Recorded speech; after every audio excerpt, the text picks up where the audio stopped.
Good afternoon, viewers.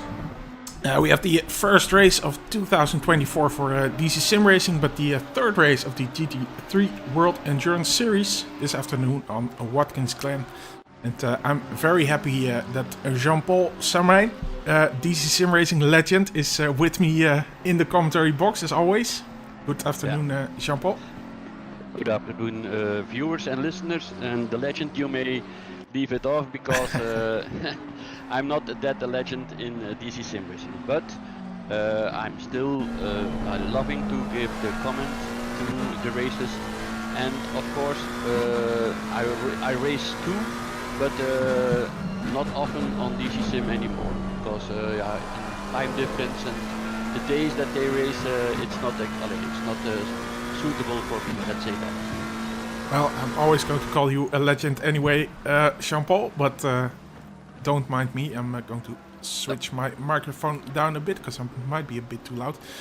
As always, guys, let me know how the sound is, and any feedback is much appreciated. I think I sound about the same level as Jean-Paul now. It should be a bit better, but do let us know. Is my level okay? Yeah, your level seems to be fine. Okay. I can switch you up a bit more because you might be a bit softly. But yeah, I see the chat. I see some German in chat. We already discussed this, Jean-Paul. The only German I speak is Louis van Gaal Deutsch. Okay. I speak a little bit better. I mean, I lived for like 14 years in Germany. So okay. From when I was little, like 1 year, my parents they moved to Germany. My father he was in the military. And so I've been living there till I was 15. Yes. Okay, so that should absolutely not be a problem for you. But oh, I see cars flying. Yes, they're flying all over the place there.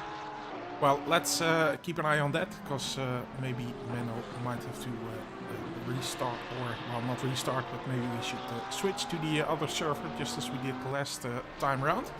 Yeah, unfortunate because I haven't seen those problems so far in the session, but there's still some. On my screen of the race, everything's okay. Okay, so hopefully maybe it's on my side. That would be well, not ideal, but let me just really check real quick.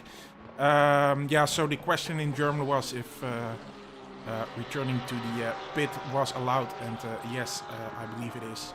As long as you stand still on a safe part of the track, of course. Stand still in the middle of the racing line. But I hope that speaks for itself.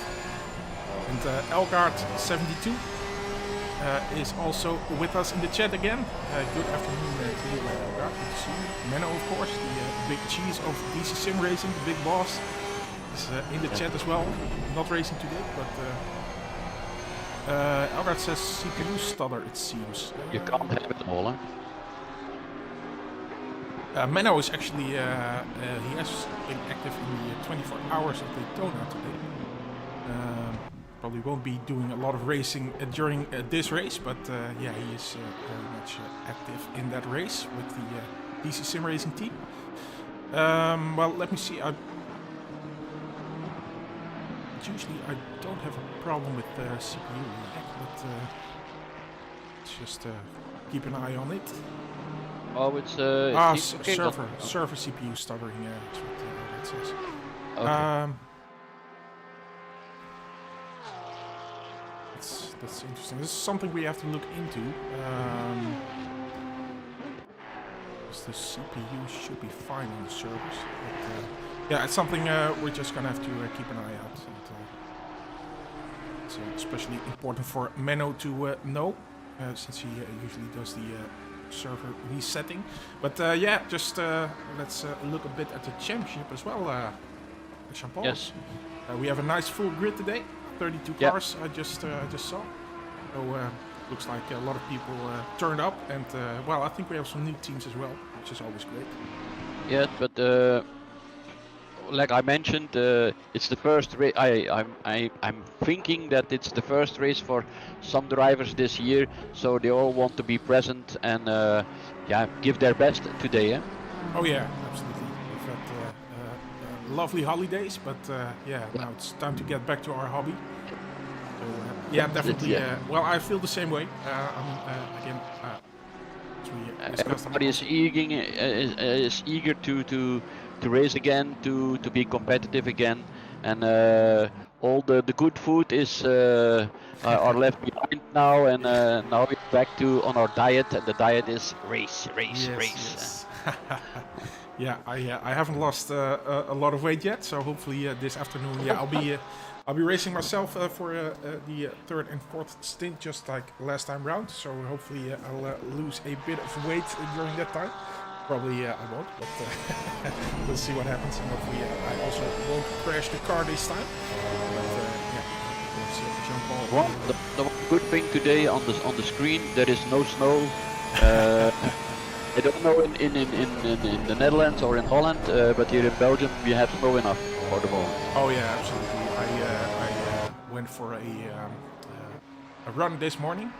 Yes. In the snow and in the ice, and yeah, just on my way out of the village, I almost fell on my face, but yeah. I was able to recover. So yeah, luckily for you, plenty of snow and ice here as well. So yeah.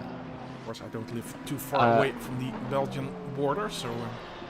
I would like to do that too, but my knee is still not allowing to take on the walks or the big walks again. So, but I'm happy because I tested if I can. Oh, there's one. Testing if I could drive on the sim. Yeah, if I can use my pedals and the accelerator on the sim, and everything seems to be fine. But not for too long. But an hour and a half, it should be possible. So for the normal races, even at Knauf or like this, for a stint of 1 hour or 1 hour 15, it should be okay. So I'm very happy that I'm competitive again. Let's say. Yeah, that's well, I would say the most important thing, of course, that you're still able to enjoy this wonderful hobby. Yeah, so, that's good to hear, and hopefully we'll see you on track very soon as well. Just looking at the chat, we see Kurt Peters, who's saying hi to me, to you, and to the chat. Elgard confirming that the server troubles seem to be okay right now. Let's hope that everything stays that way. And well, the most important thing is that the drivers aren't suffering from that. It's definitely not as bad as it was last time, because then we had it was terrible last time round. But we did have a lot of. It did improve a lot when we switched the server. Of course, it's not something that you want to do if you don't have a proper reason, because there's well, it's a bit of trouble to switch everything over to another server. Yeah. But yeah, continuing that, I see Patrick Bijsters. Yeah, what is he saying? Budget cap? Do you have a budget cap? Yeah, we have a fresh budget cap, of course, for 2024. Oh, he means on the servers. Okay. Oh yeah, that's well, I mean that's specifically for our teams. In your team. Oh yeah, especially it is about our team. Yeah. Okay. As Mike and myself were able to crash last time round, so Okay. Yes, I understand. Okay. we went through the last bit of the budget cap.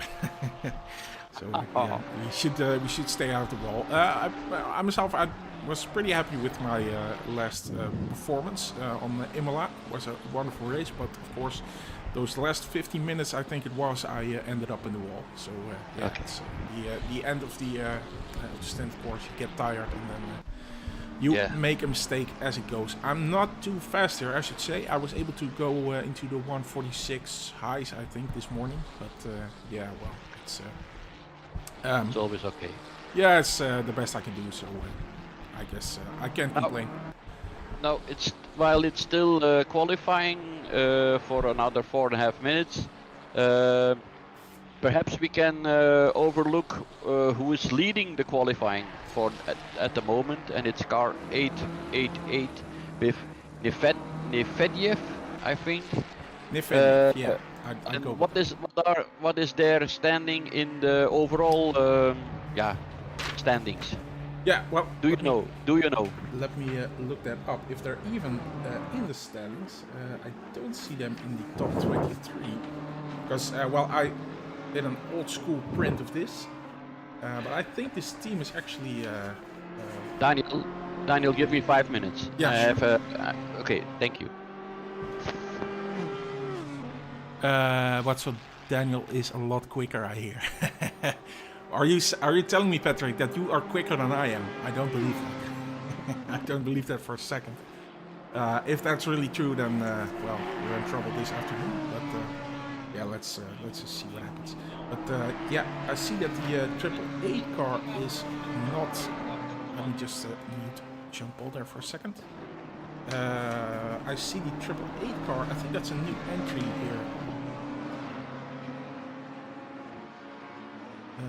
Let's look at the online standings. As I say, I went old school and I printed it out, but of course that doesn't show the entire standings. That's a problem. Yeah, that's definitely a new team, HSE Esports. The 888 car is the Audi that we're looking at right now. And they haven't driven with us so far this championship, but it's always good to see, to have drivers at the top of the field. Currently second is the 717 car.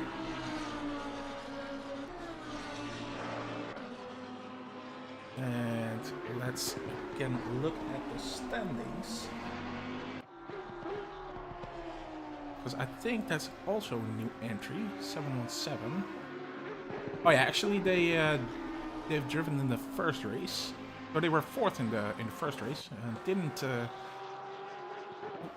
think you see the server playing up again. The overall standings, I think. Yeah, that's correct. I'm just going through a couple of the cars. You see the 717 car, so the 888 car, Jean-Paul, that's a new entry. It's a new entry, okay. It's a new entry. They haven't driven with us this series. Yeah. The 717 car 51 car is car 51. Oh, and it touches someone else. It's not good. The Kaiser, that wasn't okay. Okay. The 51 car, you say? The Kaiser. Yeah, the 50. Currently 7th, and they're back in the pit. But the 717 car, he's thinking. I think he will be in the top, no? 717 is actually, they didn't drive last time around, so they did drive in the first race, and they actually got fourth. So definitely quick guys, but they're 14th in the standings right now. So, okay, which are the cars we have to watch then? For the overall standings? I'm interested in our championship leaders, of course, is the McLeod team, which is car 51. The 51, oh, that was it. The Kaiser. Yeah, he just made a mistake. Okay. Yeah, it's just a small error. But they were first in the first race, second in the last race. Okay. Harakiri Racing, 68 car. 68. And I don't see the 68. Oh yes, there are. Svenchek. Is I see the position 19. Is that correct? Yeah. It's as we switch over to him, we see him jumping that second curb. So, well, 19th now, second in the championship. Had a perfect result last time round. But qualifying yeah. isn't going all that great. Elgaard 72, I think you're in the McLaughlin team, right? He says, "What do you want to know?" Okay. Elgaard 70. Okay. Well, what are your expectations for this race, Elgaard? Because you're currently in the 7th position. So, the qualifying now officially having ended, and your Yes. driver being in the pit, that would give you some work. Of course, your big competitor, the 68 car, they're in the pit as well. So I'm guessing you're kind of lucky. Well, you could still very much do good business for the championship. As we look at the top 10, let me just look. So we have the 888 car. They have not driven so far. 707 is currently 14th. We have for the first position, we have 102 points up for grabs. So that could place them. Let's see. Just going through papers and my digital version. And there's going to be plenty of that this afternoon. They have currently 87 points. They didn't finish last time around. 87 points, so 102, and that would still not give them enough to challenge for the first position. No. So, but we also have the number 4 car, and they are currently 7th with 132 points, and they could very well be in for that first position in the championship. So it's definitely one for the McLaren Racing team to look out for. So in short, we have the cars we have to look after are the 51, the number 4 car, and the 68 car. Yeah, and I'm also checking. Yeah, absolutely. Yeah, 68. We have to see how good they can come back during the race from the 19th position. Yeah. And I'm also looking at the 54 car. 51. Yeah, no, I'm checking out 54, but. Oh, okay. No, sorry. The 949 car I should look at, because that's they're 3rd in the championship. But are they in? Yes, I think they are. Sorry, no, that's 989. 949. Have you seen that car? I don't think so yet. Yeah. Let's have a look. Don't think they're in. They're currently 3rd in the championship. Their teammates, of course, 989. That's the other car. They're in 6th position here. 989. So, but those guys are 6th in the championship. So. And they are 6th on the grid. Yeah, 6th on the grid, 6th in the championship. So, looks to be around the place where we expect them. The 310 car is 4th in the championship. Let's see. Yeah, they're also 4th on the grid. So. Yeah. So there are a lot of points to give away, and there are a lot of cars who can manage to gain some places on the overall standings. No? Oh yeah, absolutely. Because the 310 car is definitely someone that we also have to look out for. He's a 4th in the championship, and well, with 102 points plus 3 points for the quickest lap, I should say. The fastest lap also gets 3 points. So that could be important. And now, speaking for yourself, your car, the 113, is on which position overall? We are 27th in the 27th. And how much points are you away from, let's say, gaining 2 or 3 places? Well, let's see. We're currently on the grid. 16. 16. Yes. Well, let's say 16. If we would end up 16th, I also have. Yeah, if you hear papers coming around, that's my old school printing that I did. Yeah. So 16th position would get 51 points. So let's just say that we would get those 51 points this afternoon. We could, well, of course, the other cars are also going to make a good jump, but we currently have 57. So yeah, we did a bit better last time round. 57. I think we managed to finish 14th last time round. So well, let's hope that we can have a repeat of that result. But the teams in front of us are the 225 and the 197 car. Let's see if they're 225 and 197. I'm looking. The 197 is behind you on the grid. okay. Just behind you. They are 17th on the grid. Ah, nice. And which was the other one? The 225. 225. That one I don't see, but I think it's. Okay, wait.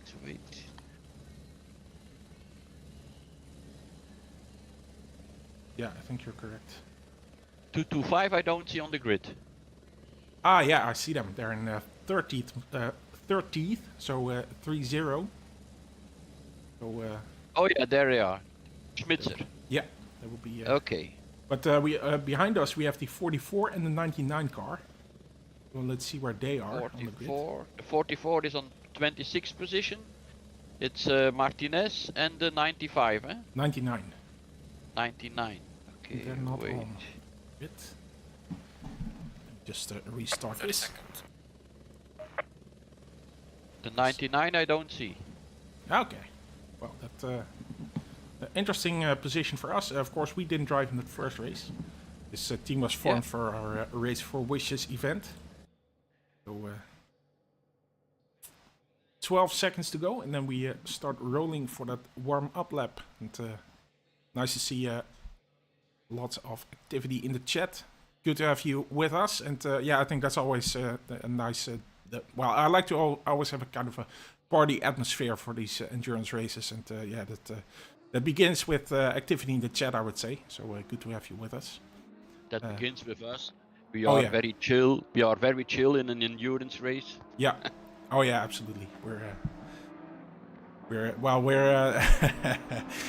we're not party animals, but no, but it's when you in an endurance race you have more time to explain some things, and you can look after other drivers. You can look into cars and so on. Yeah. If it's a sprint race of 1 hour or 1 hour 15, it's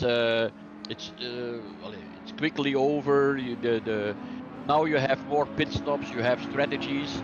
They have to think of the times.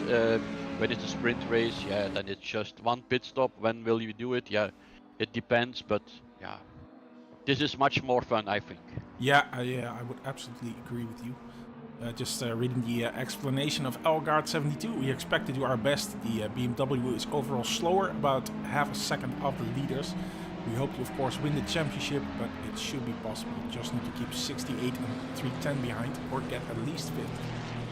So, let's see if they can achieve that goal. I'm gonna write that down. They expect or hope to get in that 5th position. Yeah, but I don't think that will be any problem. Like we are saying, the race is very long. It's 8 hours. A lot can happen. So I don't think they have to worry about the 5th place overall, I think. Today, I mean, today. Eh? So if they get 5th place, they still can win the championship, no? Yeah, it should be very, very possible. 5th would give them 84 points. So yeah, that's. It's the final race today, of the championship. Yeah, that's correct. That's correct. So yeah. Just reading on a bit. We have apologies if I mispronounce your names. Of course, that's going to happen. But Josef Itzebe, best effort there. Come on, go iPon Esports Team Hungary. And let us know which number that is, which number on the grid. For the race number. Menno says enjoy the race, and Tamas Nagy says let's go Hungarian teams, the HVML team specifically. That's perhaps something that if you are looking now to the left, you see the overall standing there. You see the names of the drivers. You see eventually you see the car and the car number, but you don't see the teams. You have to put your cursor or whatever on the driver, and then you see, like say if the car number 113. Now I can see that it's DC-SimRacing. If I go to car number 921. It's if that is Esports Team Hungary. That's the one. 921. Ah, okay. 921. Yeah, 921. That's the one. Okay, that's the Ippon from Chebe. Josef Chebe. That's the Ippon Esport team. So that's the 921. So we have to look after them because they are just behind you. Ah. As we roll onto the start-finish line here. Yeah. Let's see how this start is going to go. And endurance race, so let's hope that no one's going to make any silly mistakes here. Drive through for position and start 915. That The could be 320 cleared. has also drive through. Oh, Price on the outside there, the 717 car. And already in front of Medvedev, who doesn't have a fantastic start. And also under pressure from Zies in the 926 car. In the mid-pack everything's okay. Yeah, nobody's making any mistakes. There are no touching. There is no touching. We're falling back a bit. Everything's okay. Hoover started. We are on the chicane. We are on the chicane. Oh, Ooh. there is a, I think Markov and it's a Ferrari. I thought. That is someone who was not looking out for the yellow flags. So Yeah. plenty of work there for the stewards. Yeah. Unfortunately, I see a return to the pit. But yeah, Prijs having had a good start, and Medvedev falling back a bit, and Boeger, I was going to say, started in fourth, but dropped back a bit from the start. And then we have a bit of a gap, 3 seconds to, wow, here we go, Jean-Paul Kabibulin. Okay. Yeah, that sounds about right. Yeah. I see that Michael is on 10th position, so he had a good start. Nice. Christofferson, Thiessen is in the pits. The 950, you see that's a Ferrari. Oh, that's also, oh yes. You have the cars in the back, they are all have very much damage. Yikes. So Markov, it's the Audi, he has a lot of damage. I think Van Wezel, the 41 car, has a lot of damage. 320 is gaining places now. There are 3 or 4 cars into the pits. Markov, Valensais, Thiessen is in the pits. Giuffrida, the 54 car. Ooh, yeah. 4 cars in the pit right now. The 68 car also having dropped back, but is able to overtake Christofferson here. So now in 25th position. Number 2 in the championship, but plenty of work to do this race, and not the best of starts. No, number 320, Ketves, I think. You have to apologize us for pronouncing the names wrongly, because we really don't know the names of these drivers. Attila Ketves, I think. Sounds good. The 4 Musketeers racing team. They have a problem because their car has a lot of damage. Let's see if we can get a little replay of the start there. They are driving very slow, I think. Let's see. So we have Rakowski, who was involved there. The 403 car of Team Markov. Fatal Error. They went back into the pit. And Markov, that's the car with the Audi, the 400, the 403 car. Yeah. He has a lot of damage too. Okay, just 403 you say? Yeah, he's in the pits, eh? Ah yeah, I see, yeah. Let's do a little replay, Jean-Paul. Yeah, of course. So, oh yeah, that's the green car. Yeah, and he gets touched, then the Ferrari gets on him. Yeah. Then the other Ferrari had hit a car. There are a lot of cars there involved in that incident.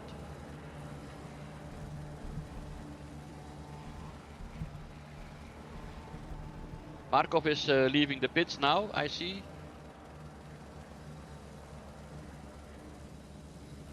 Yeah, very nice.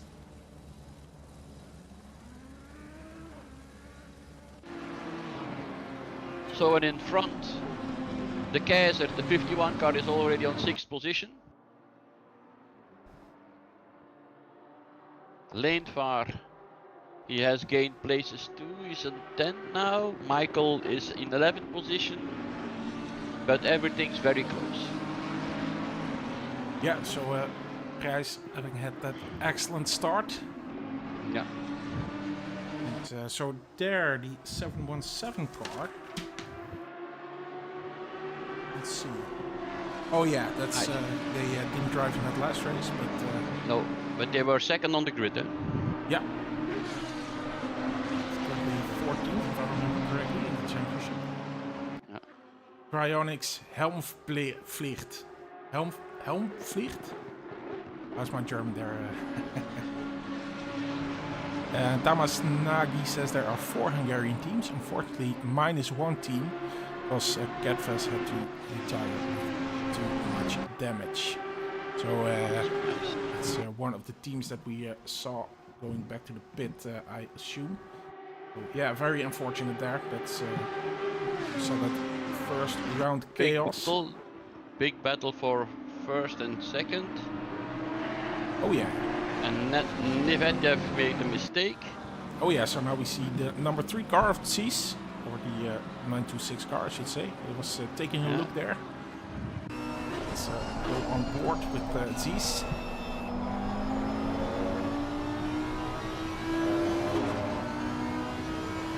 I looked up some details from the circuit. Nice. From the, it's called the Watkins Glen International Raceway, and we say it in Europe, or in we say a circuit or whatever, a circuit. We are saying, but the English-speaking countries, they say a raceway. So especially in America, they say it's a raceway. It's you have a motorway and you have a raceway. Yeah, exactly. No. Yeah, I think that's really an American thing to say. Raceway. You have, for the time being now, you have 2 layouts of the circuit. You have the long circuit, or the international circuit. Yeah, that's the one we are driving on. Yeah. What is special there? You have, of course, you have the straight. You have the first corner to the right, then the second and the third, and then you go on the back straight. And when you come off the back straight, where they are going to be now, I think. Yeah. They are going to be on the back straight, and then they having the chicane, but it's called the inner loop. So let's have this. This is the inner loop. Yeah. And that's for the international circuit. Then they have the outer loop. That's the big corner here. Yeah. To the right. And you see on the right side, you can go to the right there. Yeah, that's the shorter circuit. Now we are in the chute. Yeah, what they are calling. Then we have the turn to the left, and then we come to the bottom. That's called the toe. And then the right corner up, it's called the boot. Yeah, and when we are coming to the very special corner here. Then you're going to the heel. This is the heel of the circuit. And then we have turn 9 here on the left. And that's where the other part of the circuit normally comes on to this part of the circuit. So the shorter circuit is for the NASCAR racers. Yeah. They are not taking the inner loop, but they are going straight on. They are not taking the chicane, and when they come out of the outer loop, they don't go to the chute, but they take the right off, and they come then here to that part of the circuit on the finish start line. So that's the 2 layouts that are currently in that they are using for NASCAR and for international races. Let's say. What should we know? That the circuit is used, or the raceway is used, for Formula 1 for 21 years consecutive years, from 1961 to the 1980s. Yeah, the circuit was first used in 1948. Let's say yes, in 1948, and then it was a it was a raceway of 6.6 miles. But it went on sort of local roads, and it was going through the village of Watkins, Glen, and the people were then visiting like say like Le Mans or say like Francorchamps in its earlier days and so on.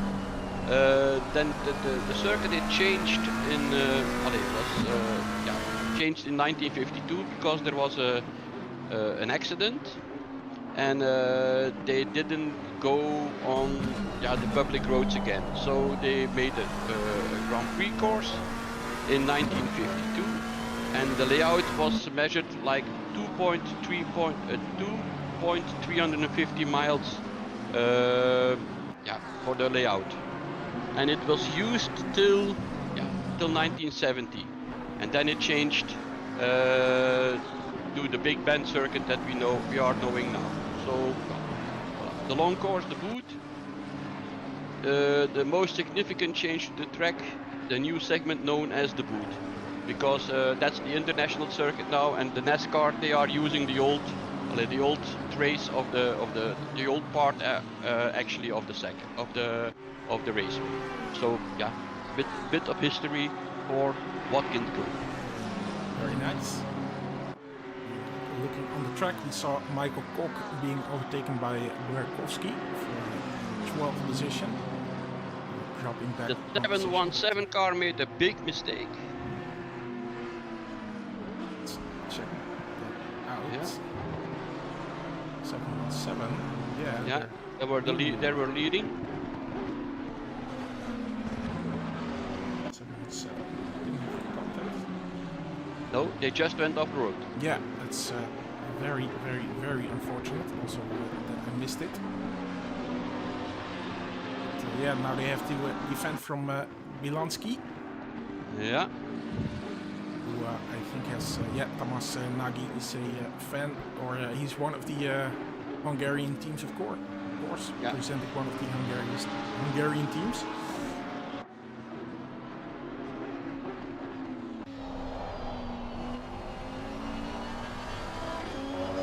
Hungar Arena is also a nice layout, eh?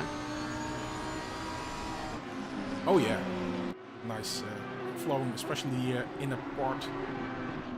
Any replay of what happened to Price? No, there has been no contact, so I can't give you a replay of that, unfortunately. He just went off the road. So that was a one-sided accident there by Price.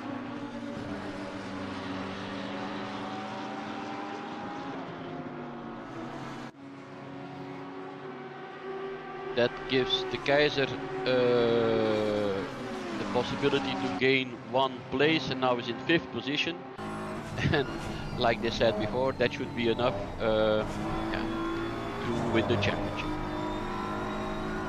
Yeah, it's a nice job there. So 112 points. Of course, there are big competitors. The 68 car, 23rd. Yeah. Still plenty of work to do.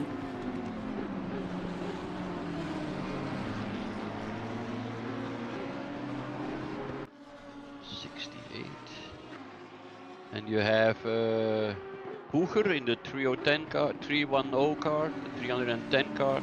They are chasing the Kaiser in the Audi. Yeah, and 310.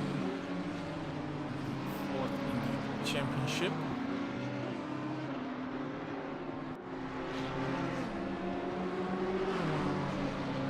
Yeah, this position is, as Elgard already said, this position is, pretty much fine for them. And Martin is in the 44 car, he just went up to 17, place 17, P17.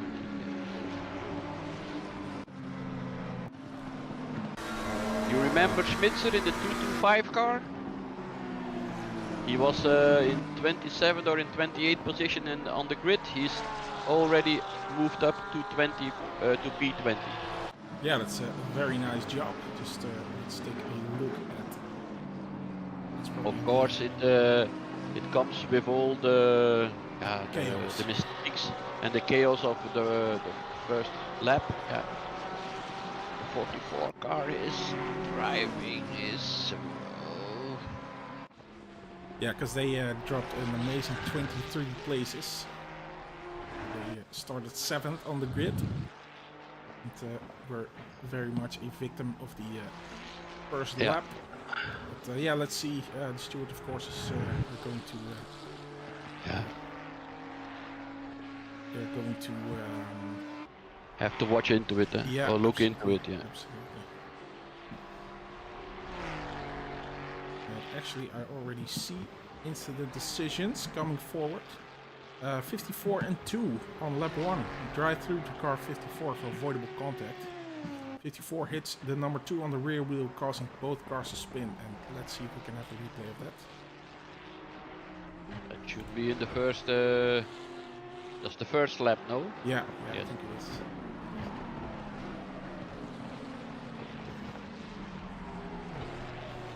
Disappointingly, I don't see that. I don't see this in the first lap. Let's do a quick replay. This is first lap. Yes. It should be the Audi, eh? That's the number 4 and the number 2, but that's just a slight tap, so that's absolutely not the incident. But the thing is that I don't see an incident with the number 54. I'm not saying it didn't happen, but unfortunately our software didn't pick it up. It was the 51 car. 51 No. car, was it? It was the 51 car. No, the 51 is the Kaiser. 54 No, is that should be it. But, I don't see it in my list of incidents here. We have software which gives us the ability to do replays of any contacts that No. we have on track. But, It's the 503 car. Is that possible? It was a green Audi. it was perhaps 403. Yeah, that's the one. Markov, that's the one. Yeah, This, that's so we actually already did a replay of that car.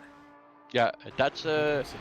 that was the big accident in turn 3 or in turn 4 that they had there. Yeah, it's turn 3. Yeah. Let's do a replay of the 68 and 432 cars. No. That's the Porsche. Yeah, that's the 68. It's 432. Yeah. Losing control and sliding into the 68 car. Yeah. Very unfortunate for them. Yes.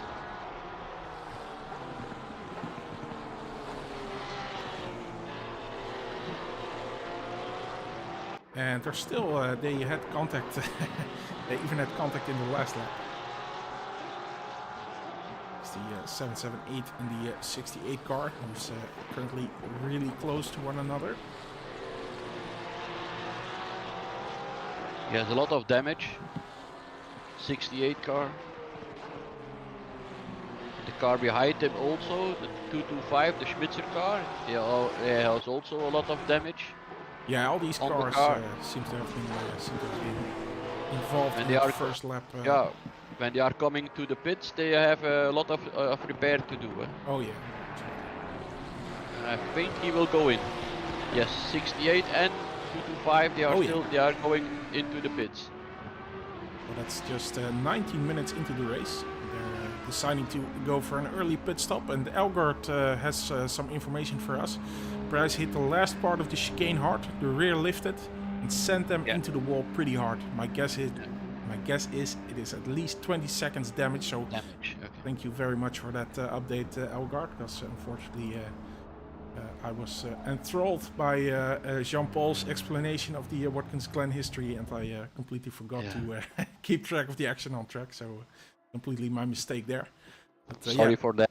Oh yeah, of course. That's not your fault, of course, Jean-Paul. But there you go. And Yeah, I hope it's all right for the drivers, Elgaard. The things that we're seeing on track. Occasionally we see cars flying around on track. I hope it's absolutely... Well, the most important thing is that the drivers are not suffering from that. Of course, we can use our imagination and, well, just pretend that it doesn't happen. But if the drivers are suffering from any laggy or performance lag during the race, then well, that's horrible. You see cars flying around. But, yeah, that's a scary thing. Let's see. Krasnov, V10 in the 599 car, following 81. One of the Hungarian teams.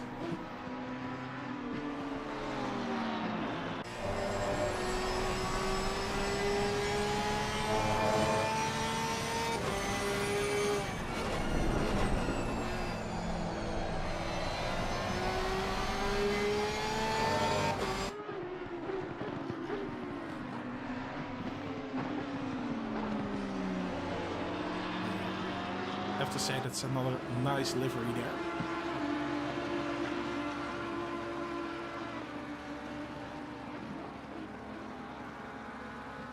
Drivers are struggling. It's not stuttering on their own rig, but other cars are jumping around. The 310 just got taken out by it, so they lost a bit sadly.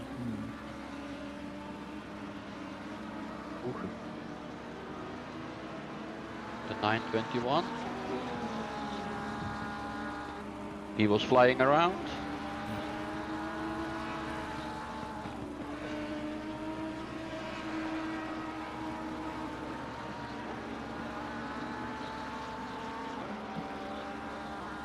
Where are the battles? P18 is looking at Martinez. Ellison, is it? Ellison, yeah. Where is the other one? Krasnov on P10 is looking or is chasing Bilansky.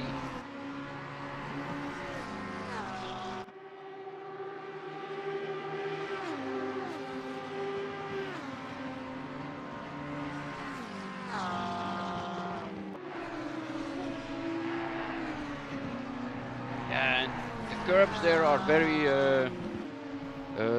yeah, not unforgiven, I think. Yeah, if you hit the curbs hard, you're going off. Eh? Yeah. At the chicane there, at the on the inner loop, or what is it called? Yeah. Yeah, slightly distracted here, Jean-Paul, as you can imagine, with the circle leg. So yeah, it's at some parts of the circuit they are flying. Eh? Yeah. The 921 is now chasing a whole bunch of cars. 929. And the yeah, P16, and they are chasing each other, just up to Michael Koch.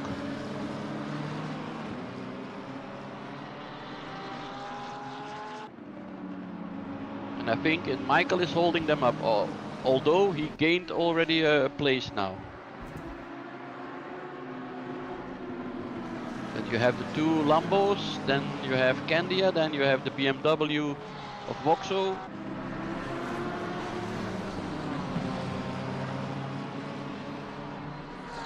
He's slightly chasing away, he's going away. Could be because of the others have to fight each other. And he has no one in front of him.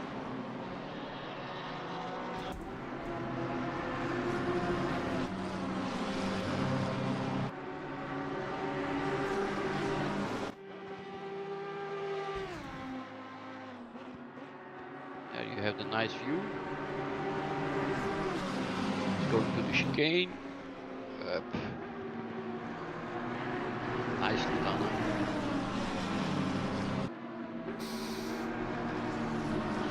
This is also a part of the circuit where you can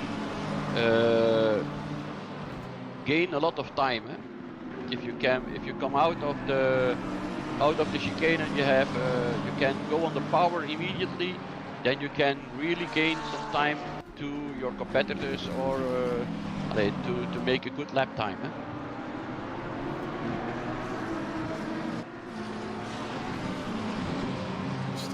discussing with Menno Jean-Paul, so just Oh yeah, hang okay. on there. I'm giving the comments, no problem.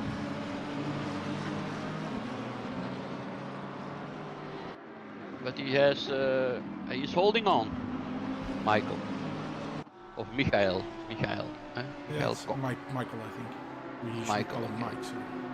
Okay. He's doing a good job at the moment. Of course, he loses some time to Booker, but the 301 or the 310 car is one of the better cars of the pack. Eh?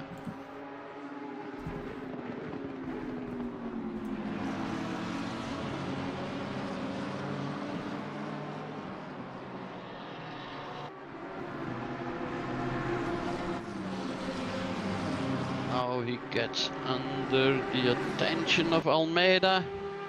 He's trying to get to the outside. If Kok can hold on the inside on the chicane, it should be okay.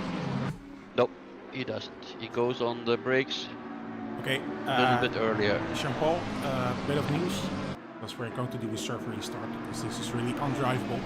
It's getting worse and worse, it seems. Yeah. So yeah, of course, our huge apologies for everyone who had who has a good position now. But yeah, of course, we can't guarantee that things haven't been caused by lag on the server. So it would be unfair to yeah, just keep it like this. So we're going to start from the qualifying. Okay. The teams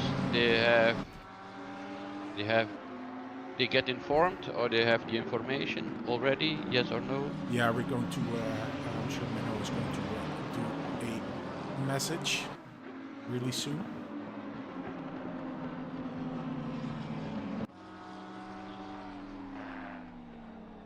Yeah, so the session has ended. Yeah, that's, well, incredibly annoying. But yeah, as people have pointed out, this is absolutely undrivable, so that's unacceptable.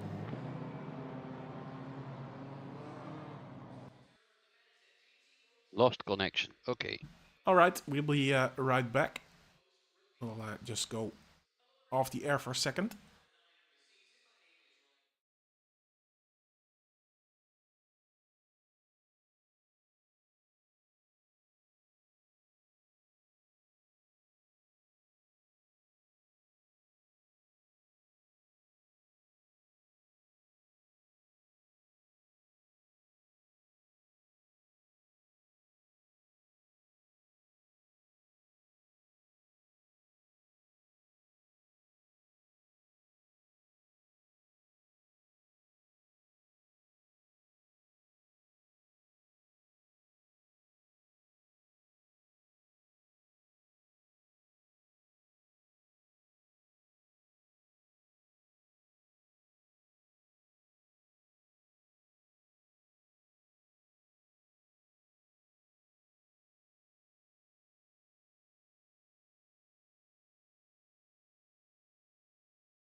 Okay, everyone, we're back.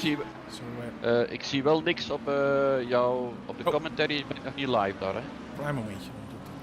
Yeah, so just a quick technical thing I have to do for Jean-Paul, so we can see the action as well. Jean-Paul, you should have images now. I'm looking. Yeah, I'm looking at it. Okay. All right, so we're back, and let's first look at the start. We're back in the position as it was when the server went down, or when we brought the server down. So we figured that would be the most fair, but of course, yeah, it's never ideal. People are never going to be fully happy, but yeah, this is probably the fairest we can do. The trouble we saw with the cars jumping around, yeah, that was simply unacceptable. So. The drivers are not rigorous because we have still 30 or 32 drivers on the grid, so I think it will be okay for the drivers too. The start is being given, and here we go again. Yes, there's green, green, green. Nevediev having a better start this time. Hafak looking on the inside of G's. Hatak, that is. Hatak, yes. He's Hataking. And actually already in the second position. 3. I see a yellow flag there. In the middle of the pack, everybody's holding. Let's hope that the Markov is still driving this time. Let's hope that the circle. 310, 310, and 599. Is the chicane better this time? Or yes, from what I'm seeing, yes. Yeah, it does look better. Does look better. This start seems a bit better. The 343 car. Don't know if he was involved in something, but I see him a bit further behind the field, behind the pack. Yes, I'm looking at P23, so everything in the back is still okay. Yeah, that's good. No problems. And Valentin. Oei, the Kaiser in the pits. Aye. 51. 51. Yes. Championship leader. Yes. Was he involved in something? No, not that I can see of. Well, Algaard, if you're still in the chat, let us know what happened. Yeah.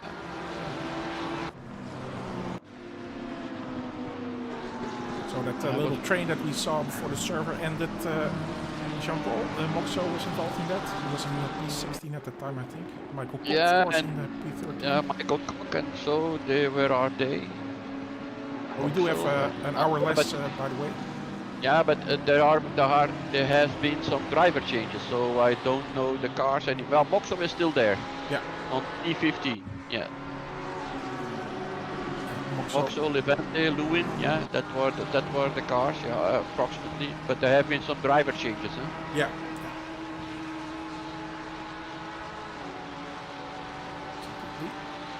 But, yeah, very unfortunate the mess with the server. To see it happen again. Oh, there's a yellow flag. That's Burakovsky. 50-second replay.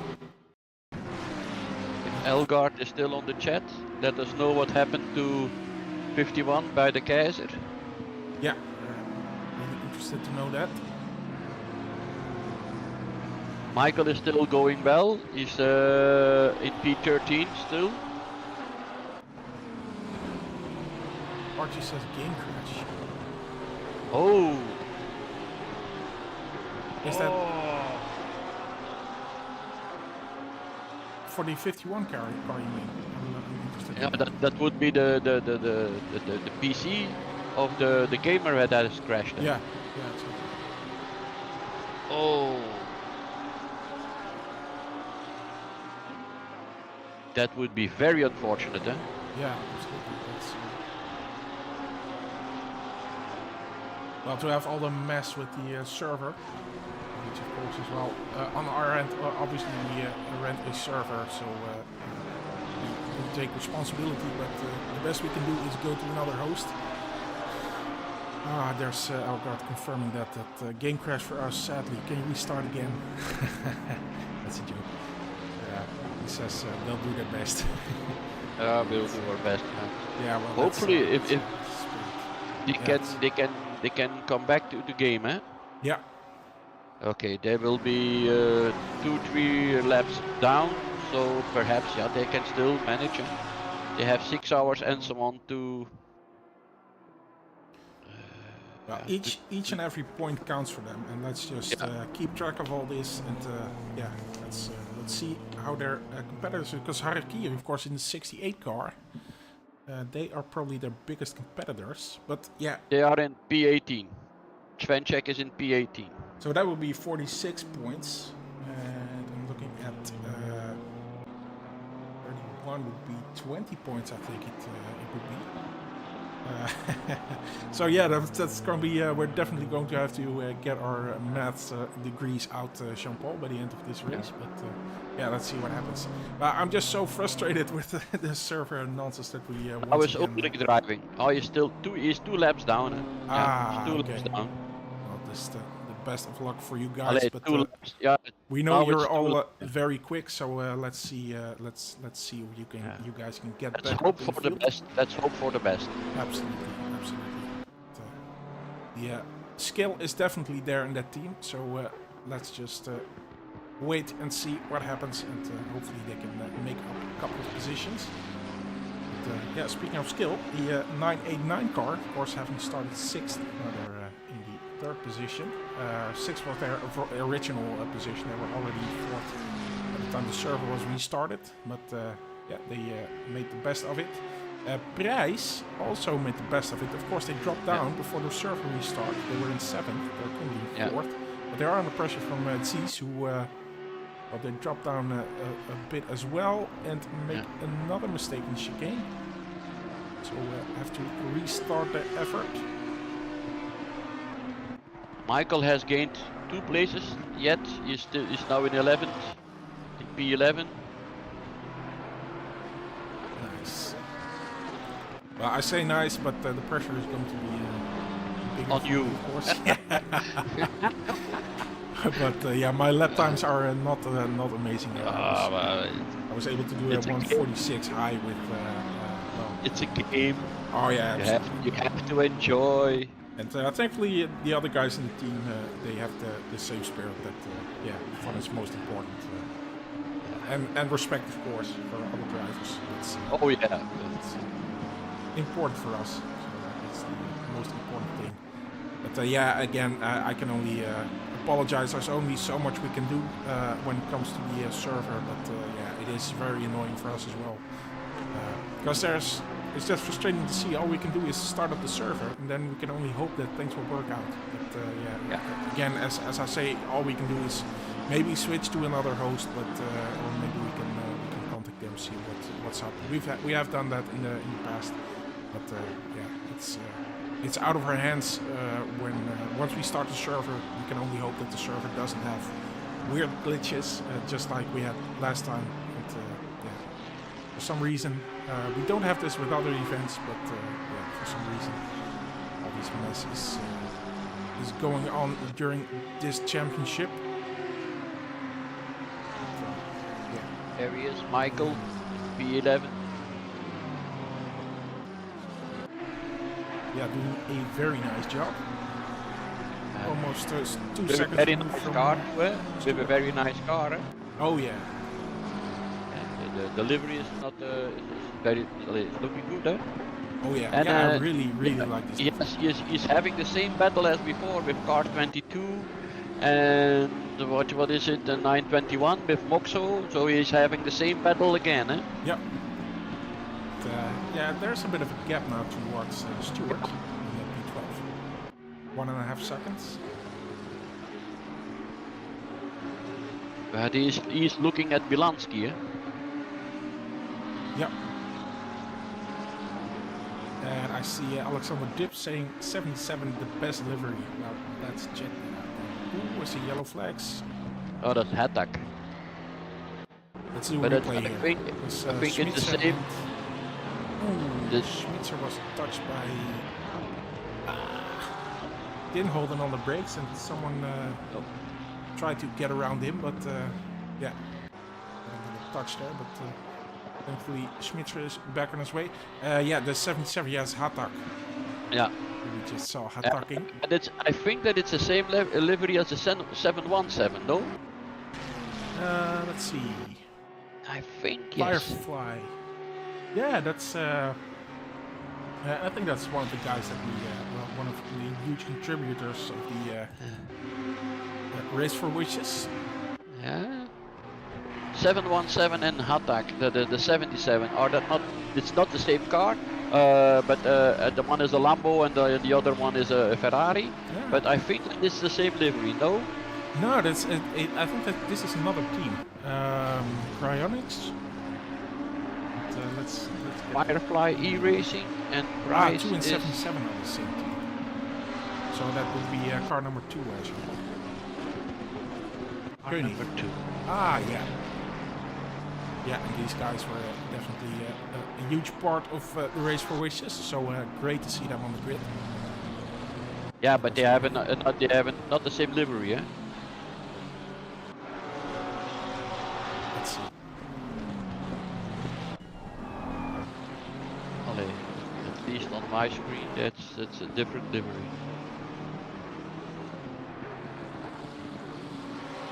The BMW is the green one, eh? This one here with It's yeah, I think it is the.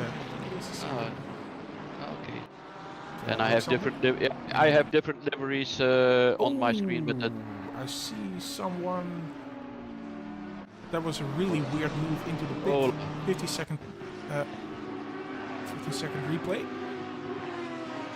So he just loses it there into on the curb, okay. and then slides almost into the pit. But, yeah, I accidentally saw that when checking out the liveries of the Firefly Racing team. Okay. Yeah, you're right, but on my screen they are different. They have different liveries, but that's because I don't have all the liveries loaded into my ACC. Yeah, so no problem. Okay. Lucas now in P19. Let's see Moxo. Now really close onto Stewart. Yeah.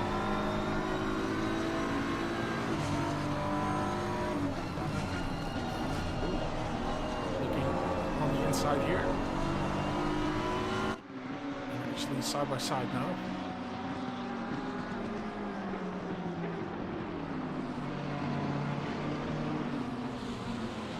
Really nice. Stuart, yeah, I did some practicing, of course, as well yesterday and this morning, and that's such a tricky part of the circuit, because if you're on the inside, as Stuart was just now, and you accelerate a bit too enthusiastically, then you really lose the backside there.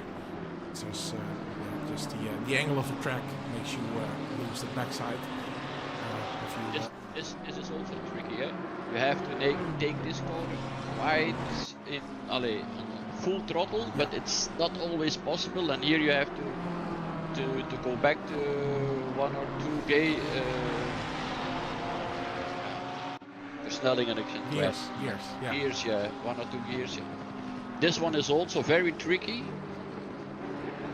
Yeah, lots of trail braking required. You can go very wide, but you can go too wide too. Yeah, exactly. Oh yeah, that's definitely. And I think there's trail limits there. There probably are trail limits there. So, that's what I mean. Yeah, that's what I mean. It's not something that you want to rack up during an endurance race. But, of course, I know that I'm going to be taking over the car of Mike Cook, and he's a star at racking up track limits. So definitely jump into a rigged car. It's not very polite. He's making the mistakes, or he's taking the track limits, and then when the other guy goes into the car, he just made a small mistake and he has to drive through it. Yeah, absolutely. Yeah, the thing is, Mike, Patrick, and Jochen, they're all a fair bit quicker than I am, so I don't rack up track limits. I do crash the car every now and then, but I don't really pick up a lot of track limits. But that's just really because I'm not driving the car to the limit, so.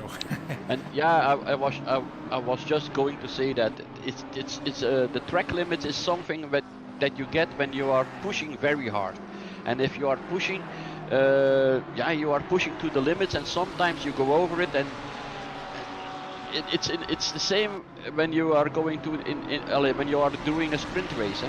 You have 3 track limits. The fourth you get a drive through, but you take 1 track limit. Okay, you take 2, but then you get some more cautious then, because you say 3 track limits, another one, and I'm getting I have a drive through, and that normally it sets you back in position on the track. The drive through is. It depends on the circuit, but it's at least 30 or 40 seconds that you lose. So yeah, you can be. It's better to be a little bit more cautious on track then, and not having a track limit, than getting the 4th track limit and you're losing it all your time or all your efforts to going to a drive-through. Yeah, absolutely. It's I guess it's a bit of give and take. You might be slower, but at least you're more careful, I would say. But of course, as I said, I do tend to place the car into the wall every now and then. Yeah, but that's the same for me. And that why is that? Because we are not that experienced that the other drivers are. And I'm not saying that we are not pushing or that we are not. But there are competitors who have more time and they are putting more effort in it than we can or we want to. Yeah. But on the other hand, a crash more or less, no problem. Oh yeah, that's. I mean, in the end, it's all about fun and again, respect for other drivers as well. Looking at the incident race decisions, Jean-Paul. Yes. Cars 717 and 926 on lap 1. I think it should say. That's a 10-second time penalty for car 717 for aggressive driving. Okay. No, that's not correct. 717 for aggressive driving. I see the penalty being handed out to 926. Not sure what. Oh yeah, that might be a mistake there by Menno, but I'm not sure. Either in the chat or in the actual decision. But I'll let Menno sort that out. Because in the text it says that 717 is going to get a penalty. Ah, yeah, that's a little mistake by Menno, so he will revert that, no problem. So we'll go. We'll see 10 seconds being applied to the 717 car of Prijs, and let's see if we can get a replay of that. No promises, because software unfortunately hasn't been all that reliable. Oh yeah, replay time. That's fantastic. 5 seconds for Price then.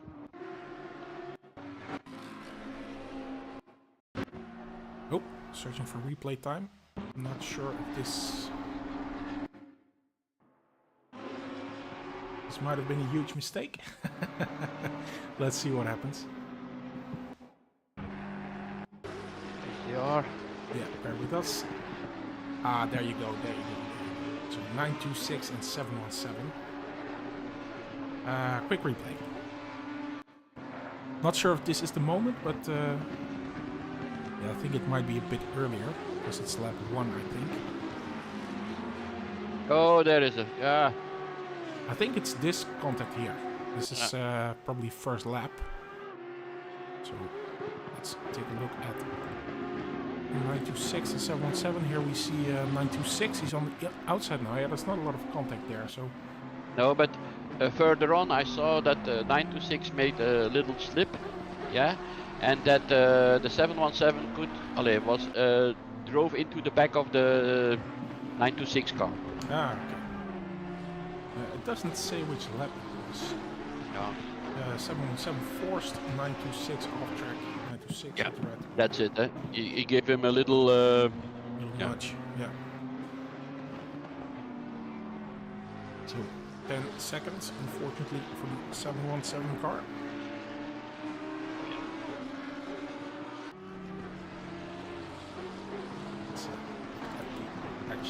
track again. Where are the close gaps? I see Gilfrida side by side with Stuart, who's been dropping back a bit. I think they were in P12 not too long ago, but they've dropped down a bit. But, also under pressure from Gilfrida now in the 54 car.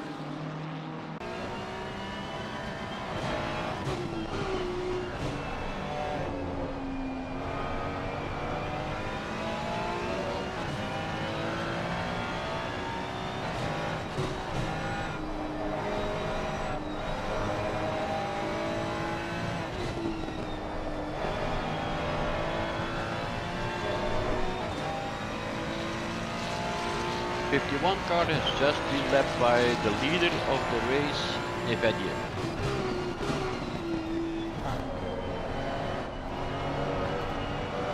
But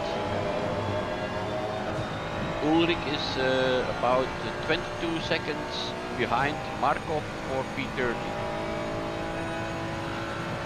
So he's gaining, but slowly.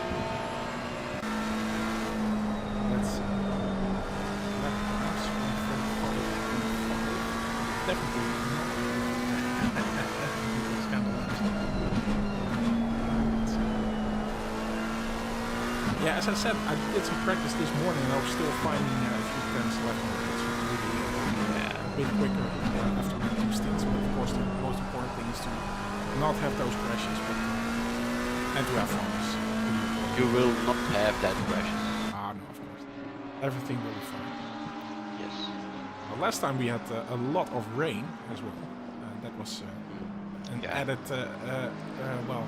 challenge. Now it seems that we have a bit of clouds, but there's a bit of sun in there as well. Shouldn't be a problem in that sense. Like Ulrich is having a 145, I see. Oh yeah. And it could be like the same for Markov or Brown. They are driving the same times, I think. Or around the same times.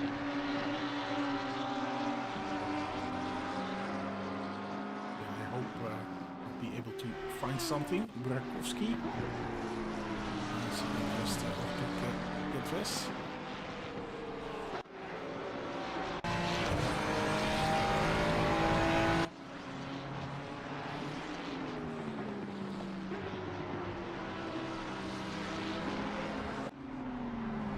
Still closely following the 989 car.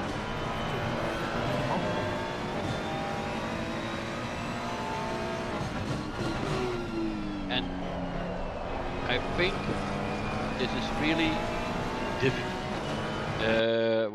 What I'm trying to say is you can follow a car and then for one lap, but if you do that lap after lap after lap, the car in front of you, he will be getting nervous, yeah. And on the other hand, if it's a very good driver, he's not looking into his mirrors, he's just driving his own line, and if he wants to pass me, he should. He can try, but I'm not sure that he will. So, if to do that for lap after lap after lap, it's very difficult. Yeah, absolutely. I always I tend to back off a bit, unless I can absolutely overtake them. But if you back off, you're losing the slipstream, and that's why I think this is very, very difficult to do, because you don't want to lose the slipstream, but on the other hand, you are so close to the other guy that anything can happen. Eh? Yeah, absolutely. Speaking of losing the slipstream, we see that Hatak now is, he's on half a second now, so still not too far away, but when we switched over, he was within 2/10, so dropping back just ever so slightly. Let's jump to Mosso quickly. He's having an attack on Michael. Yeah. He will pass. Yeah. He's on the inside. Oh! Michael! Doesn't let go. Whoa! That's it. That was good driving, eh? Yeah, absolutely. So, not giving up. Nope. He's saying, "Here I come again." Whoa! lot Yeah, of but garbage there on the outside.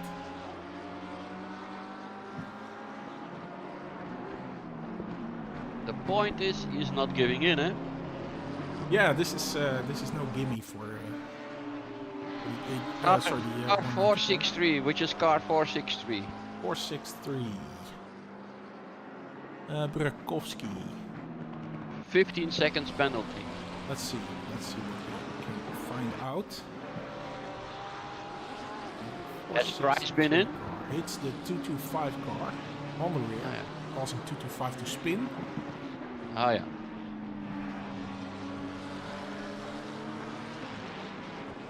Just so we can get a replay of that. So that's 463 and 225. And that's 225. That spun around. Oh yeah, I think this is this might have been one of the things that we actually saw happen live on air. Doesn't seem to be too much contact here, but yeah,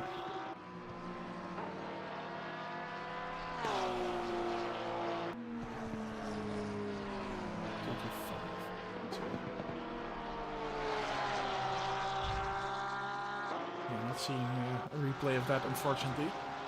Ah, no problem. Apologies.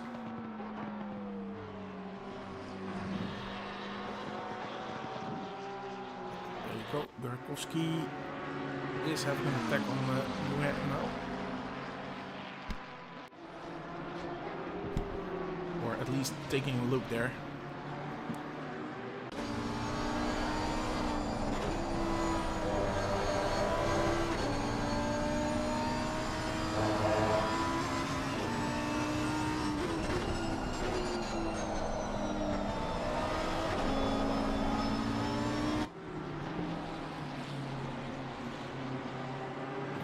We'll have that 15 seconds added in the next pit stop.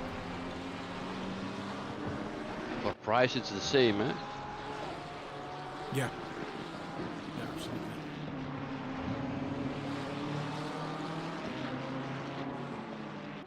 We have Stewart now dropped down to the 17th position, followed by Koenig and Van Cisse. Some pressure there.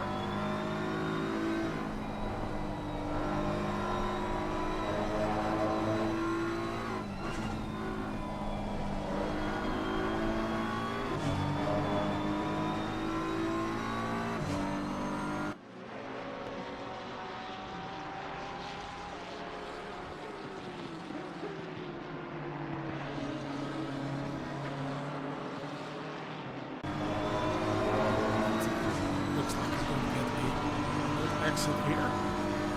Yes. If he gets now to the inside, if he's able to go to the inside, he will be, yeah, in front. Normally he will, he goes on the brake first. Oh. I'll be right back, Jean-Paul. Okay, no problem. I'm looking in the meantime, I'm looking at Ulrich. That's car 51. As we know, yes, well, damn, but the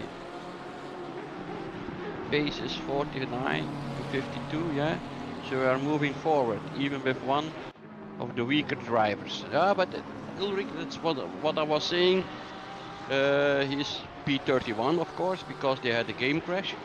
But he's gaining slowly onto P30. That's Markov, yeah.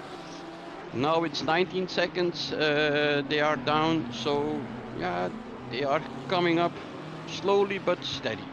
So that's a good thing. And Koenig, he has passed. At the end, he has passed Stewart, I think. Yes, the 22 car. So they will be in front now. He will be P17 instead of yeah, voila. There it's done. But on the inside, you have to be careful there. Stewart, he was moving, and now he gets in the way of Who is it? Valenciennes? Yeah. He wants to move up. That's a battle there for P18. Valenciennes got it. He got later on the brakes.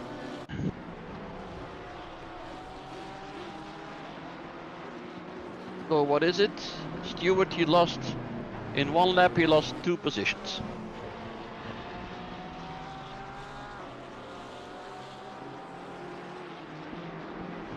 Nicely done by Koenig.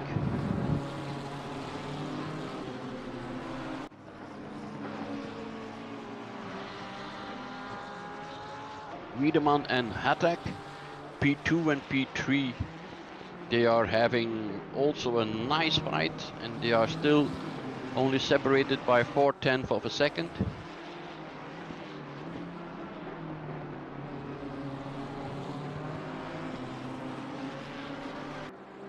Here they come. Like I just explained when we saw them on screen, to Daniel, it's very, very exhausting, and it's very, you have to try that lap after lap, either defending your position or attacking the position and only be 2 or 3 tenths separated from each other. The second one doesn't want to give in because he loses the slipstream, and the other one has to normally drive a more defensive line, but on the other hand, they don't seem to do that, because if he was going to do the defensive line all the time, he would have been already overtaken by Hatak.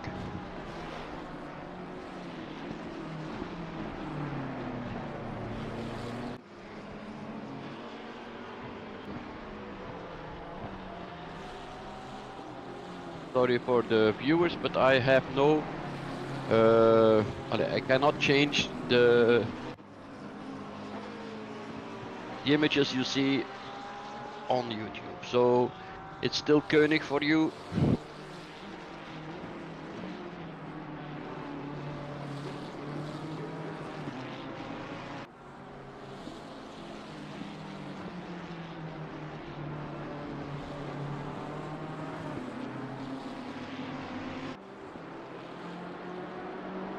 Battle between 2 and 3 is really force. It's heavy. 989 is defending and 77 is attacking.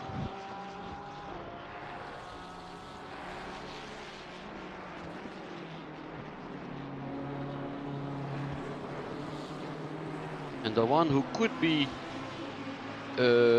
make a benefit of it should be G's in the 926 Audi.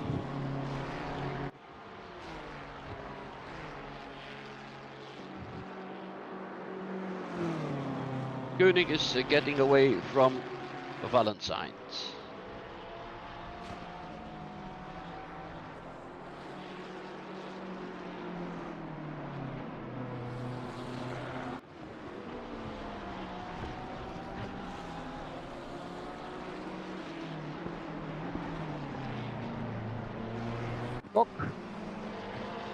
He is under attack from Van Wezel, the 41 car.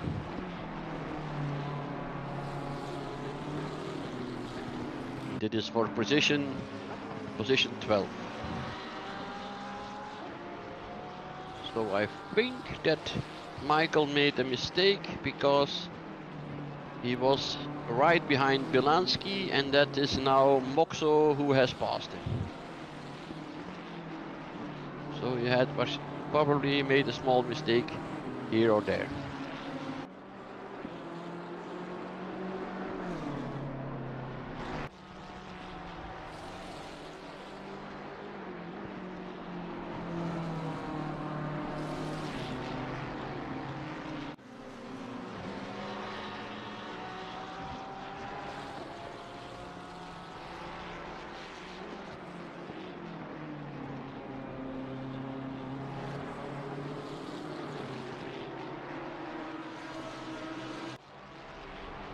and it's not too easy to overtake, as you will see here.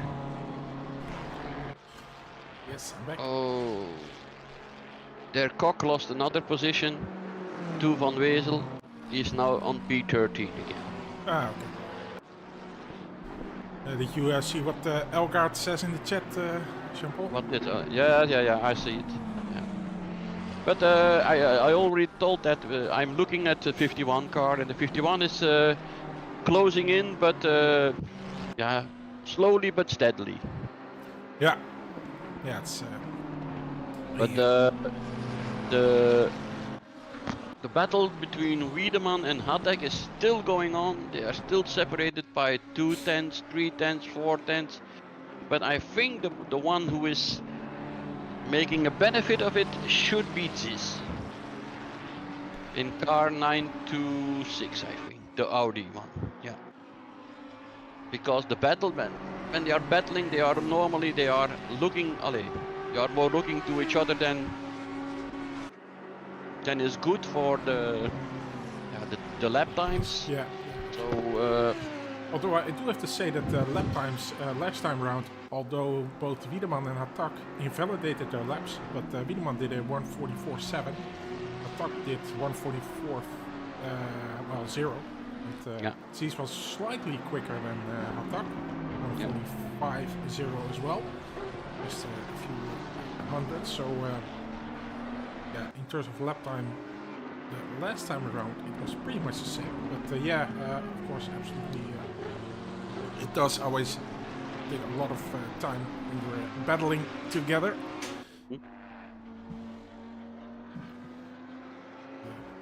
Perhaps that's also the reason why Hatak isn't making any silly moves here. Just stay behind him and match his pace. And, in the end, it could be down to the pit stops as well, right? I mean, if you have a good pit stop. Probably, yeah. If you're chasing and you are always staying together for a lap after lap, it will be, there can be two things, eh? You can do a better pit stop, or the next driver is a little less competitive than the other driver, and then it can go to the other one. So I don't know the drivers who will succeed to Wiedemann and to Hatak, but we will see.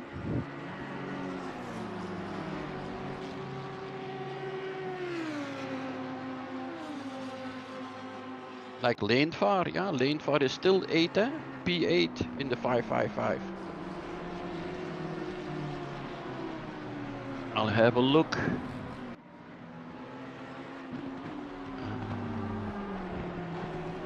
Kok, Svenček, Schmitzer in the 225. He's now, where is he? P25. And you see Markov, he's already P29. So Ulrich is P30 instead of P31.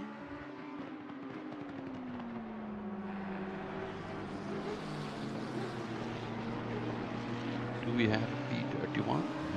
Yeah. Pasquato, the 197. So he made a pit stop probably, And so Ulrich passed him in by not having the pit stop done yet. And he's chasing now Markov, Markov and Brown. That's his objective. Yep. Absolutely. So that's 20 seconds now. And we're 40 minutes into the stint, obviously. But Ulrich, of course, his stint is a bit shorter. If I'm not mistaken, he is coming from like 25. So he gained already 6 seconds. It's not much, but it's 6 seconds. Yeah. And he gained already a position. Yeah, it's just I think important to get back into the fight, even though it's on the back of the field. It's still important to get those position. So Yeah, and also he's now been overtaken by Zees, I think. Yeah. So he just had Hatak and Wiedemann in front of him. yeah, So that's not now Price is behind him, and Price is also chasing Zees then. So that's what we are saying when the blue flag. Yeah, that's a good thing. But on the other hand, you do not want to lose very much time. But on the other hand, you have to let them pass. Any way or the other. yeah. It's it's one of the factors in endurance racing, of course, that costs a lot of time if you happen to be in the back of the field. Voila, that's what I was saying. I want to say, if you are in back of the field, you're having your own race, but on the other hand, you have to look so much more into the mirrors to let the faster cars pass. That sometimes, you make small mistakes and then it costs you time. That's very precious at that moment. Absolutely. Looking at Michael Kok, Sven Czech in the 68 car.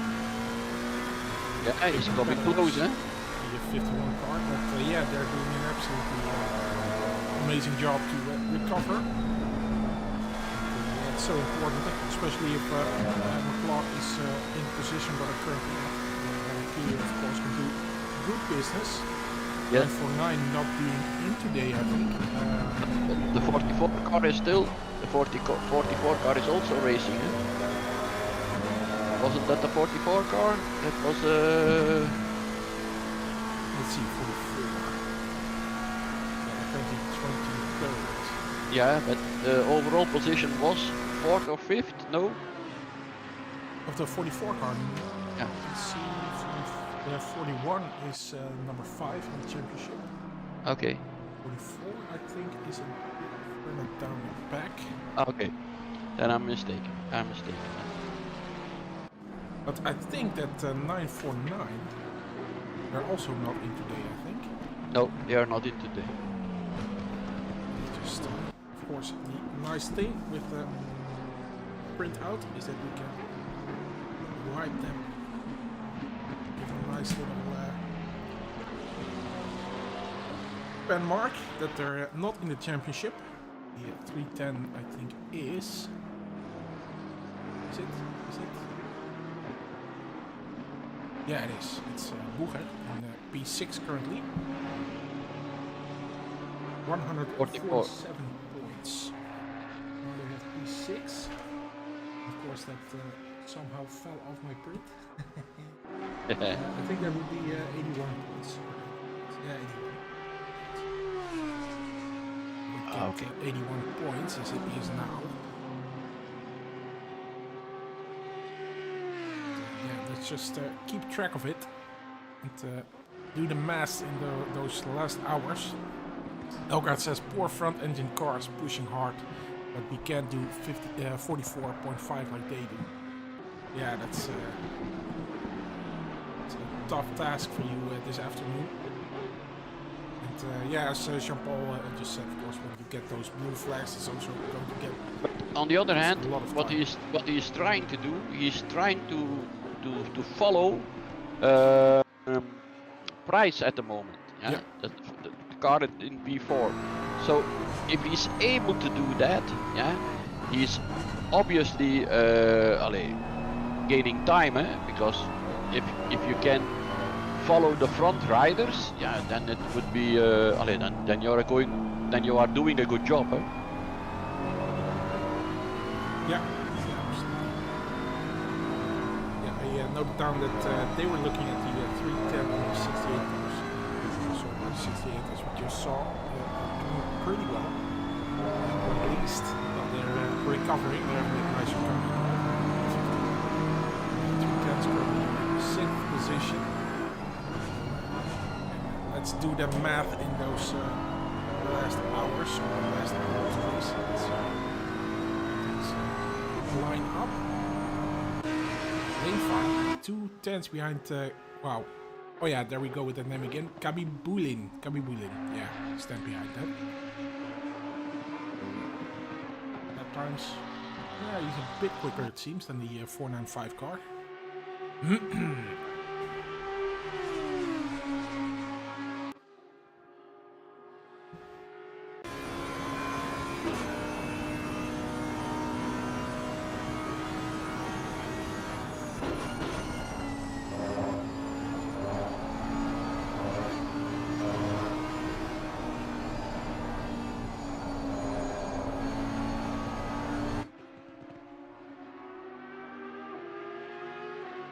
Really starting to put the pressure on.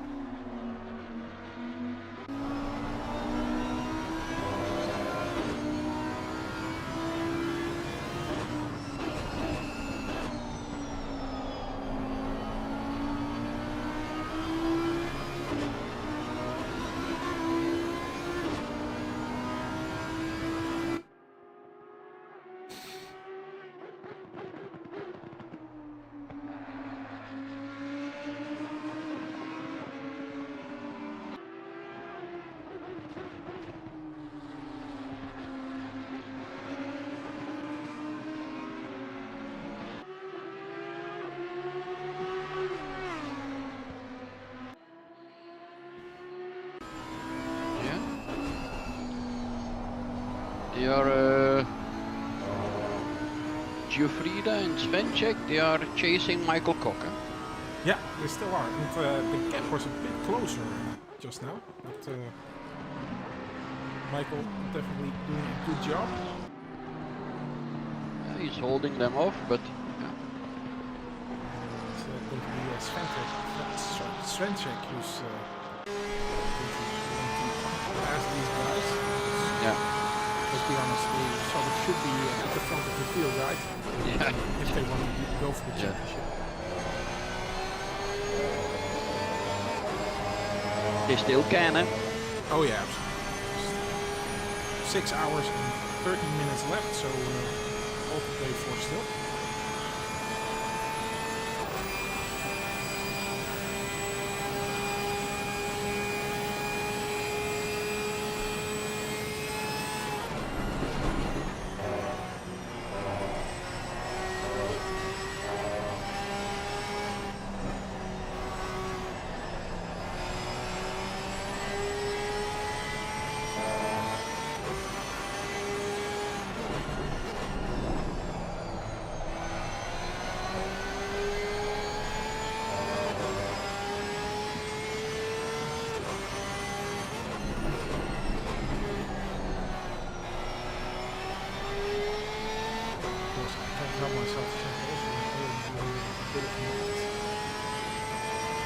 Very prematurely, I admit. What are you doing? I'm doing a bit of math. Oh, yeah, okay. It doesn't mean anything, we still have plenty of racing to go. Yeah, but it's something you do when you are looking and when you are following a race, and then if you have the results already from previous races, you're looking what is he doing, can he still gain places, can he not, is he losing places, and that's something that you do, no problem. Yeah.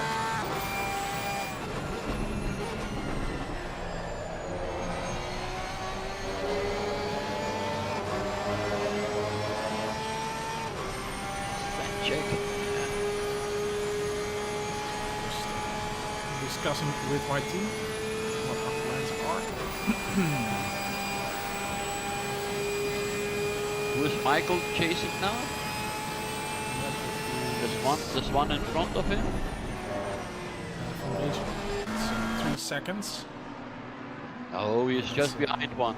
Yeah, exactly, but that's a back marker. See a blue flag. Ah, okay. There he goes. Yeah, Just he goes out the way over there. Okay. All right. Giuffrida and Svenček are right behind following? them. Yeah, we're following. Yeah. Oh yeah. Yeah, Giuffrida wants to go to the outside. Yeah. Rub it in. Correct side here. Who has the better exit? Giuffrida has. Yeah. Yeah. Yes. So now he has to defend from Svenček. That will will not be easy.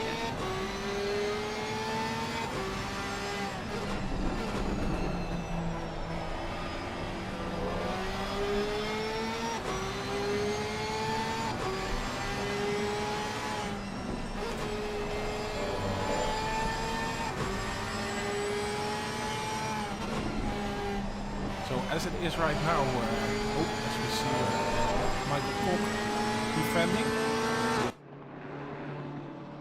Well, let's just wait a couple of corners, because things might change really quickly now.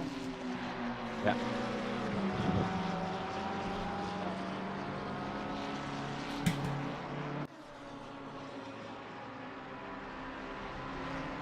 It will be your turn next time. Yeah, oh, Michael will do another stint. Another stint. Ah, okay. Yeah, so... Oh, in the dirt. Yeah, there's a lot of trash there. A lot of garbage there on the side of the track, but Michael doing hard defending here. Gets a bit of flashing. Lights there from Suncheck. Oh, no. Yeah, I think that's... Nothing wrong with that, eh? There was nothing wrong with that. Doesn't have to give away anything. But yeah, let me just really quickly show also as it currently stands, McClaw would get 223 points and would end up third in the championship. We have the 310 car, who would get second with 226 points, 226 points. And Hayakiri would win the championship with 237 points, so it's looking good for them. Harakiri is a 77 car. Yeah, 68. Oh, the 68 car. Yeah, so I was going to say 234 as it is now, but as soon as they pass Michael Koch, then it will be 37. Yeah. As it is right now, 234. It's still.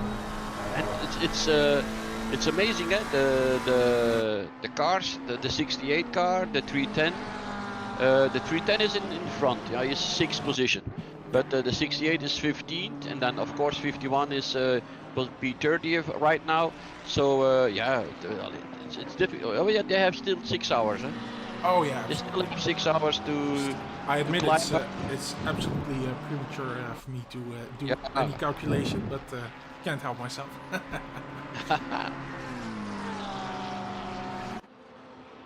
But yeah, so far, yeah, but I agree with you, Jean-Paul.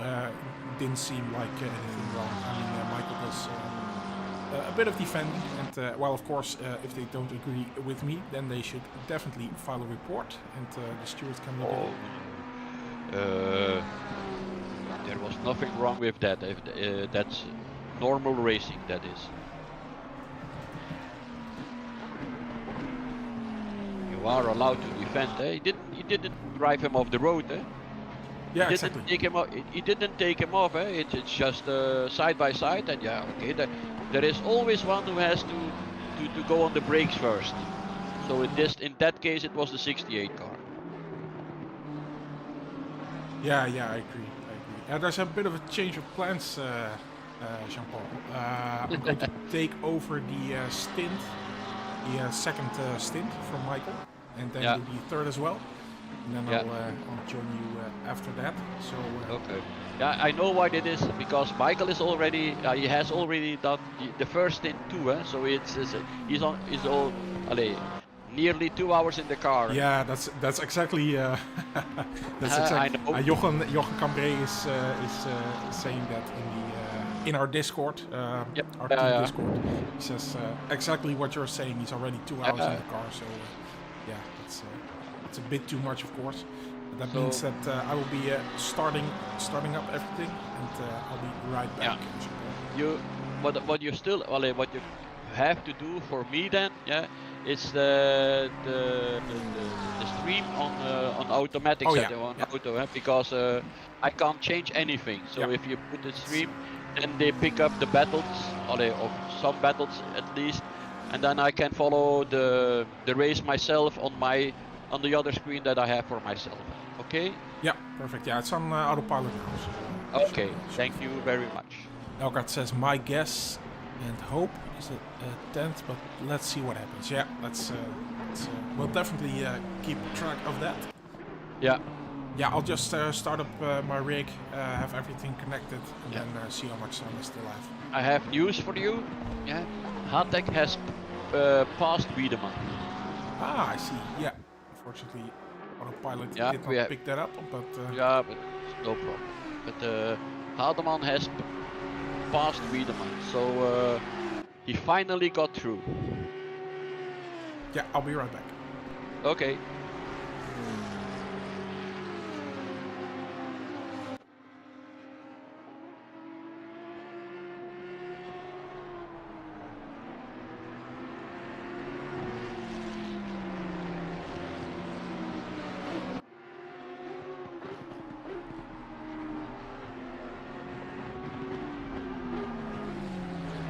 Yes, indeed, Hatek has passed Wiedemann, and he's being chased now, of course, by Wiedemann, but Zies is not far away, and Price is not far away either.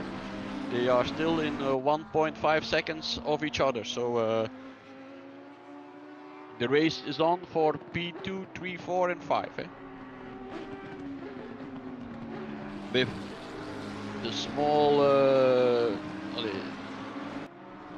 that small explanation that Price has still a 10 seconds penalty, so when he's going in for his pit stop they will be standing still for 10 seconds, and that will throw him back, I think, about one place. He will be coming out in position 6 instead of position 5, but yeah, like we are saying, still 6 hours to go.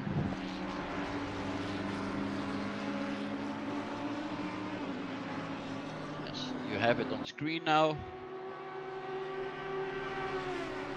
P2, P3 and P4.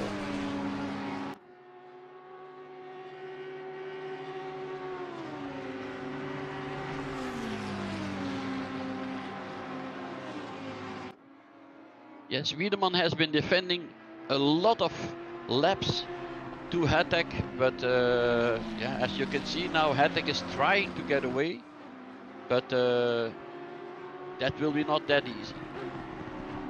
And I think they have Markov now in front of them. I can see that Zebe, car 921, has a drive-through. That will be for track limits.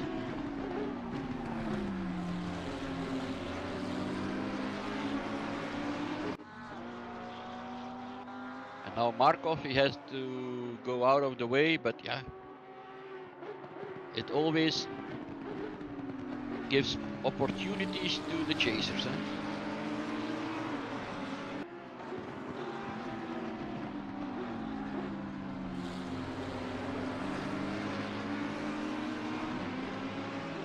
And meanwhile, Nefediev is still going away. Is still gaining time on Hatek. 2 laps ago it was 8 seconds, now they are on 10 seconds. So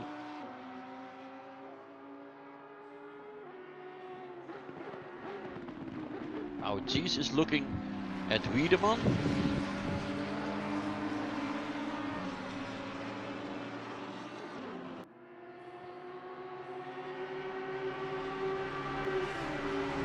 Will he be able to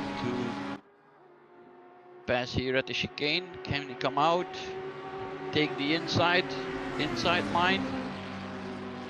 Not, oh no, he goes already. He waits for another lap or so. Yeah, should have another 10 minutes. Or probably Okay. in 5 minutes I will get ready. Okay. So we are looking into the battle for P2, 3 and 4. Yeah, looks really close. Zies, Yeah. Wiedemann and Hatak really close together. The back markers getting out of the way. Yes. It's taken away from Zebe. Zebe had a drive-through. It's not. Is he now still driving? Yes or no? Okay, I can't see.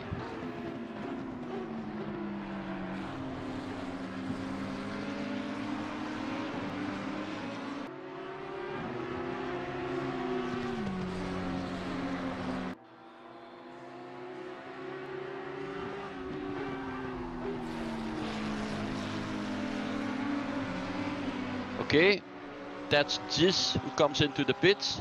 Yes, he's the first of the front runners going into the pits. Yeah, that definitely is my cue to take a quick toilet break and do 2 stints myself then, Jean-Paul. Okay. All right. Success, mate. All right. Thank you. And have a lot of fun in the car. I will. Thank you, mate. Okay. See you later. Bye-bye. So that just leaves us, viewers. And what I was just saying, like Nevediev is still going very fast because now he has 11 seconds advantage already over Hatak. So the last few laps he gains, yeah, nearly a second a lap, or nearly a second. I can't see the lap times, but it's going up and it's going up.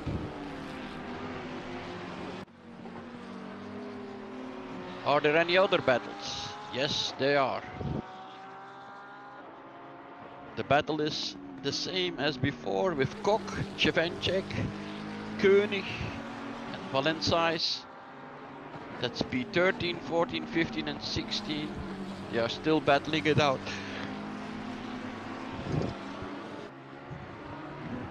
Christofferson, 709, is battling with Stewart.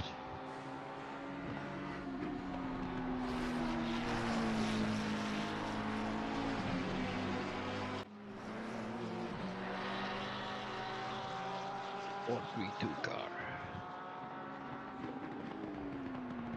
Ooh. And Ulrich, the 51 car, he has already gained some places. Now he's now in P27, if I'm not mistaken. 9.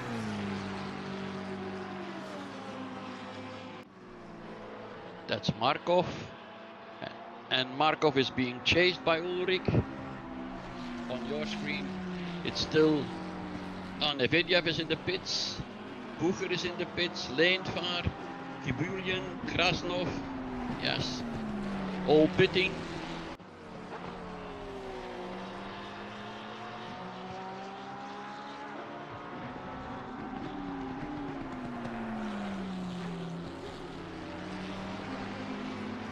Nevediev is only leaving the pits.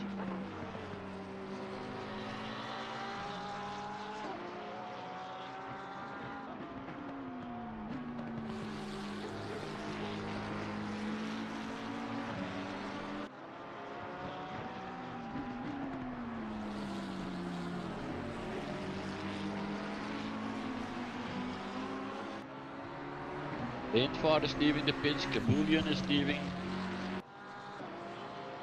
Skrut. Burakovsky has still his 15-second penalty. Vanasek, the 343 Porsche. They have a lot of damage. Bucher, P13, but he was in the pits. Sukhanov, 926. Jufrida is now 5th. Bilansky 4. Kok 8, but he will be coming in. We know that.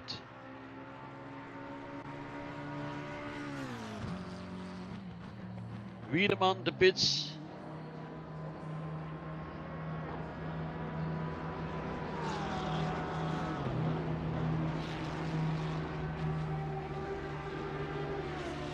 Price is now 2nd. Ulrich has passed Markov. He's now in P25 already. So he's gaining points. There are pressures for him. Yeah. Hatak in front. Wiedemann is coming out of the pits. He's now in P5, P6.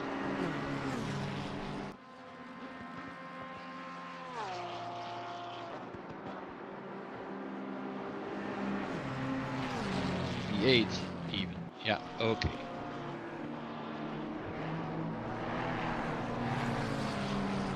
And it's not Wiedemann, but it's Proy. So you see, he lost a lot of positions just coming into the pits. And now he has all the hard work again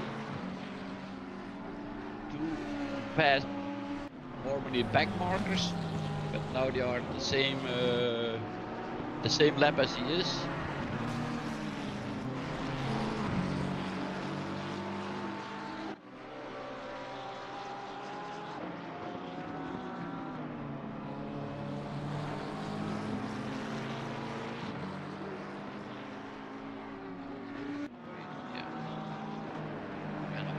Now they won't let him pass, yeah.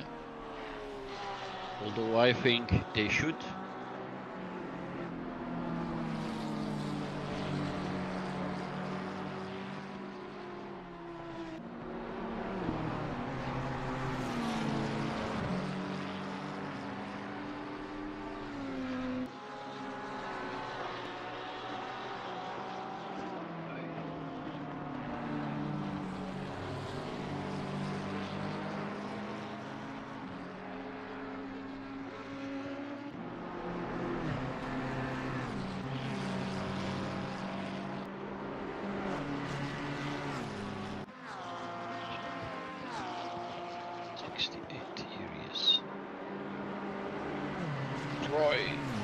Yeah, and he is behind Valentine and Koenig. And in my opinion, they still have to pit.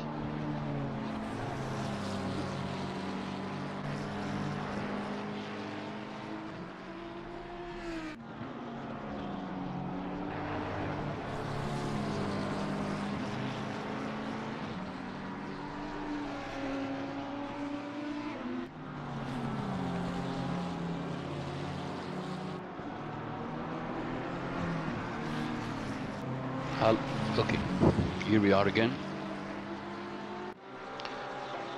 So Proy is doing everything to pass these guys.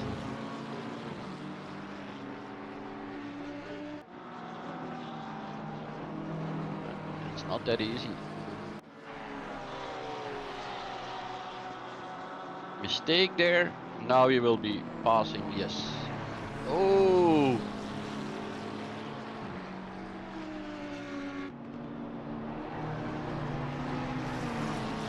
Yeah, the better line. Okay, Koenig is going in.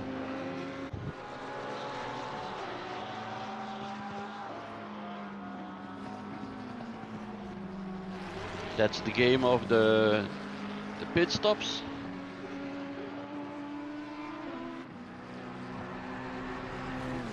Vinogradov.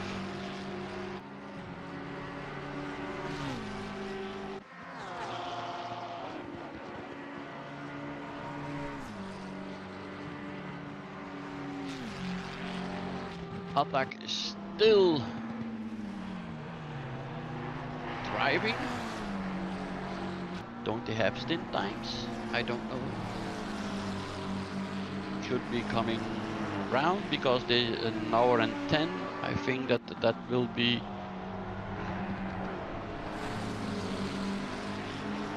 around the stint time they have to do, because Price is also in.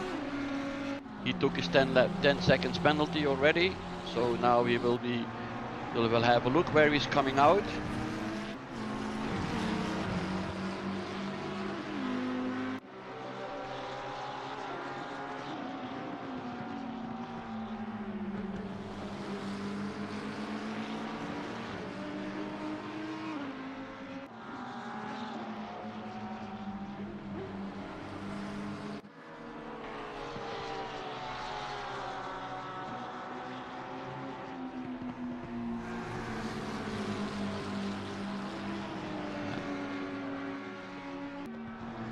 There he goes.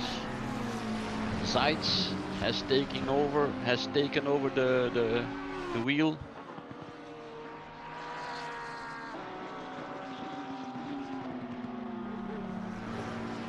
E5, E6.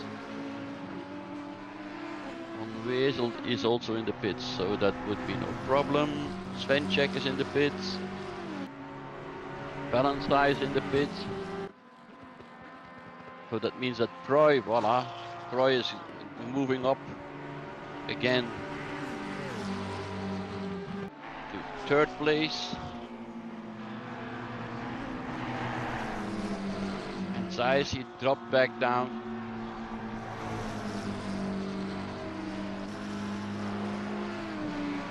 To 60.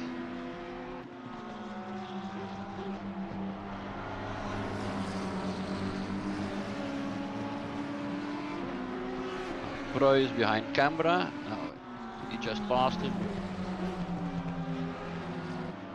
It should be okay.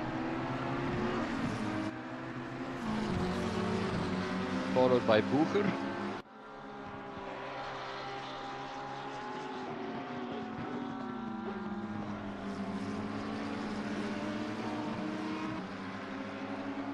Or Zhukanov.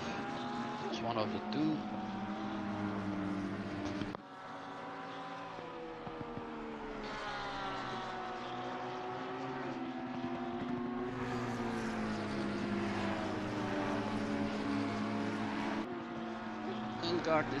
Elgard is saying on the chat, my guess and hope is P10. Yeah, let's see what they can do. They are already up to 25 to P25, so it's looking good.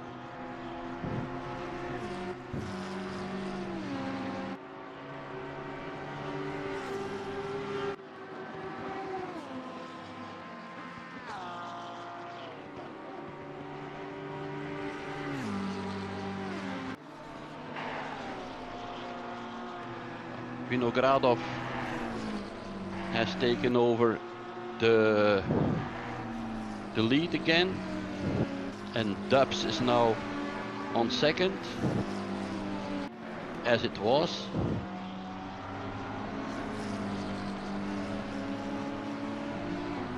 I think.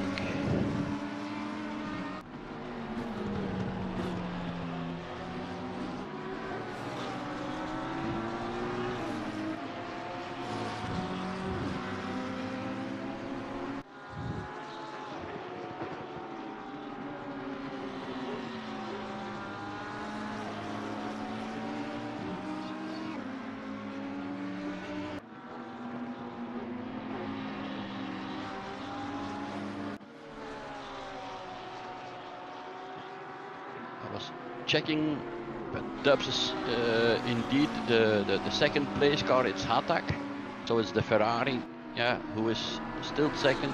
A drive-through for Stukhanov. A stop and go for Mamadou. Oh, lane far. Oh, it was a car that went into the pits and wrongly.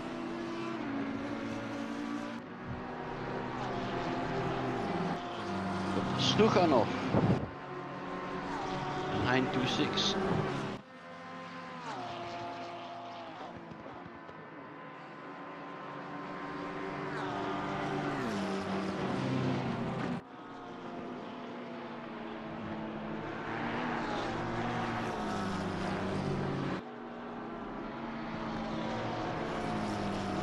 Yeah, that was the car that went into the pits wrong, the wrong way, I think. So he took his drive-through. He wanted to take his drive-through immediately, but it went slightly wrong. Lane far, 10-second penalty. That will be for having a crash or whatever. So we have Vinogradov in P1, Dubs in P2, Proy P3, that's the same cars that were chasing each other before. Then Bucher, Zeitz, that's Price with the Lambo 717, Leenvaar, Kabybilyulin, Stukhanov has taken his drive through and is still 8. And let's have a look at our co-commentator Daniel. He's still in P14 and he's chased by Adam.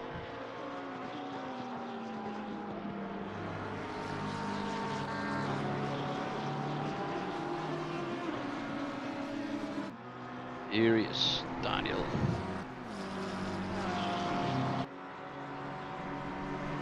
On your screen is Troy.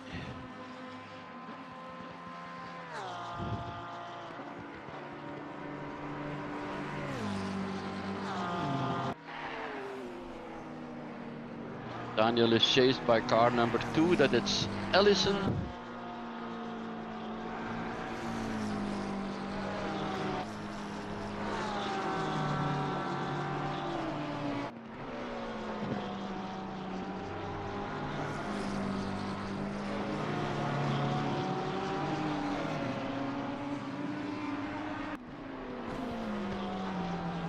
He's doing fine, he's defending. On your screen you have still Troy, who's driving in the 989 McLaren.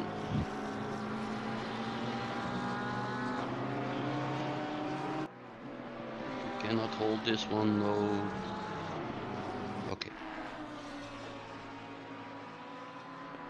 It's P15 now for Daniel, which is still good, by the way.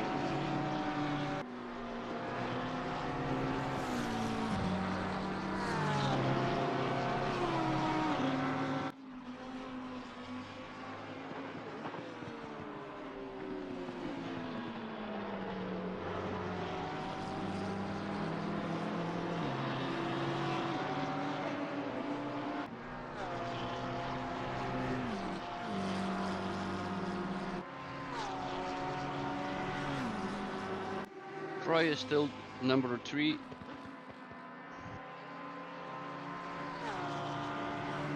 Followed by Boeger, Zeit and Leenvaart. But Leenvaart, he has to take a 10-second penalty the next time he's coming into the pits.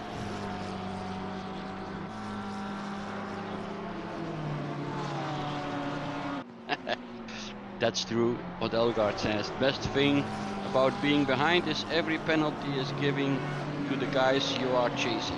Yeah, that's right. Where are you?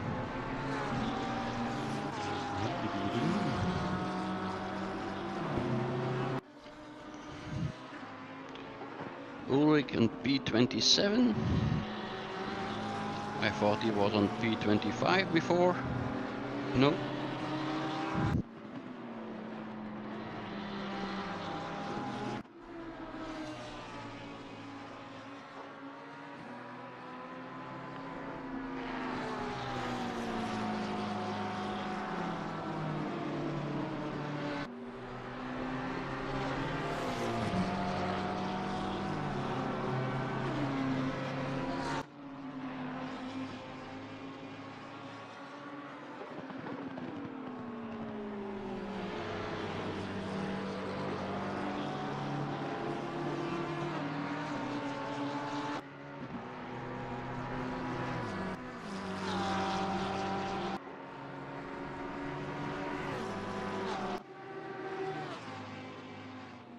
My excuses to the viewers on YouTube,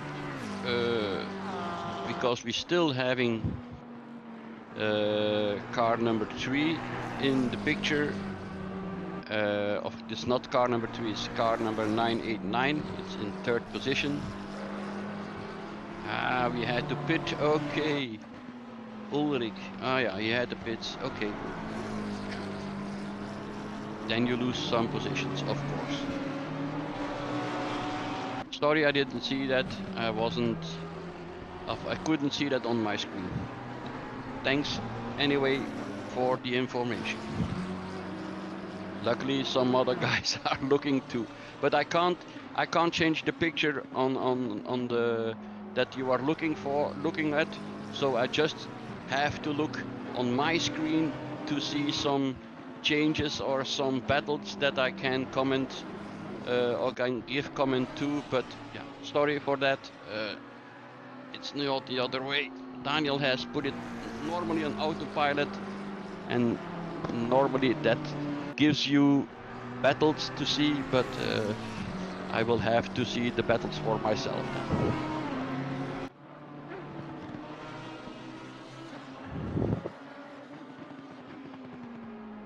Like this one. I will try to locate it. Late far.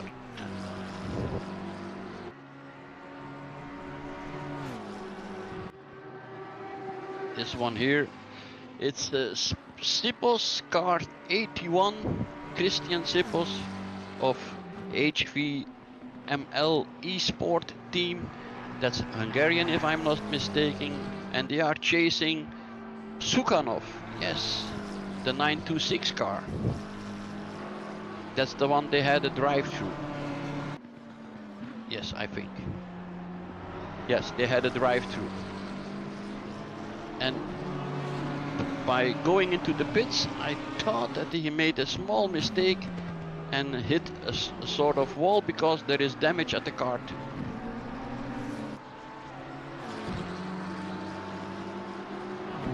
And Sipos is making the best of it. He's really trying hard to pass Stukhanov.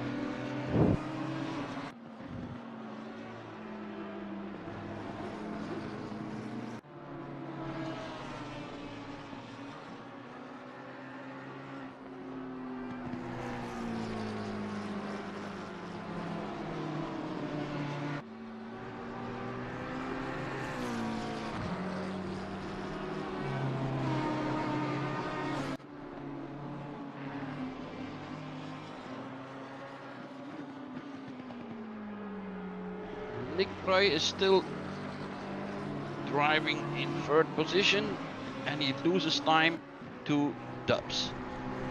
Oh, that was a mistake from car, I don't know.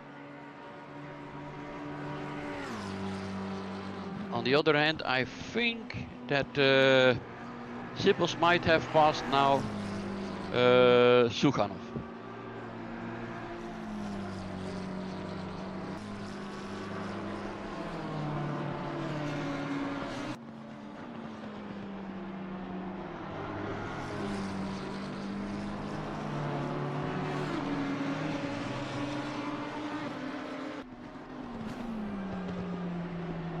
Sipos is now chased, I think, by Kabibulin.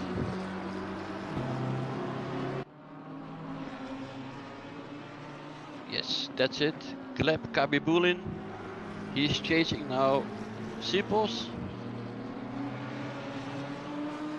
And Kabibulin now has passed, of course, Sukhanov, who is trying to keep up with the two other guys in front of him.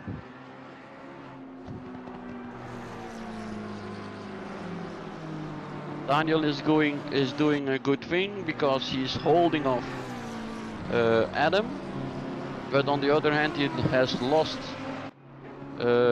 quite some time yet to Allison. But they'll be 50.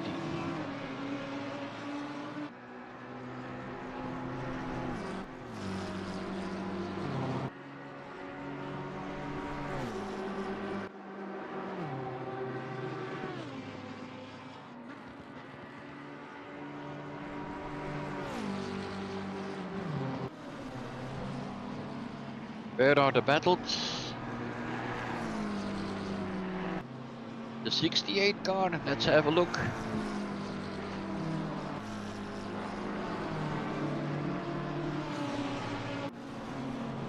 Ulrich, voila, he has already gained another position now, back at 26, and he's looking for Broker on 25th. But I was looking for someone else. Here we are. Canapicas, yeah, Manduguas, Arakiri Racing, number 68 in the Porsche. They are chasing Rossi with the 4 car, number 4. And that's for position 12 and 13. Now it's like we heard before from Daniel, for the number 68 car, it's very important to gain positions. They are gaining points then, and he is passing, yes, he's passing easily Rossi for P12. So they want to gain as lot as positions as possible. The higher they stand in the end of the race, at the end of the race, the more points they get, and I think they could be then winner of this 3 races. If, of course, and that's the plan of Elgaard, if car 51 can finish like P10, that would be an amazing job, and then they will be champion. Where is he? Ulrich is 26th, P26, and how far is he behind? I'm waiting.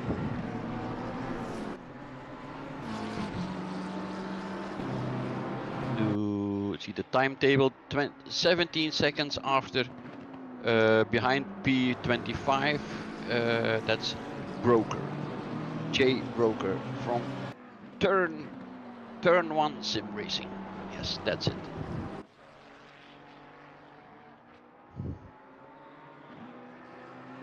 I can see on my screen that the P1 and P2, they are chasing each other. So I will have a look there.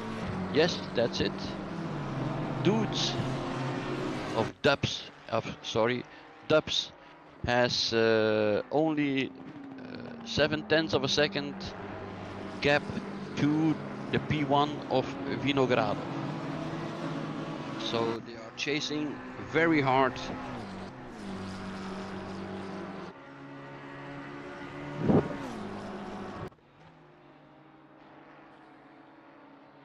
Or they are looking very hard for the P1.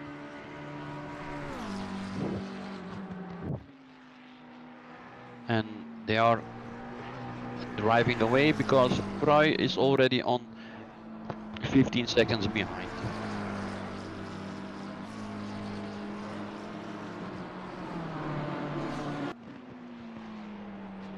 I think that Daniel made a mistake, because not only TNM but also Almeida and Zebe went past him, and he is now in P70.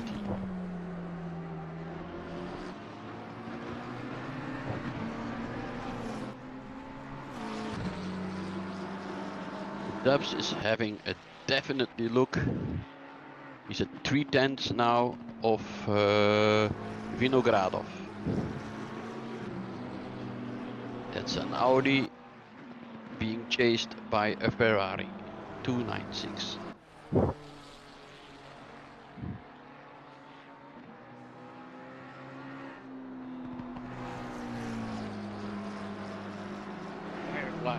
Firefly Racing, is it? It is.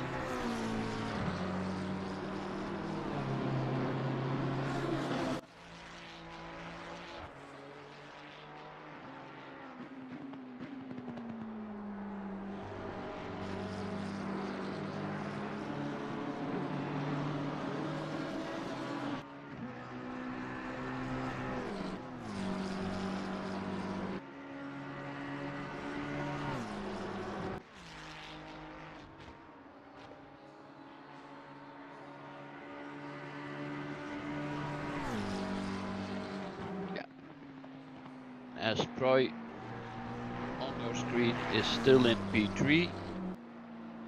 He's driving somewhere alone because he has 15-second gap to Dubs, who is driving before him, and he has a 4-second gap to Zeitz, who is in P4. So yeah, he's sort of no man's land. On the other hand,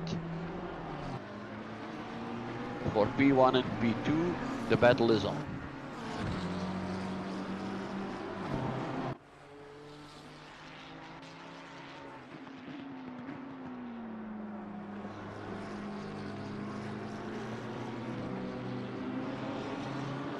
We went far out. The last corner.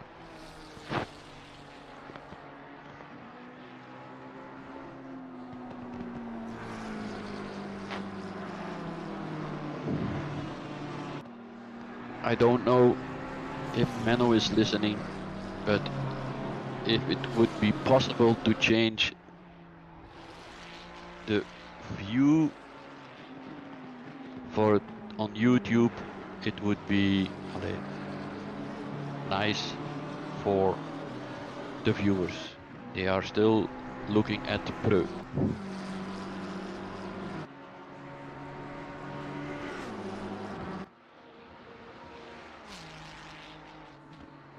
Dubs is trying very hard.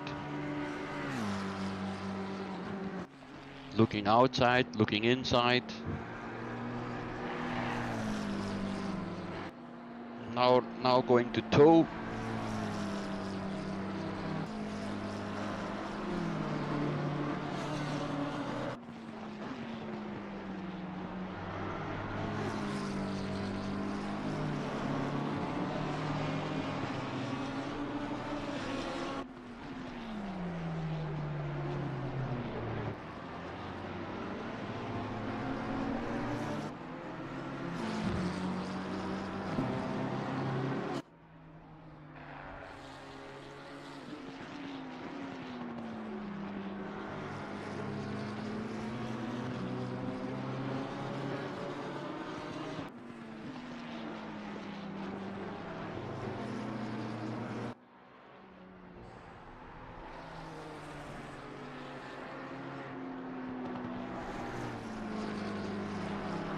It's like before, eh? Now Dubs is chasing the number one, but he's following really at, yeah, he's right on his tail and he stays there. So it's he's always having the slipstream, but on the other hand, you have to look after your tires. You have to be aware where you are on the circuit, because if you brake now a little too late or whatever, then you will be thrown out to perhaps out of the raceway into the barriers or whatever. So he has to be very careful, not touching, of course, Vinogradov.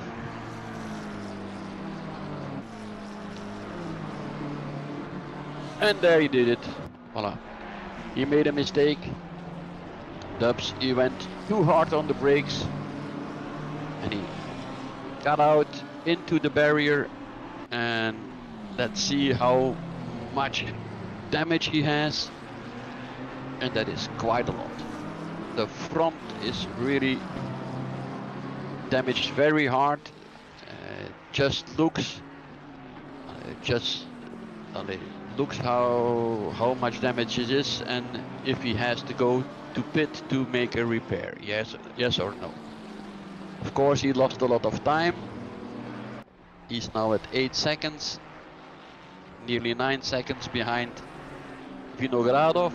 Is he going into the pits? No, he's still driving around. He's making another lap.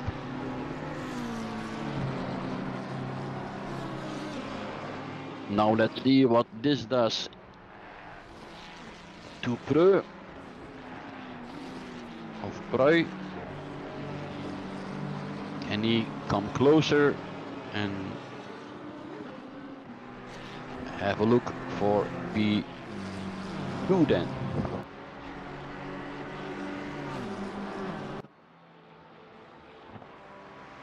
Let's see what the lap times are.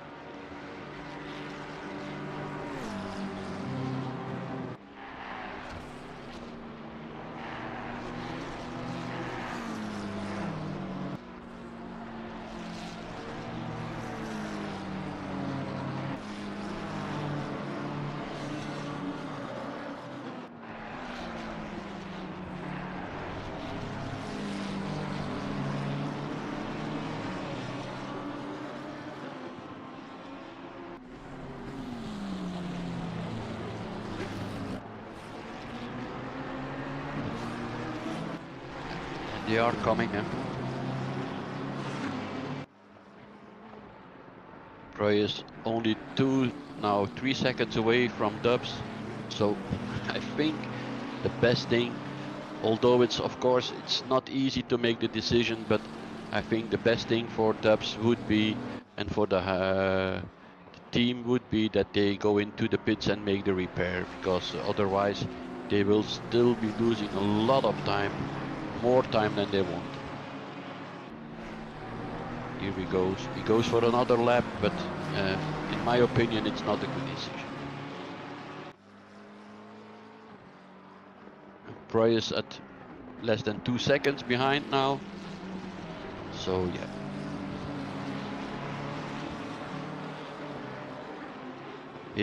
If he's driving his stint to the end, he will have lost more than, I think, than he will if he would come in now to make the repair. And even if they change the driver, it can be done in the same time. They just have to adapt their strategy to the time that they lost or gained by making the pit stop now. Here he is. On your screen you can see it now too. Here is Proy, and he will be overtaking Dubs in what, just like 10 seconds or so. Dubs will not be able to defend.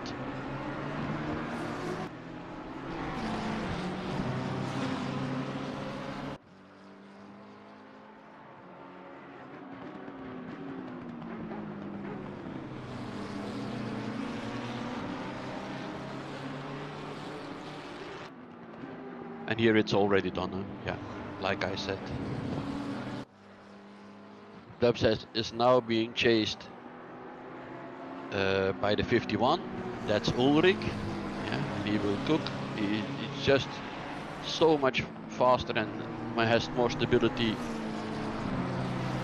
Now, who is it?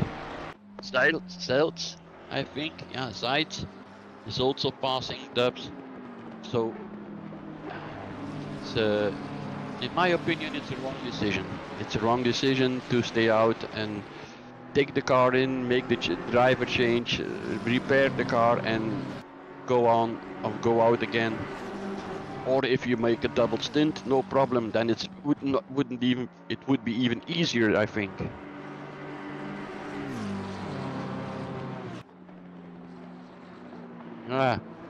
That's what I'm saying. Sorry, Golansky, Massaf. I can't change the car for you. It's a mistake that made Daniel when he went to his stint. Normally he puts the picture on automatic, and if it's on auto, normally it picks up the battles from some cars. But yeah, I can't change it. I don't have I'm not sitting at the server and having the pictures going live, so I can't do anything about it. I'm very sorry. That's why I'm trying to give you some information through my screen that I can follow, and yeah, where the battles are or where the battles are not. Yeah, you can see the times on the screen, that you can, but that's all.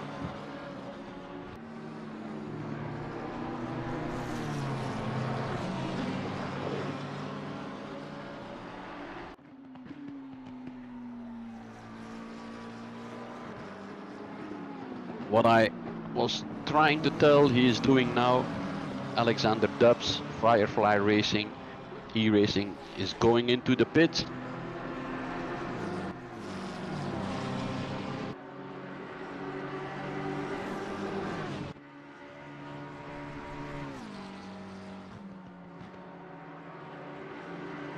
If you're driving, 197 car.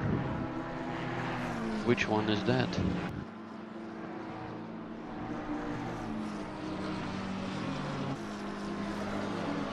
The one, Opalio, is disqualified. for speeding in this pit lane.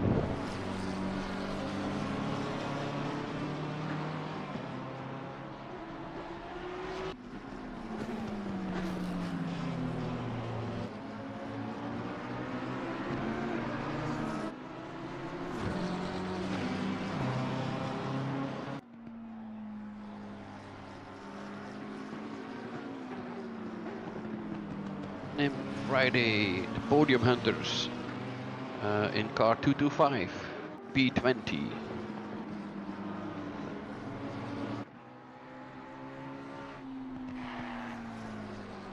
Now let's see what Dubs is doing. He's still in the pits. He's P10 right now. Yeah, so the repair takes some time. Now he's going out of the pits again. So let's see what they can do now for the win of this race. He comes out P13 it is.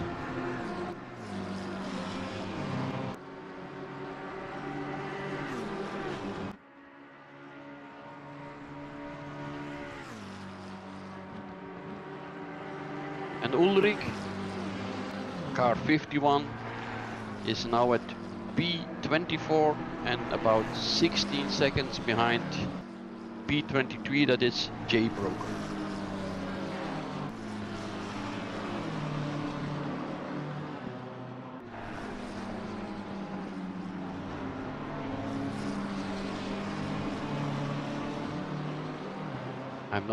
I'm not sure if Menno can hear me, but if it's possible for Menno or for someone to change the pictures on the YouTube channel, please do so, because yeah, we are looking at the same car for a long time.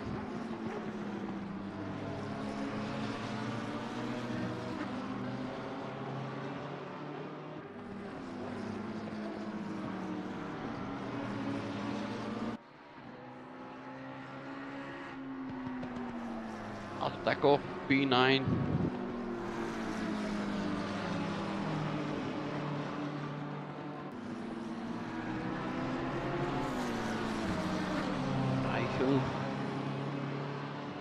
This is still a battle that could go on.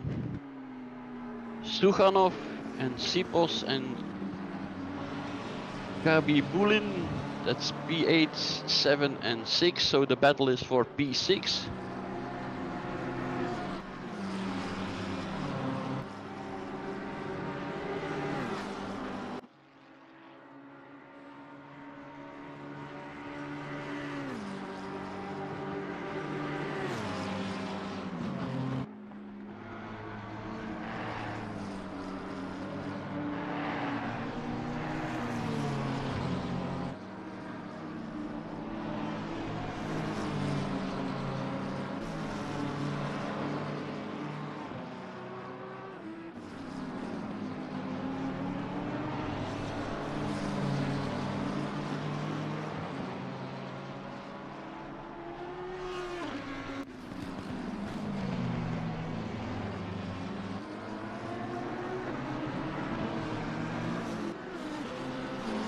They come closer.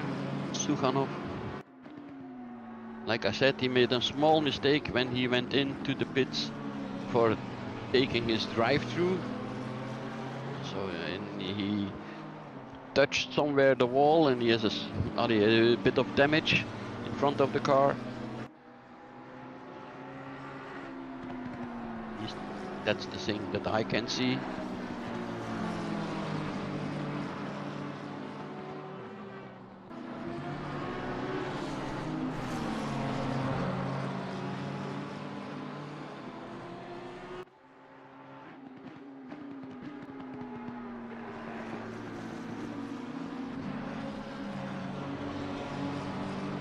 Kuzmichev, he went out of the way, of course.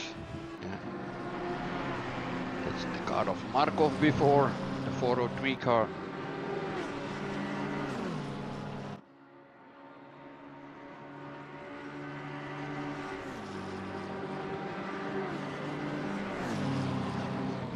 Zeitz with the Lambo has passed Breu for P2. Roy made another mistake, and I think he had to let the back marker go.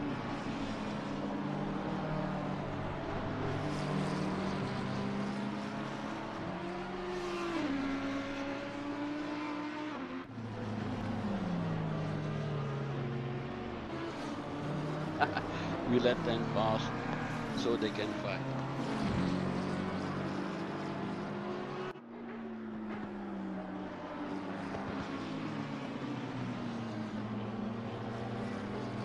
Oh, here we go. Suganov made a mistake. Chicane was not taken correctly. I mean, he went through the sand, but no harm taken. He's still driving around.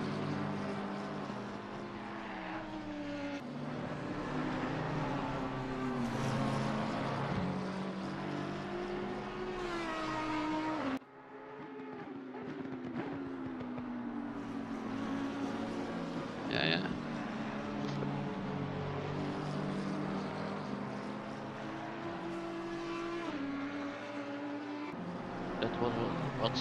That is what I was thinking. Ulrich he passed Preu even. Yeah. And taking on the fight for Calgaro. He's like 13 seconds in front of him.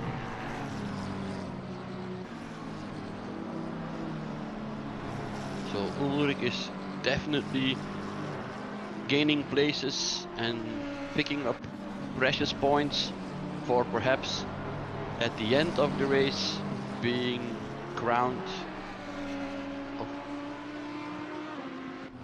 as number one of the 3 races together, the championship. Like Elgaard says, he hopes to be P10. That's perhaps a little optimistic, but I think that P15 should be possible at the end.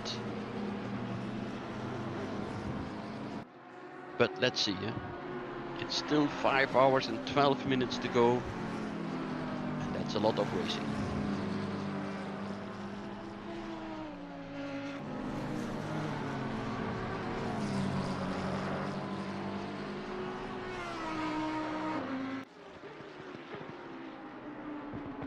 They're waving the blue flag for Ulrich, but he's driving away. He's driving away from Preu. Held up now, but now he can pursue his way. Cambra lets him go. 44 car.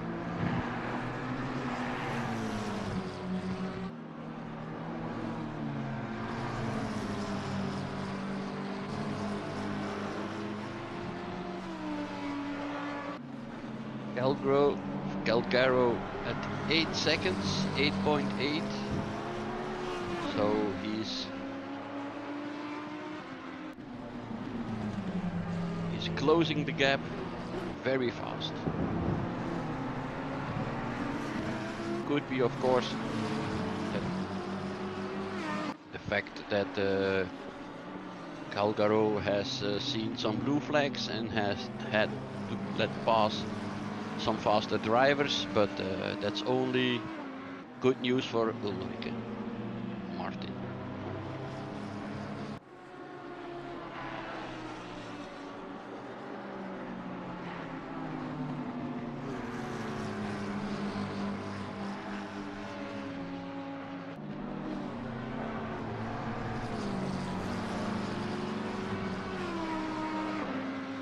Daniel Metz is doing 2 stints. He's doing a double. That's I know why you're asking, but I can't help it. I'm trying to get through to Menno, but I don't know if Menno can change the view or can change the live view from YouTube. So it's out of my hands, really.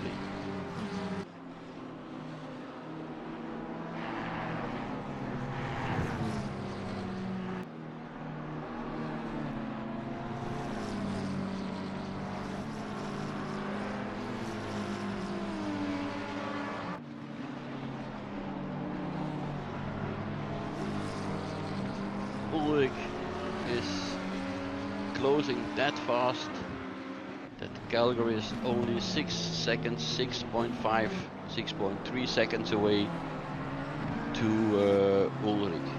On the other hand, Broker, he is also in front of him, P22 at the moment, and he's at 19 seconds. But that was, I think, the gap like before, or about the same gap as before. So, but on the other hand, if he gains a place, P23 is another point or another more points gained for the team that is in the lead overall.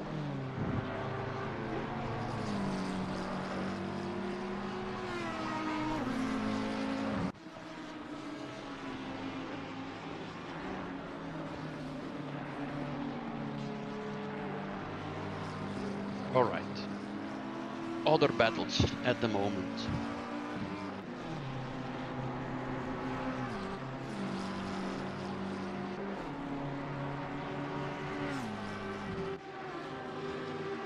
Not in front. Mamadou, the 41 car, is trying to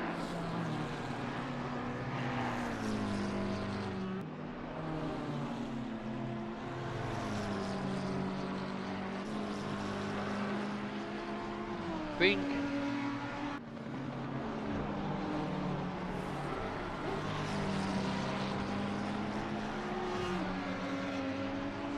It was another double car.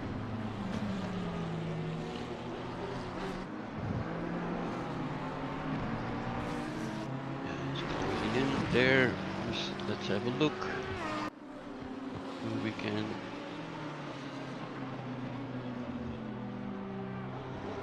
Zaid, he's at 18 seconds of Vinogradov.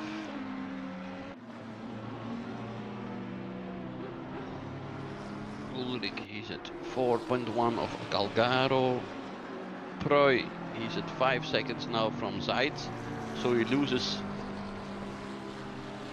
not only places, but he's losing time too to the second place.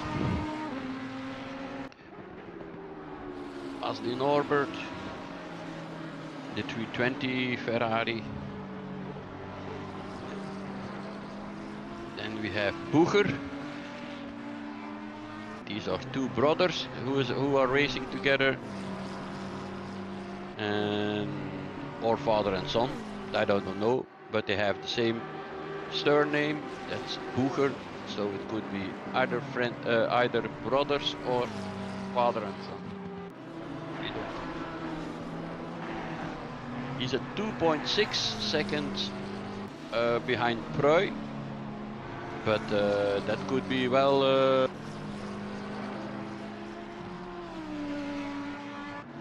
or he could be well be really chasing Proy for the third place.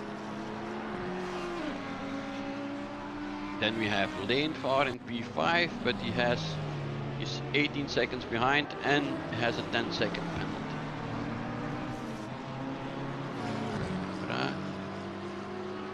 Almeida. Everybody is like driving on its own right now. There are no great battles going on. Mamadou.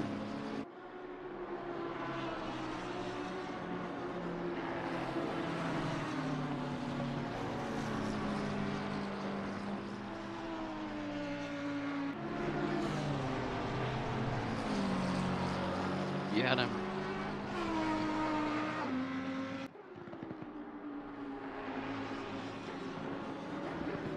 Kibulian, yeah, Sipos, they are fighting. That's 1 second gap between the two of them.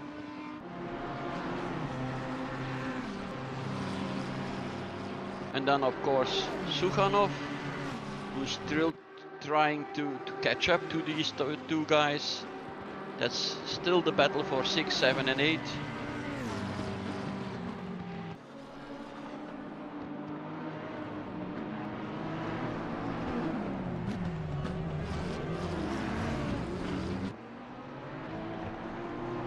And Sukhanov comes into the pits, yeah, at 5 hours left, so it could be a regular pit stop, I think.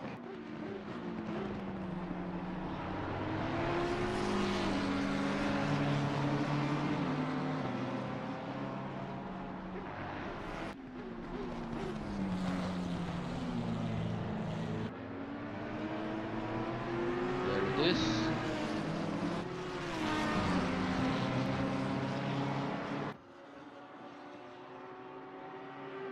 Boeger has passed Leendvaart, of course. Preu, like I was saying. But I didn't see it on screen.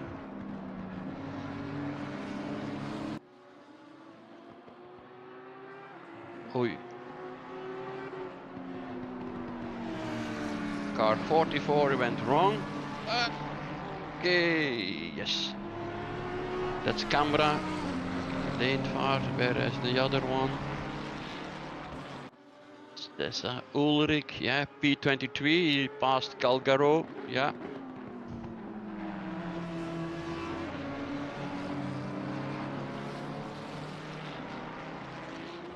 And there is Preu, and he has been passed by Boeger, yes. So Preu is now at P4.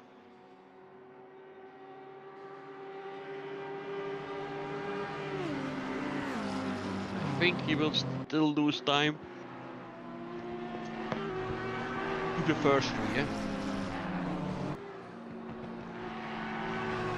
Daniel is P18, so he also lost some time, but yeah.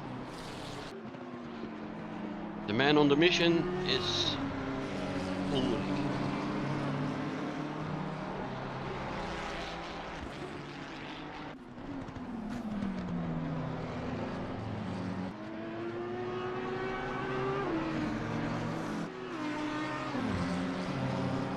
Ulrich is chasing now Preu, the number 4.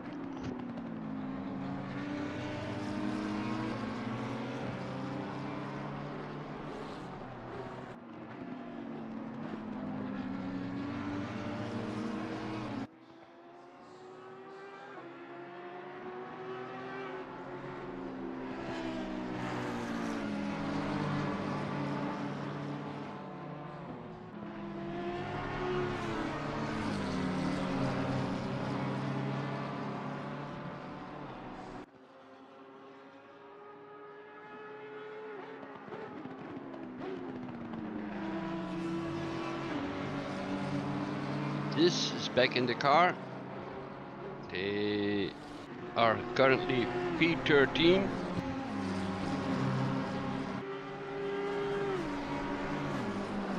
I'm not mistaken, that is Sukhanov who went in, no? Yeah, 926, that's it. It's an Audi.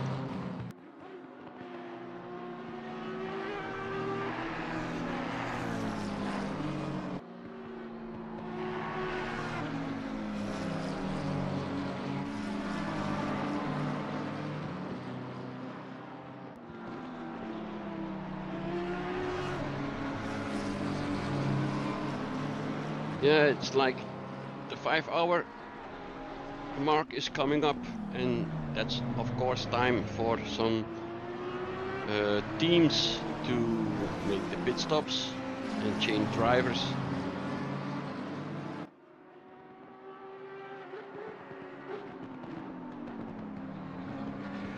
Team 105 and team 432, they are taking their pit stop.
Ulrich really attacking Roy, or of course one of the two has to pit also, yeah, or they both have to pit, but who's pitting first and will it change the outcome? There is the number 4, yeah, Bucher who's pitting now, yeah.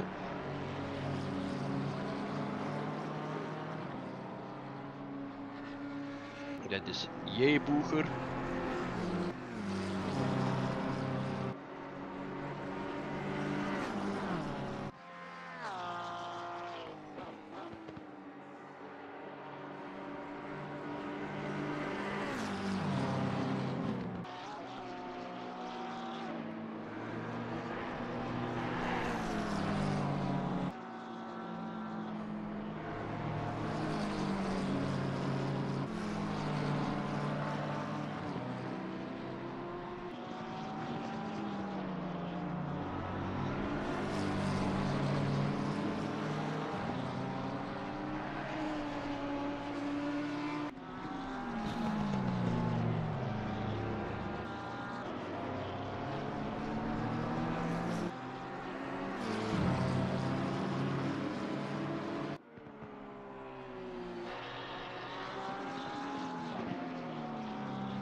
I was looking to locate car 77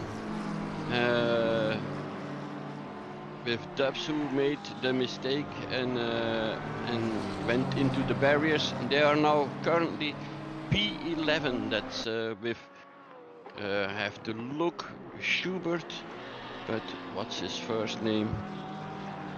Let's have a look.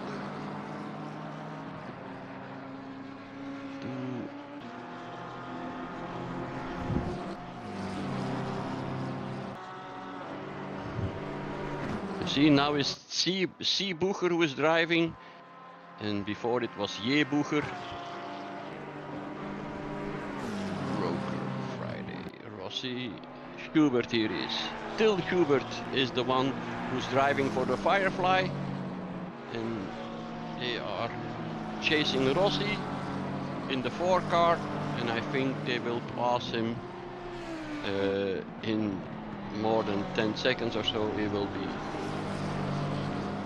be done. Of course, there will be a little bit more cautious, They don't want to crash again, because as you can see now, it costs you dearly. Yeah. This looks okay for no.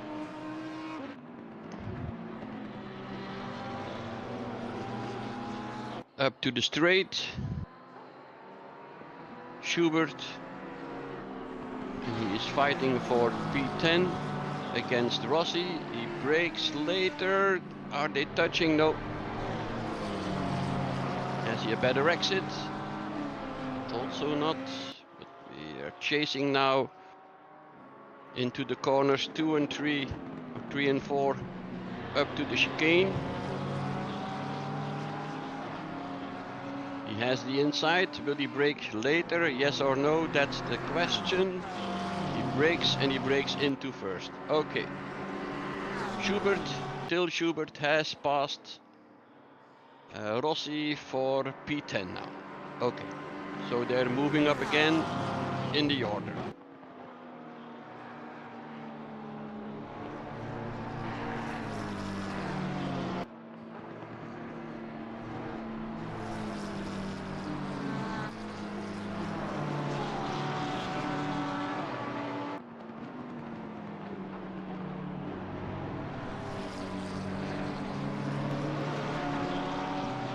See that Vinogradov has pitted too, because he's P3 now. Yeah, and Zeitz and Preu are 1 and 2.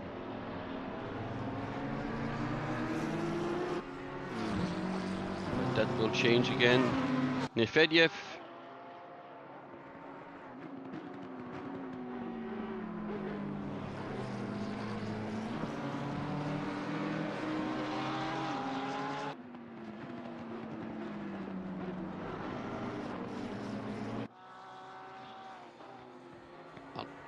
Nefedyev is back into the car.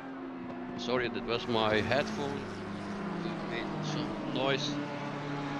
Nefedyev back in the car, and we will see that the lap times will go up again, really fast. Lane far in the pits. Of course, he had a penalty for 10 seconds.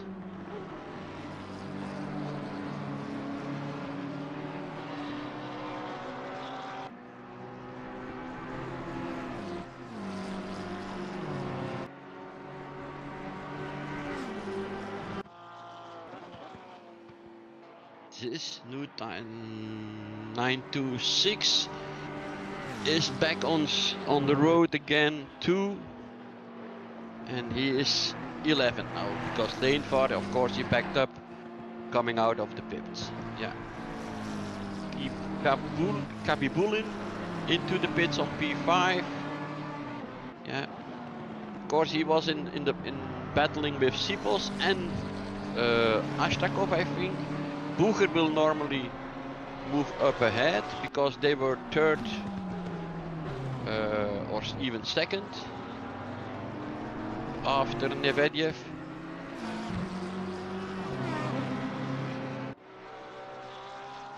It's always a little bit of chaos during the pit stops, and then they are also again changing the names, so you have to look for the cars, the number of the cars, and then try to remember them.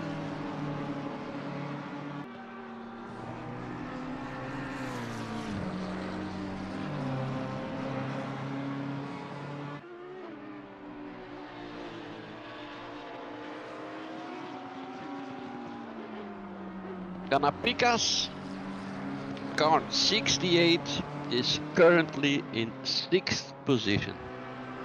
And if I'm not mistaken, they are into the race for the overall win.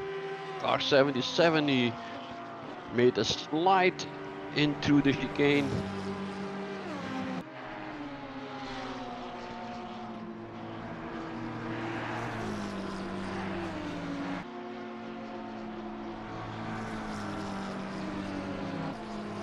Yes, car 717 behind him, that's Seitz, but I don't think he has to let him pass, or he wants to let him pass. Although Seitz is at the moment first on track, but he still has to go in. Yeah, he still has to go in for his third pit stop. And I think he will be doing it now. 4 hours 49 left. Although he can still do another 10 minutes, perhaps.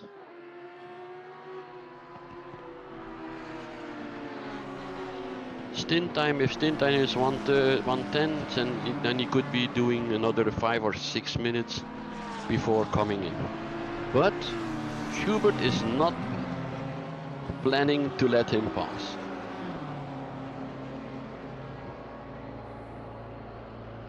Roy is in the laps, in the pits, yeah.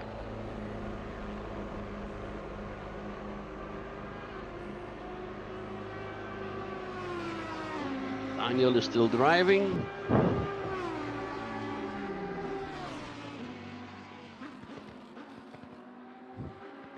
Perhaps they could tell him that when he's in the pits to change the screen on YouTube, put it on automatic, if it's possible for him. If he has the two PCs, one beside the other, then it could be done, otherwise it will be very difficult.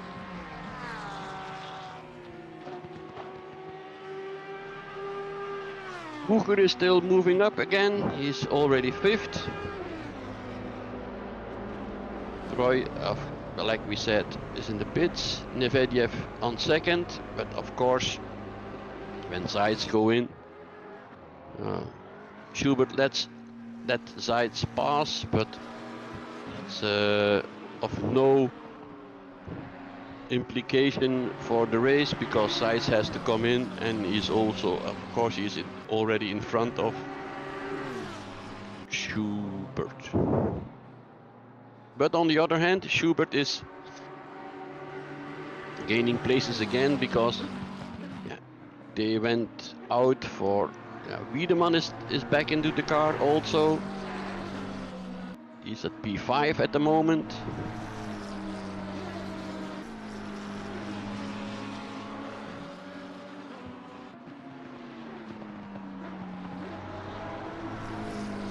Daniel's in the pits. Reichel is in the pits. And Ulrich B20, but I think he has to pit also one of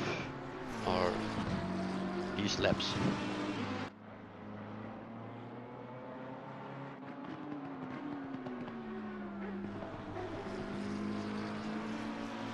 Meida's in the pits, Reichel is out of the pits already, Daniel is still in the pits.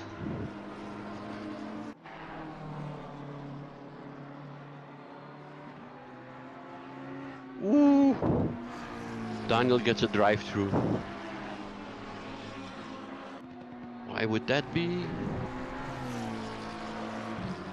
Normally speeding in the pit lane gives you stop and go for 30 seconds. I don't know.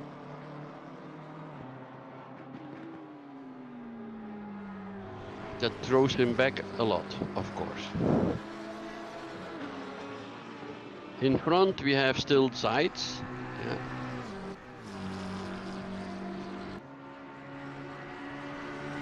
Yep. Okay, another lap for him. Nevediev is closing in already. Sipos, he has to pit all two, number 80, the 81 car. Bucher has pitted. Yeah. So I think after all the pit stops will be done, that it will be Nevediev, Bucher, and then either Seitz or Wiedemann. That depends. Why am I saying this? Because I think that Seitz has lost some time, first of all behind Schubert, yeah. but on the in that case, it could be that Wiedemann takes back the third place from Zeitz in the race. There he goes, Sipos goes into the pits.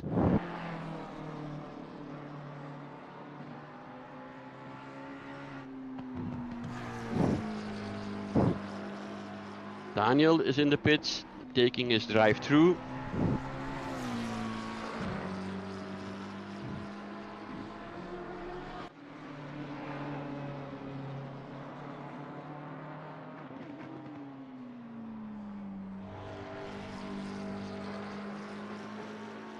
Bucher moving up again, I think.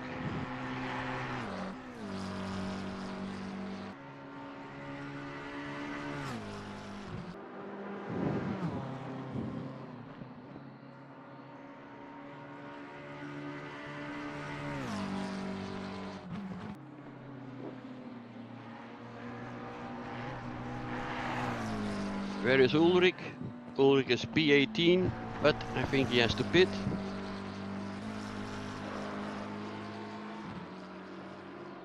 And Daniel is out of the pits. He's now P23.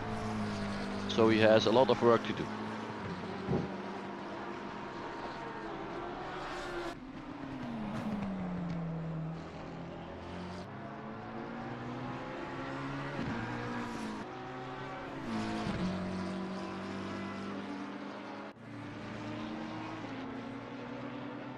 Where is Nevediev?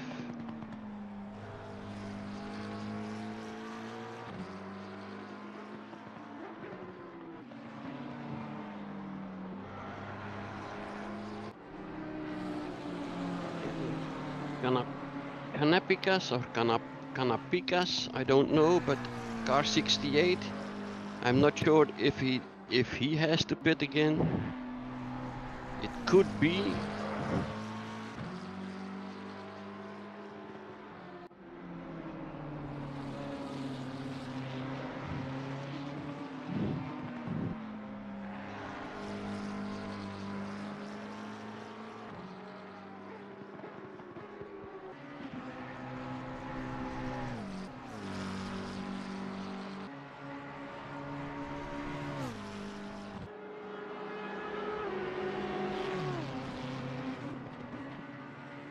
There it is. Sides into the pits.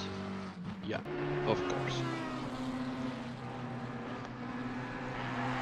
Nevediev, yeah, at 42, normally it takes 30 seconds. Plus a driver change, plus in and out of the pits, so Nevediev should come out first. And then Bucher, I think.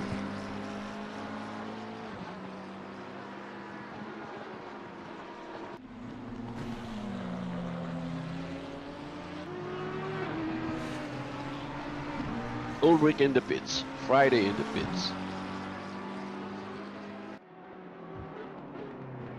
That should be Norris, Anderson, so when Ulrich comes out, excuse me, when Ulrich comes out it could be at P20, P22 perhaps, or P22 certainly.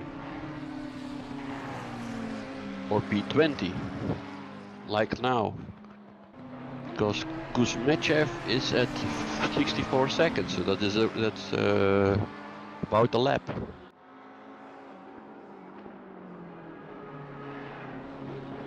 Oh, Deborn.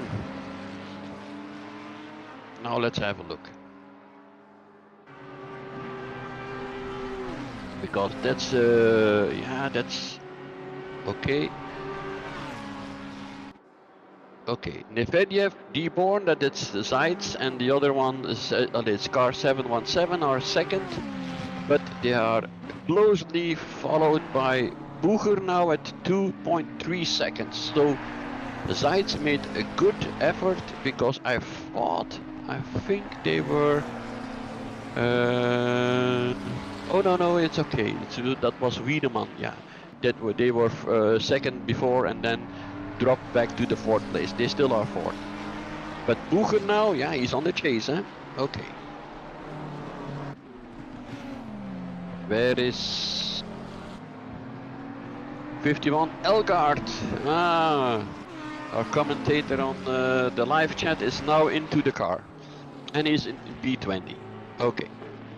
Kanapikas did pit and the 68 car, and he comes out in 9th position. As also Rossi has to go into the pits. Lane far past him. Yeah, okay. So he's in 10th position. Okay.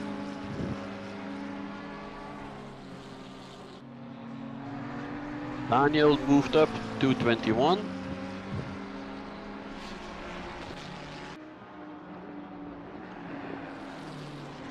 Stewart is into the pits now. That gives Elgaard, yeah, P19.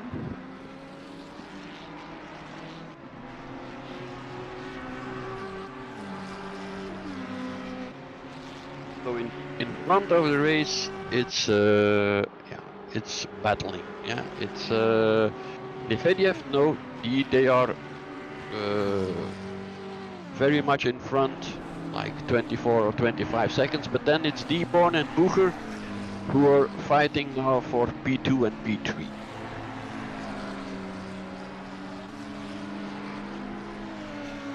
Acuna gets a 15-second penalty. Stewart is still in the pits, so Elgaard and Metz, they went up of him. Metz is now P20, and Elgaard is P19. So like I said, P15 should be possible. I think at least P10, like Elgaard said, will be very high, I think.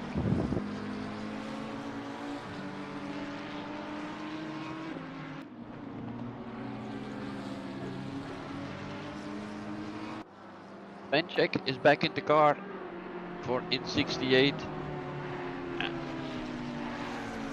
He's chased by Krasnov, but I think that Svenček will be able to hold his position. Although saying that, yes.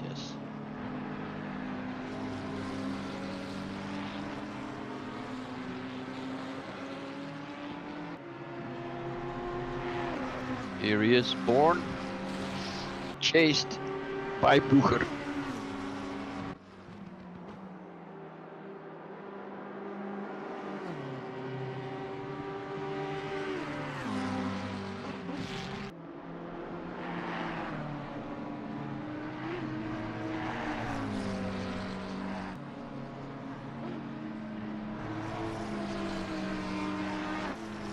Point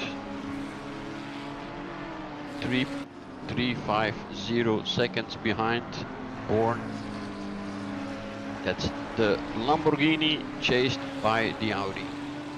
717 chased by 310. It is. Yeah.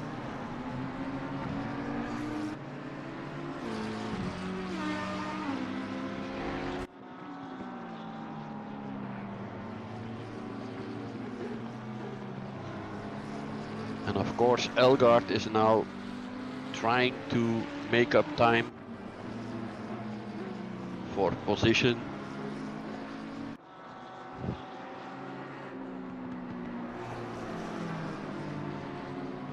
Now I don't know what the BOPs are for this race,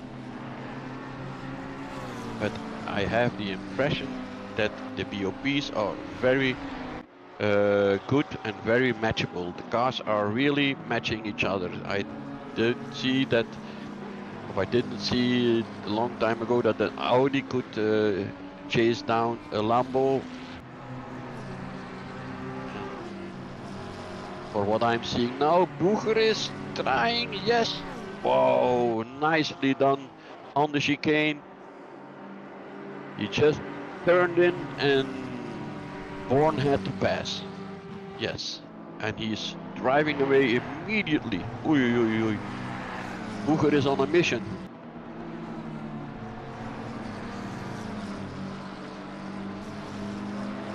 Booger is on a mission.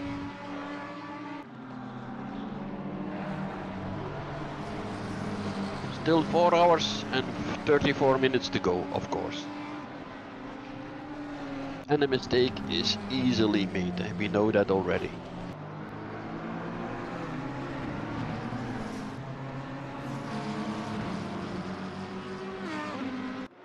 Svenček, yeah, is also defending still from Krasnov, sorry, from Krasnov. 2 Porsches, one against each other. Let's have a look there. And Stewart. Here he is, Krasnov.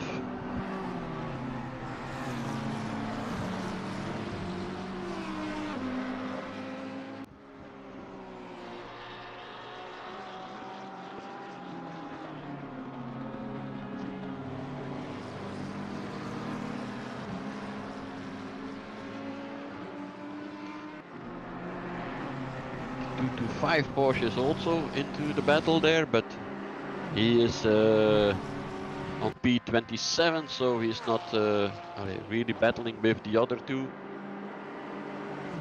Krasnov is really coming very close to Svenček. Okay, nicely done this by Lloyd in the 225. He gets out of the way.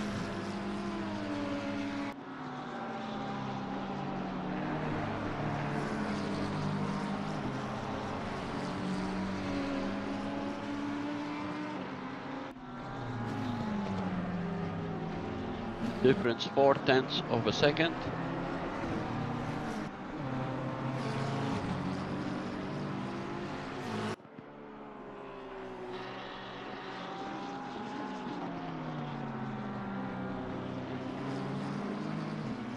Small mistake there of Krasnov, who went a little bit wide, and it gives Svenček a little bit of space to breathe, little bit of air between them.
Always nice when you can have a battle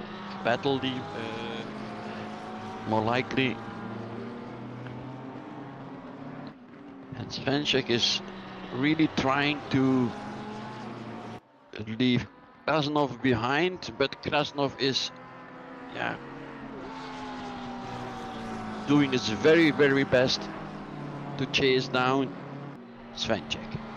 And of course it's for position. It's for position 10 and 11.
Okay. I was trying to something to change the picture on the YouTube channel, but that is not possible for me. So I'm very sorry. But still, Svancek is in front of Krasnov.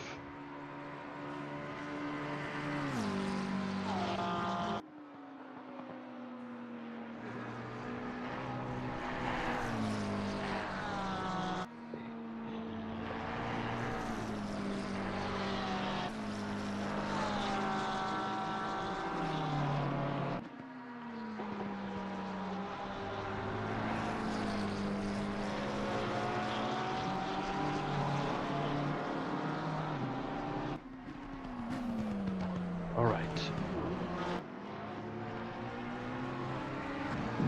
Norbert into the pits and Svancek being chased by Krasnov.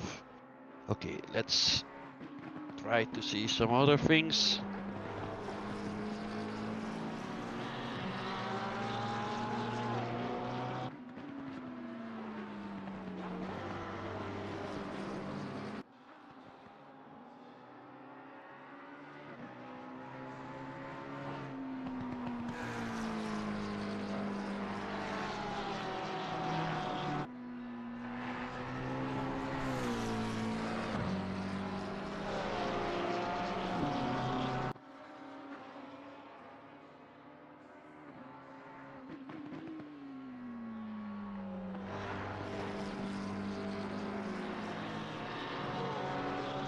Stop and go for the 320 car, and that's who?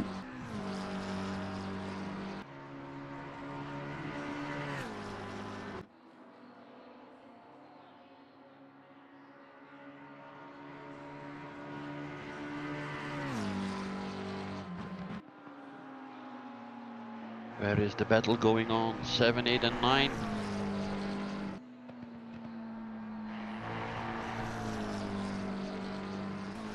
That's Leendvaar. They have Ator, the 495, Limpar and Leendvaar. Yeah, okay.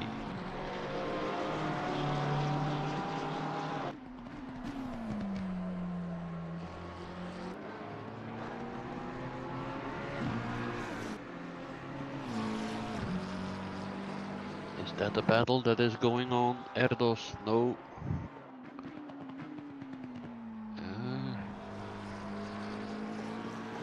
But Hakuna, he has a 50-second penalty. Also, Elgaard has a 15-second penalty. And not, I cannot see why. Hold on. I cannot see the reason why that is.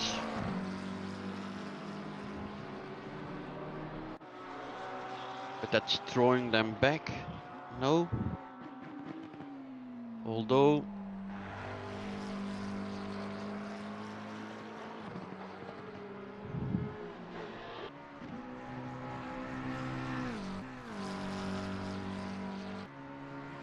Not that much, because I think Daniel Metz is P20 at the moment. Yeah, and he is on a substantial distance from Elgaard.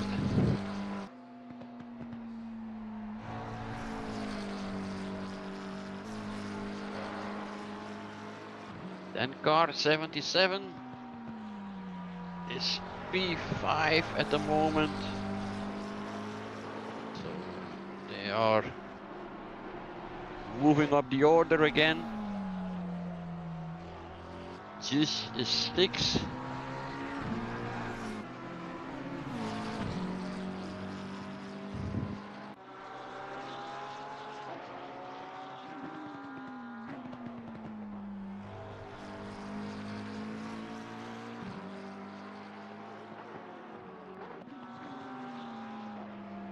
Kerak, car 432, E-Racing Endurance Team. I think that will be Czech. Yeah. 320 stop and go cleared, of course.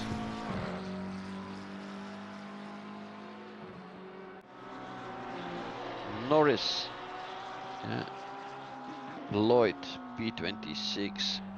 Boeger, yes, still being chased by Daniel Born, or Born, of course. There is a lot of traffic they have to go through.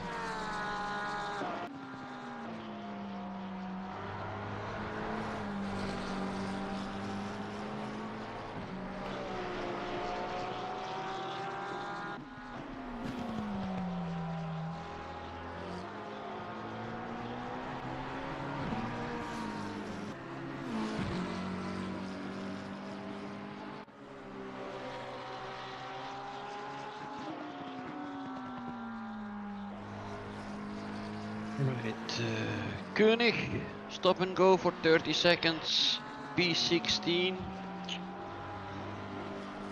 That could be something. Krasnov, Svenček, 145.555, 145.822. Still battling it out.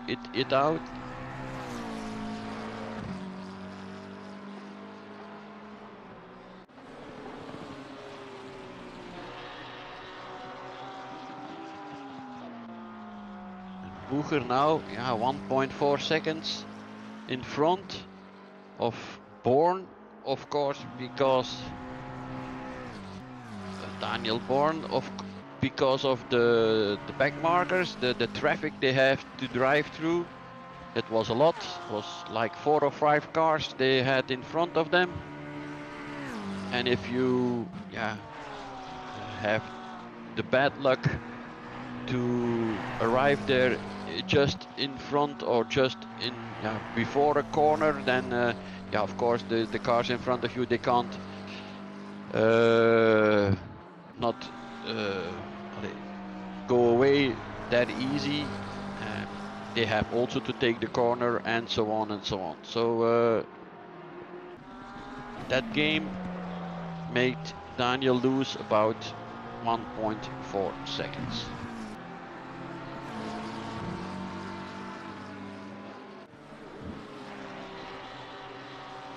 Like I said, Elgard 19, 18, P18 now. Oh, unbelievable, eh?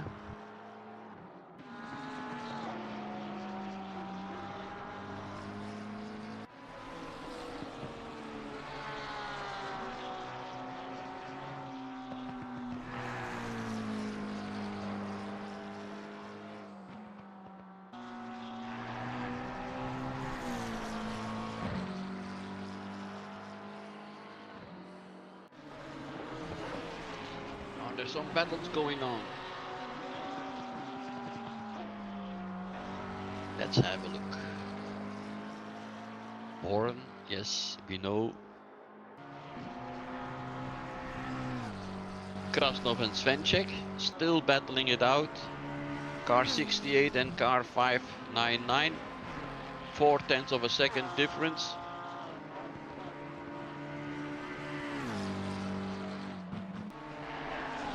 Then another battle.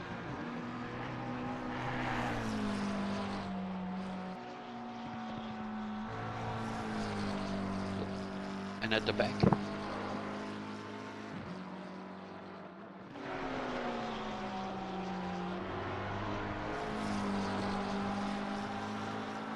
Car 403 is battling with car 432. Let's have a look there.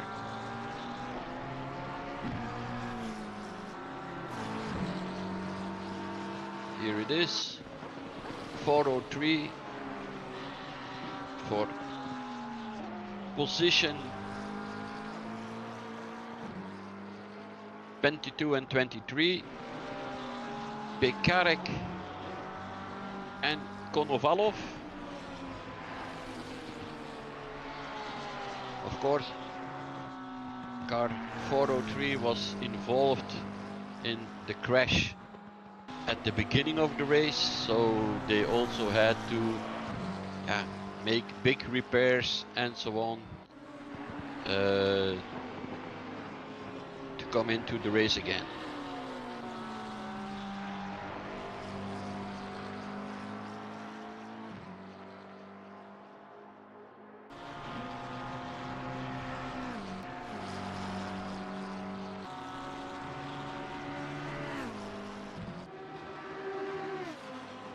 Excuse me when sometimes it's a bit still, but I have to look for some battles going on. Now he's making a move. Konovalov to Pekarek just before the chicane. Who is braking first? Okay, he made it through. Car 403 in front of car 432. That's the Audi in front of the Porsche.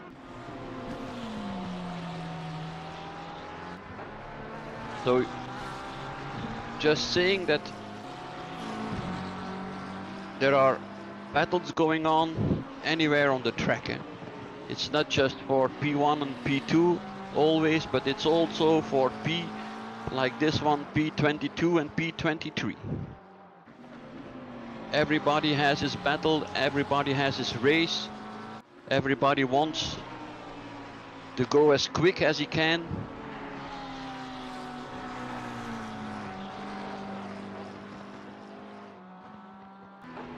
Koenig, P19, 22 seconds behind Elgaard. But Elgaard has now a 50-second penalty. I don't know why, but that's it's not up to me to tell. When Daniel gets back, he perhaps can look it up why there was a penalty.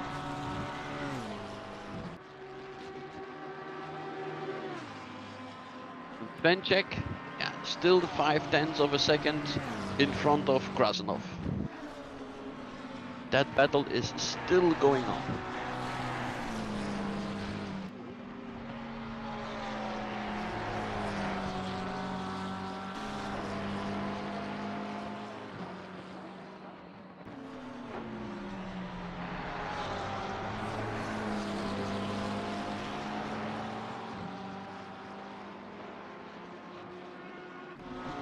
Attack is back in the car, car number 77.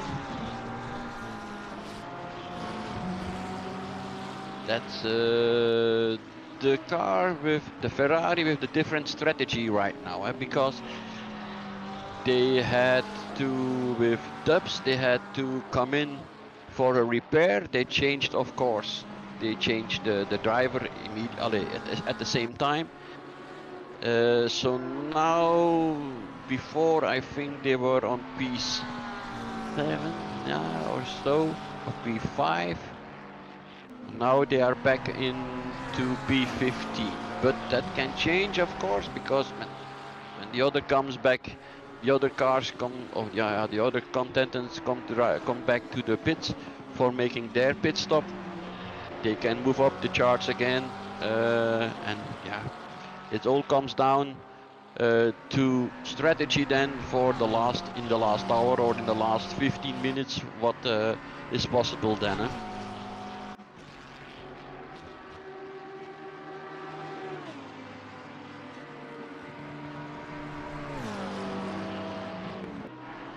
I don't see any comments again anymore in the live chat, so I don't know if anyone is still listening.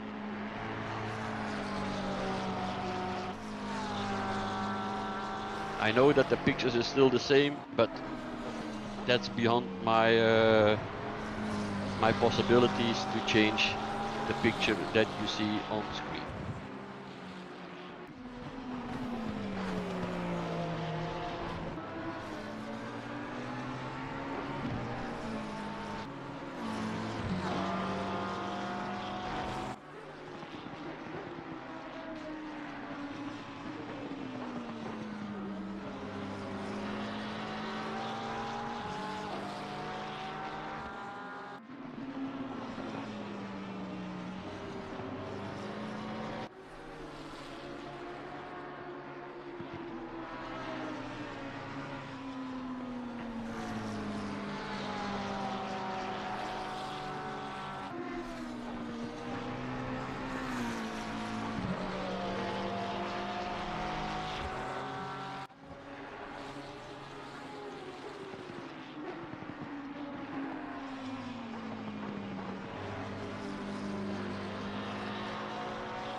I'm just looking it up here. Oh, okay. Still there. Okay.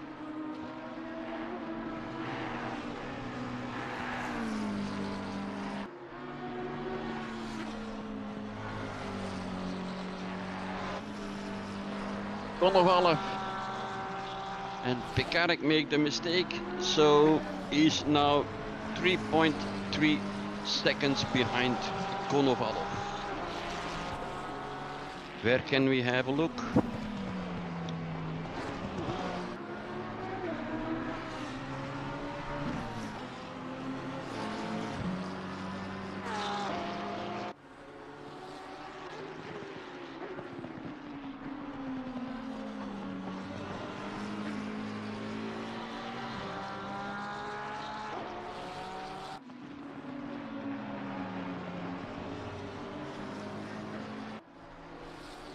Born is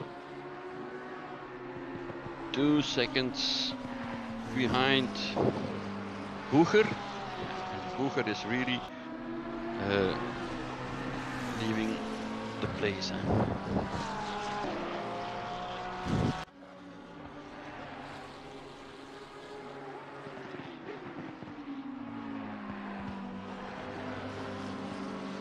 Limpar is trying to catch up Lindvar. Yeah, Leendvaar, Limpar and Leendvaar, excuse me.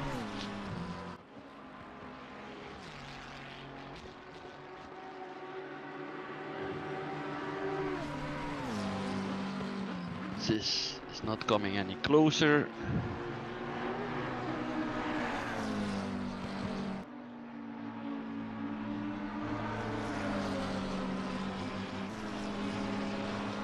Wiedemann is desperately trying to come back to Born again.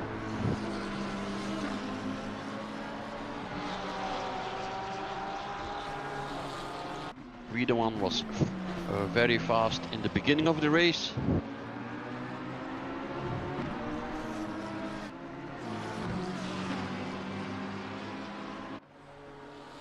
And Elgaard is chasing Norris. 7.8 seconds. The difference between the two.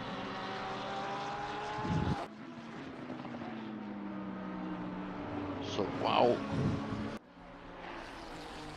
77 Hatak is still in P15.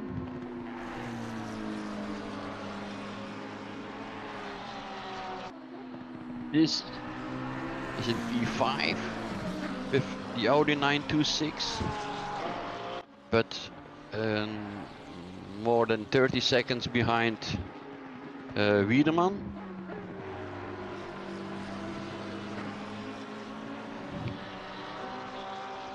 Ardos, Haas, P11, P11 and P12.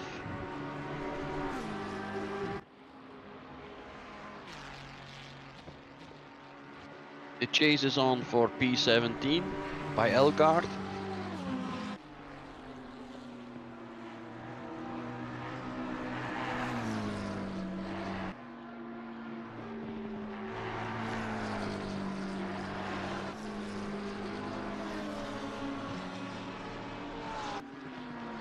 Success, good luck. Okay.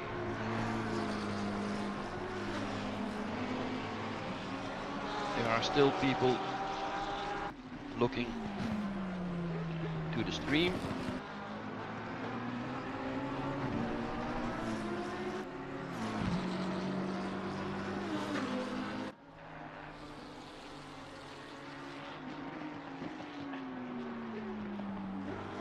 Are tiled if you are able to change the pictures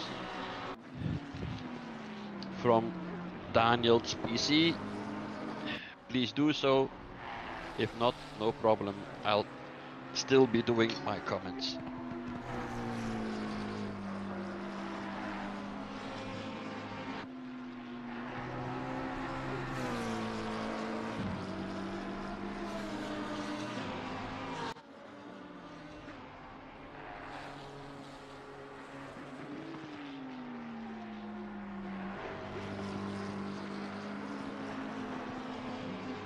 trying desperately to look for some battles for you, but it's the same for some time now. It's Krasnov who's chasing Svenček. The 68 car being chased by the 599 car. Two Porsches.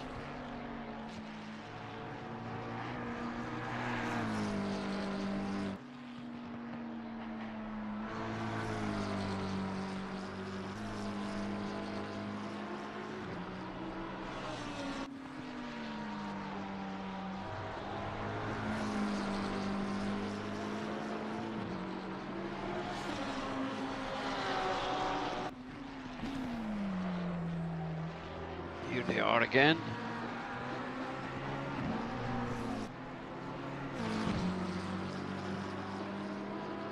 Svenček and Krasnov, but they have Bucher who will overtake them, so Krasnov did get out of the way, but had a small problem.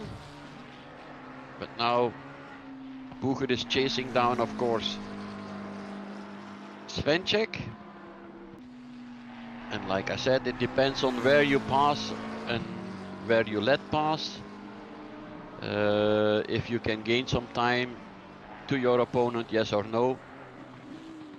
Of course, Bucher wants to pass as quick as possible, and he will do so, I think, just before the chicane. Then Svenček has to go on the brakes a little bit earlier, and there he is again. Krasnov back into the backs of Svenček.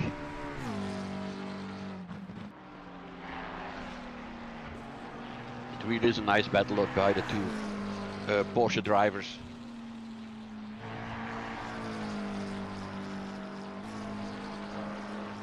They are not giving away anything.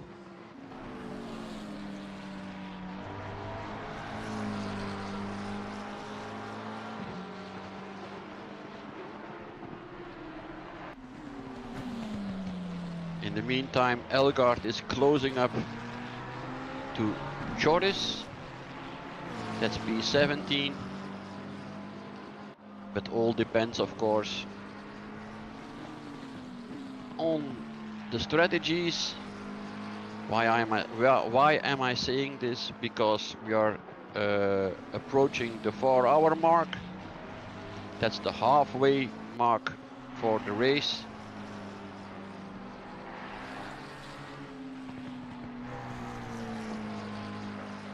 So at the 4-hour mark, you can be sure that there will be some changes, and one of the big changes right now is that there is rain and everybody is on slicks. The track is green, rain and more rain to come, and heavy rain to come in the next half hour, next 10 minutes even. This is a big evolution of the race.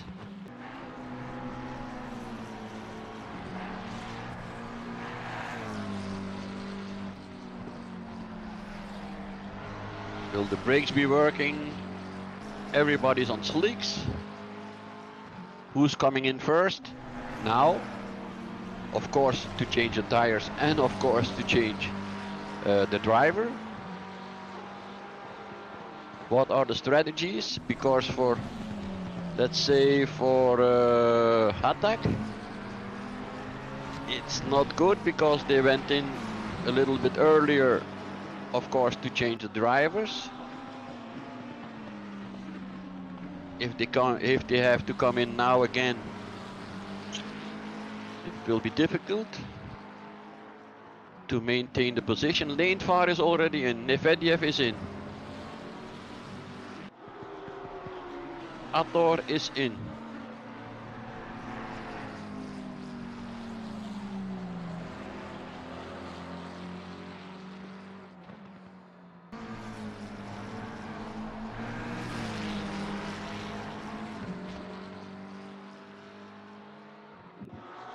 Who's in? Lane far. Born is in. Yeah, of course. Yeah. You have to, eh? It's raining like hell. Anderson, Hakuna. And still the battle is going on between Svenček and Krasnov.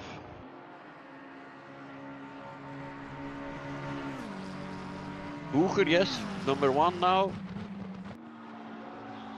Wiedemann and in second place.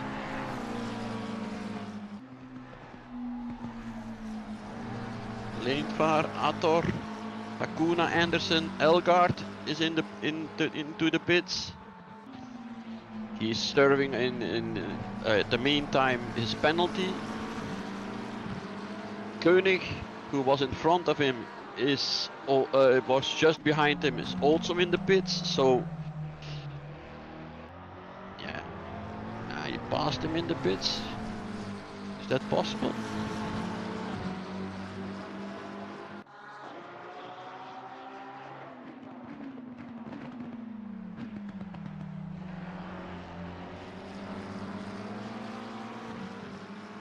De Keizer back into the car.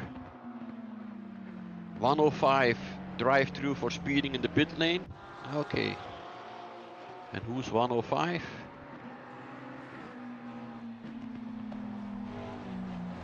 Svenček goes in. Krasnov goes in. Pekarek is in. Koenig is still in. De Keizer is already out. Keizer is the 51, back to P19, P18. Valentine is on 17 right now.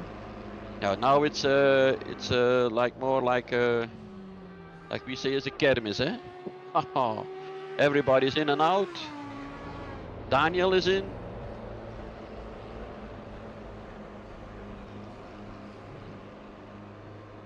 Vinogradov, yeah, he's still driving, of course, but Bucher is in, Wiedemann is in, yeah, Price is back in the car.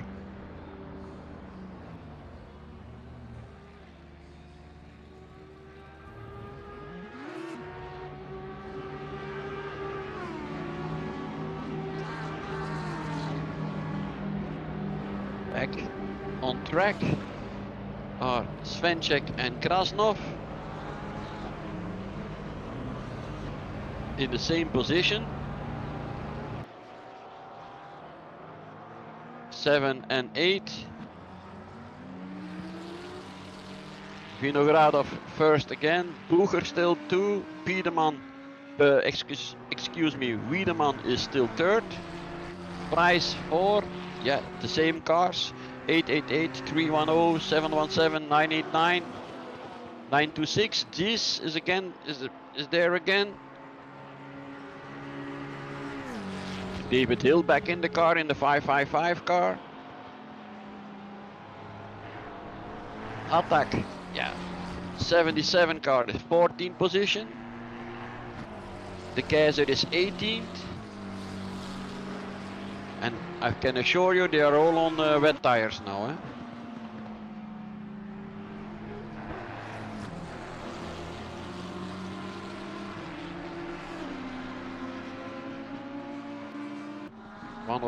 Palint. He had the drive now. Valacek has also a drive-through, the 343 car.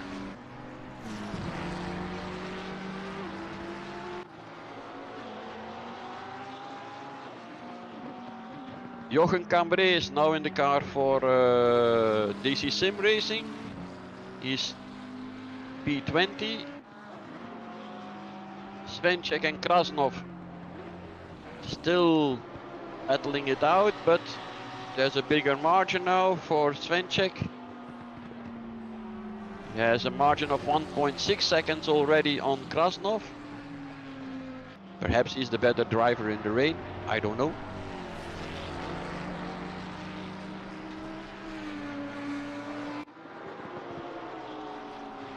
Price, Kreuter for the 909, 989.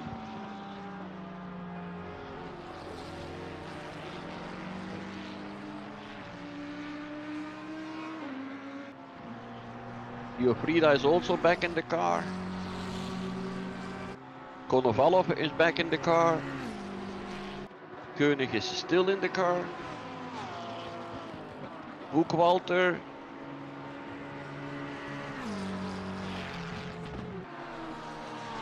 Of course, it all depends on how many drivers you have in the lineup. I think that Vinogradov and Nevedyev are still with 2 drivers. And Bucher is also 2 drivers.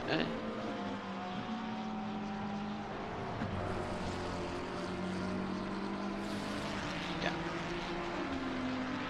Svenček is driving away from Krasnov. So I think that he will be the better driver in the rain. He has more confidence, I think, with the Porsche than Krasnov. Hatak, yeah, with the 77 Ferrari is now P13. So we gained also 1 or 2 places, I think. Keizer is rapidly closing in on Christoffersen. Only 5 seconds away.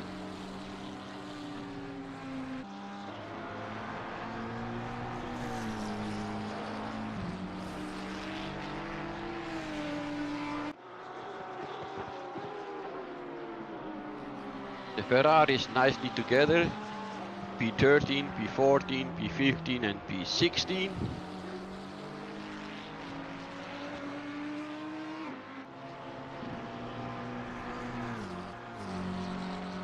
Is there a battle? Is there anywhere where we can have a look?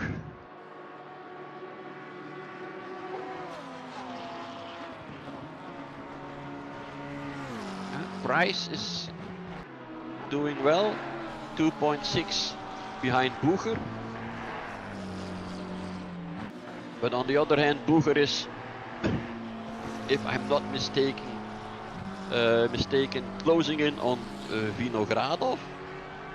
Is that possible? 15 seconds and then it was like 27, I think, or 24. Or Vinogradov made a mistake. He went out of, he went off road or something like that. That's also possible.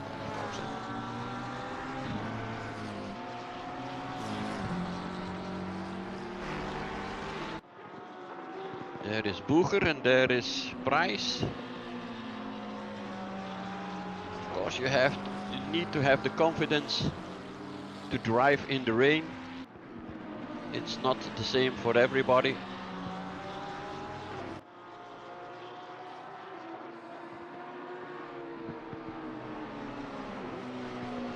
Keizer is doing well, 4.3 seconds behind Christoffersen now.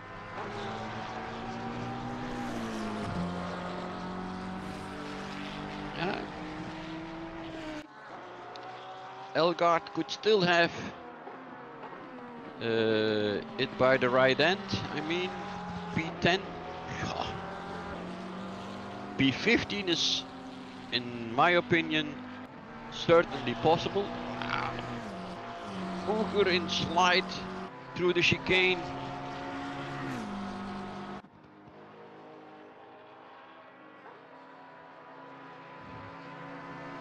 Jan Bucher was a nice move.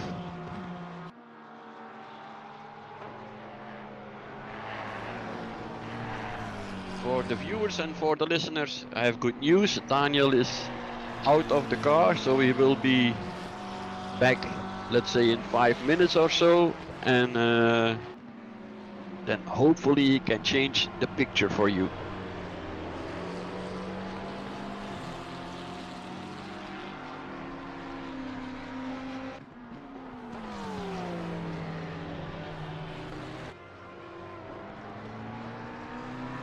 Price is now closing very fast on Bucher.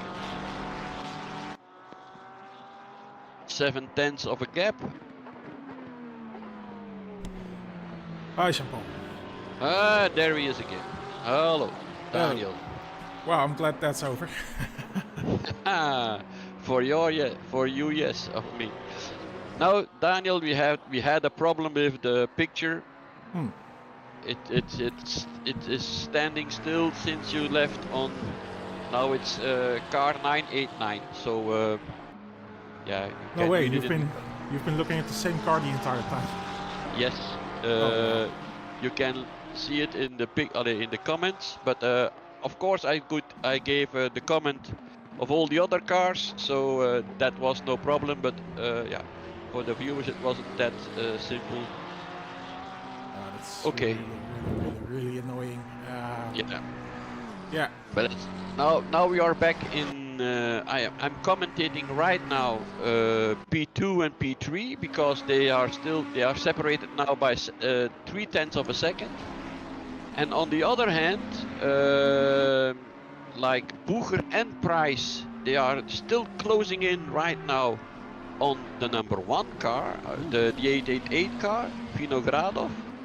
They are chasing each other, but they are also chasing Vinogradov because when he came out of the pits, he had I think 24 seconds advantage, and now it's it's down to 14. So I don't know if he had if he has made a mistake or if the two are very much faster than Vinogradov. So we have to see for that. Then the Kaiser P18 in the meantime, car 51. He's closing in on car 789, that's P17. And right now Price is overtaking, if I'm not mistaken, Boeger. Yes, voila. Oh yeah, you have it now on the picture.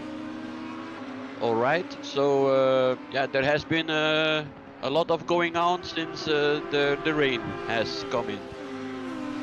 Yeah, I see a commentary from Glen myself. More than 40 minutes we have been watching the third place finisher circle alone. Very bad this broadcast. Yeah, well, but that's I would have to agree with Golansky. Although it's a technical thing, because well, there's supposed to be. I know that autopilot always worked for race control, but I think it is still a beta. Yeah, sort of a beta feature. And well, I never had problems with it, but yeah, it's annoying to hear that we've been looking at the same car for that entire time that I was in the car. But yeah, let's pick it up from here and. Yes. We can bring you more action on the track. For instance, the 68 car here in P9. So yeah, I guess that's that for the championship then, Jean-Paul. Yeah, and I think the championship is a P18. When it's the 51 car who is closing down on the 17. So you can make the calculation afterwards, but I think that they are coming close now, because at the beginning they were P31, and now they are already P18. In my opinion, they can definitely achieve P15. So it all depends on how many points they are getting one for each other. Like you said, like Svenček is P9 now, but he's going for P8. Yeah, he's only 2/10 behind. And he will move up again because David Hill will drop down because of his drive-through. Oh yeah. Yeah, unfortunately I also had one of those. As you might have seen. Yeah, I don't know why. Is it speeding in the pit lane? Yeah, I was messing about with my pit limiter. Limiter, yeah, okay. So I thought I had it on, then I wasn't sure. Turned it off. I must have been just slightly over the pit, pit limit. Yeah, but, there you go. It is what it is. As I said, I'm glad I'm out of the car because, especially in the rain. But I didn't have the best of races there, and I definitely have to do more practice the next time we do an event like this. I did some practice yesterday and a bit this morning, but yeah, it's definitely not enough. There was a good second or 2 seconds that I still had to find on this truck. So Elgard is good, eh? Yeah. back if I'm needed. Yeah, you are still needed, but the other one is still better. I still said 10th. Yeah, 10th. I don't know really, but I hope for them, yes. But 15, I'm sure. Yeah, P15 is definitely possible. Yeah, the other ones, yeah, you still have 3 hours and so on. So yeah, I hope for Elgard. Yeah, he is right, and it will be P10. But on the other hand, like now, Svenchek is P9 and he can go for P8. Yeah, and well, the guys are currently just 3/10 behind Christoffersen. So could very well move up to P17. But yeah, as you said, oh, there we go. Ator just overtaking David Hill, as you said. Yeah. Who's having a drive-through. Same for Svenchek and Krasnov. Also moving past them. But, yeah, let's just check out the Kaiser for a second, because Yeah. any moment now. Yeah. Well, let's do the math about 1 second per lap faster than P10. I'll leave you to do that map, Elgar. But I will look at the championship standings if you finish now. Yeah. In the meantime, we can take a look at how your car is going to probably overtake Christoffersen in the 789 car. Okay. There you go. That. Yes. In front of the, oh, that's nice. Okay. Yeah. I was so slow. I was slow in each and every corner, but I was especially slow in the chicane. Yeah, and but the chicane. apologies to everyone I held up during this race. Yeah, it is what it is. So there we are. P17 already. Yep. I'll base my calculations of that. Yeah. But you can also place your calculations on 68 because they are P8 right now, eh? 68, yeah, absolutely. And they are closing in on Order, that is for P7, so there is only 0.8 of a second difference between 8 and 7. So I think that the race for the championships is definitely on. Absolutely. Let me just take the 8 since the pass is not on yet. Yeah.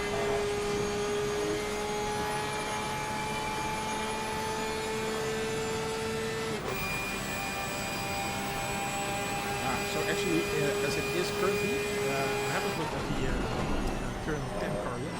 But the Plot Racing Team, we have 249 points in this position. 255 for Harry Kiel in the current position. Yeah. So let's look in an hour. Yeah. Let's look in an hour, and then Boeger, the 310 car is currently third. Yeah. So that would mean that they would get 256 points. So they would actually be the champion in this current standings. In the current standings. So yeah, it all depends on the Keizer, eh? Yeah, absolutely. Just putting the pressure on him. Yeah. No, we are not putting. Helgaard is putting pressure on him. We are not putting pressure on him. Elgard did a nice drive too. Elgard, if you are listening, it was a nice drive. Yeah, I saw Elgard at some point. He was 17 seconds in front of me, so I was able to follow the race a bit during my stint. But, I have to say that Price, the one who is on second now. Oh wait, I have a look on the before I say something stupid. Price, yeah, and Zeitz, they are back to second, yeah, and they lost their second place to Boeger, yeah. I don't know if I say it's brothers, but it can be father and son, so that I don't know, yeah. But Preu and Wiederman, they lost their position because they were in. By the first stint they were second, and then they lost it to fourth, and they still are fourth right now. So yeah. Preu lost a lot of lost places. Wiederman, he consolidated the places. But Boeger, yeah, I don't know. It could be the rain right now, but Price is very fast now. Price was very fast in the first stint. Seitz did okay. Daniel Born, they was okay, but Price, he is now very fast in the rain. And as we can see on the screen, it's still raining for 10 minutes, and then it's back dry again. So we don't know the evolution. Sven and Nator battling it out in the meantime. So there's P6. Yeah, he goes to P6. Yeah.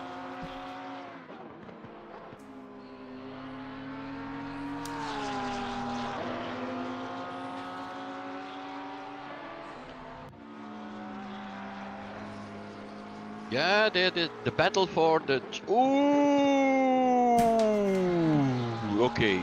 Yeah. That was a Darius move, I would say, from Ator, but yeah, they didn't pass. Yeah, that.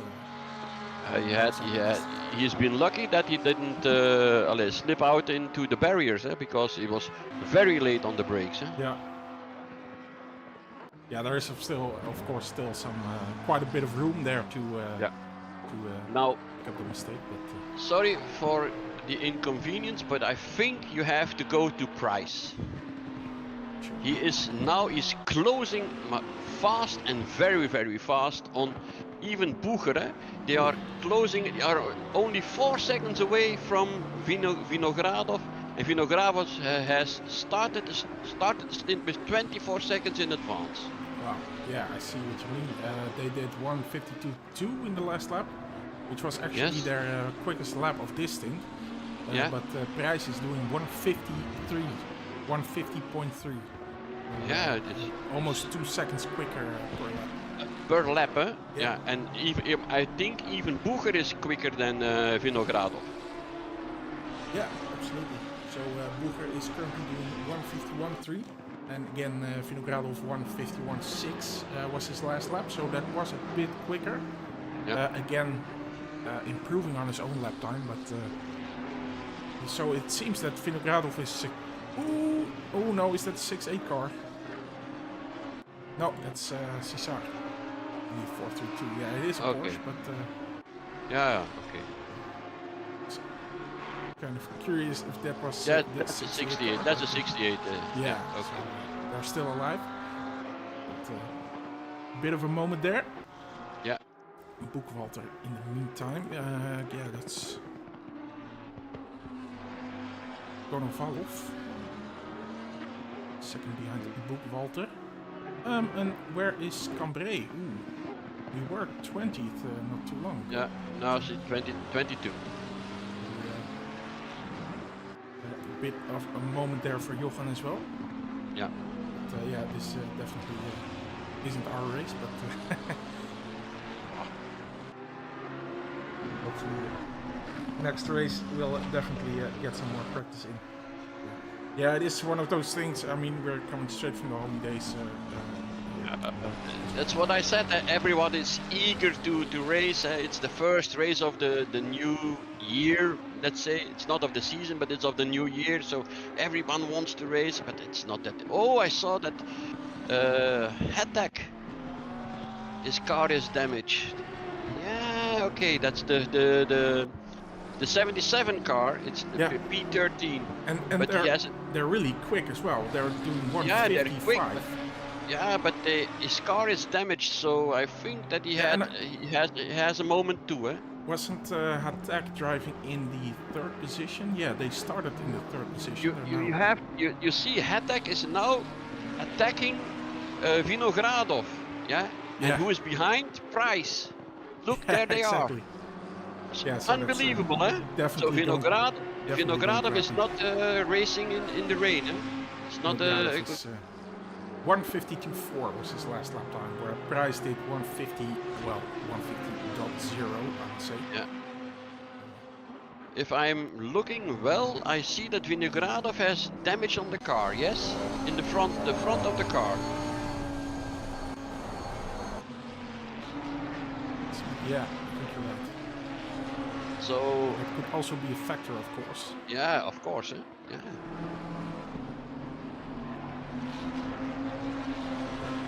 Then again, that could also be, well, due to the rain, where Yes. they absolutely don't really seem to like the rain. Maybe they slipped off, got a bit of damage, which of course doesn't help. In the beginning of the rain, he had, I think he has gone off because he was on 24 seconds. You don't lose 24 seconds in 5 laps. Eh? Yeah, exactly.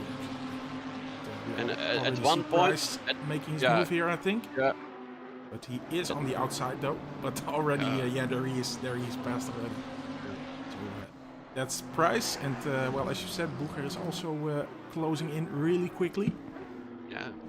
So my guess is that they are waiting now for the rain to stop before coming in for new tires, for dry tires, and for making the repair and the change, I think.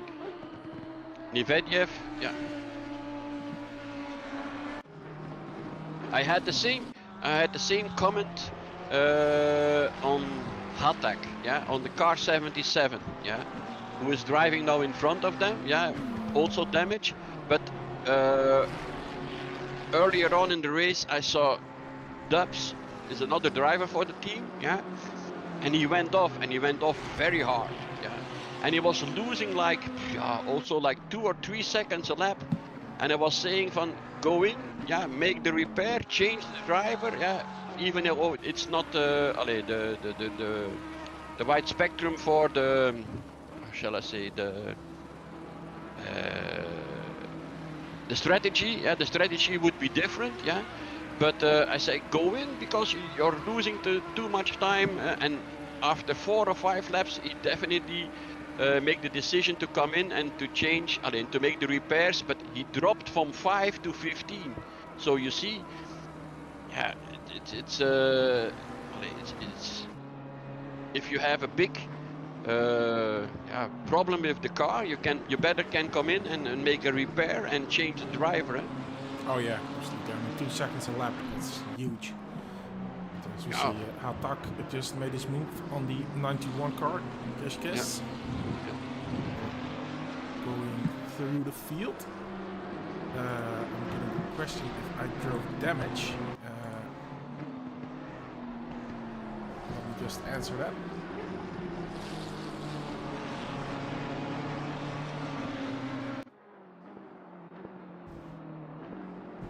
Yeah, and staying out too long is not good, eh? No, and yeah, actually I saw everyone when it started raining. I saw everyone went in. Well, immediately. Oh, what's going on? Oh, the 717 car into the barriers. No, quick replay. Yeah. He lost him himself. He didn't. Wasn't the car in front of him. He lost it. You see, he lost it itself. Yeah. Okay. Absolutely. That's another change. It's only good for Bucher, eh? It's in the cart of Bucher now, eh? He must have a lot of damage now, the 717 car. Yeah. Exactly the same as Vinogradov. Yeah. So Bucher is now the one who is chasing everybody. Although Bucher is now 8 seconds behind Vinogradov, so he went off also, eh? Because he was before he was only 3 or 4 seconds behind Price. Alexander Dubb saying in the chat, we don't have damage, we already fixed it. It's a bug from ACC that the car is still broken for other people. No, not yet. Ah, okay. That's now, okay. But That's a good thing. So Hattak is now driving in a very good car then. Okay. But we see it on the screen. But thank you, Alexander. That was a very good information.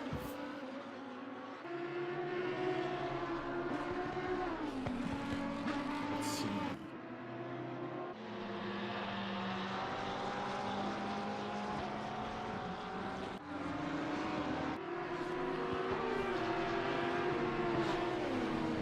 So yeah, I should say it's going to get drier, but it's still on 30 minutes, right?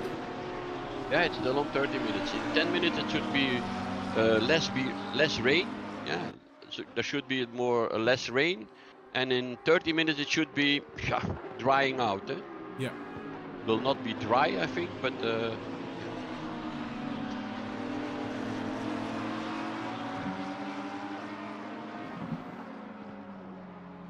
But what a change of situations. Yeah, Check absolutely. I absolutely did not expect rain today, but yeah, why not? Why not? Yeah, why not? Yeah, it's an 8-hour race, so yeah, everything's possible. Ooh, look at this battle. It's Fernandez, Payant, and Cesar for P23. Oh, that's what I was saying also earlier to the viewers or to the listeners. Yeah. It's not only P1 and P2. It's everywhere. There's always a battle going on, and you have to look for the battles. And the battle is as hard for P22 as it's for P1 and P2. Oh, another one. Who is this one? It's Burakovsky in P28 for 6th okay. car. Who went off? Just a replay here. Yeah. He made it. Yeah, it's the same. It's the same, eh? It's the same as the 717 car. Yeah, absolutely. Just loses it times. I do have to say, by the way, Jean-Paul, not all of these cars are on the same lap. So we saw the same thing last race, of course, which is the charms of an endurance race. But P23 is actually on lap 112, and Payant and Fernandez are on lap lap 111. So they are actually in position. They are very close to each other, but they're actually this guy separated, is one lap ahead of these guys. He is losing time here because he's on 156 in the last lap. Let's see what he does this time. Yeah, 156.9. So another driver that doesn't seem to enjoy the rain here. Yeah. Okay. But I mean, it's what I was saying. I just meant to say that. There are always it's not only 1 and 2 that's interesting. Yeah, it's always there are more positions, or there are more races in the race that are going on. Absolutely. And it's always for position. Like, it will be very shortly. Yeah, you have Valentines, P14. Yeah, McCutcheon, is at 1 second. Giuffrida is at 0.8 of a second, and the Keizer is closing in, at 0.7 of a second. So P14 is on the gravel. Oh yeah, absolutely. So I should say McCutcheon is within a second of Valentines. But we see from the wing of Giuffrida, we see the Keizer in the 51 car. Ooh, did you see that? There was a spun around car there. Or did I imagine it? Quick replay. I'm not sure. Yeah, there is a car spun around there. I'm not sure who that is. Yeah, you have to avoid it. I think it's a Lamborghini. Yeah, it was a Lambo. It could be Buckwalter. Ooh, that's Burakovsky, and he's off the track again. So yeah, not a good time. But he has damage. Yes. Yeah, let me just do a quick replay, because that was just a moment when the Keizer chose to make his move on Giuffrida. Yeah. So makes the light work of him. And Valentines. The number 4 is going off. No. Okay. It's lane fire or his teammate Dave Hill probably. Yeah. So not a lot going on there in terms of position, but as you say, Valentines still has within 2 seconds now both the Keizer and Giuffrida. Yeah.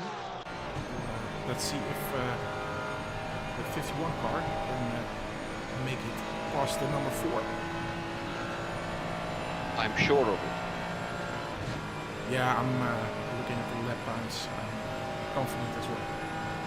So, the guys are now on 151.48. And it's quicker than the guys around. Although I have to say that McCutcheon at 151.9 the last lap. Yeah. But, Yeah, but that's P14, eh? Yeah. So the Kaiser will now has to pass Valentine's, Yeah. and then he will go on the chase to go yeah. P14, eh? Exactly. Yeah. But he will be on P15 right now, Allee, in short of time, eh? So yeah, perhaps Elgard will come through with P10. Yeah. Yeah, well, it's very much on the table. He said Yeah. they are a second per lap quicker. Well, currently it's the P10 doing 152.9. That's just the last lap, of course, but 11 and 12 they well, respectively 158 and 155 respective. So they're not slow by any means.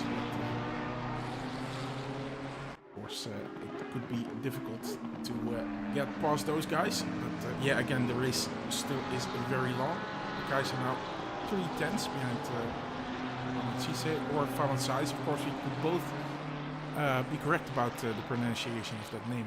Yeah, I don't know. Who knows? That's one of us must be right? Correct? I mean,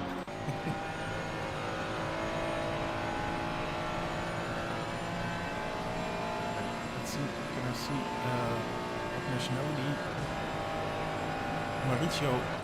Yeah, Italian. So yeah, I'm gonna stick with Valencise, but maybe. Yeah, Valencise. Yeah. Valencise.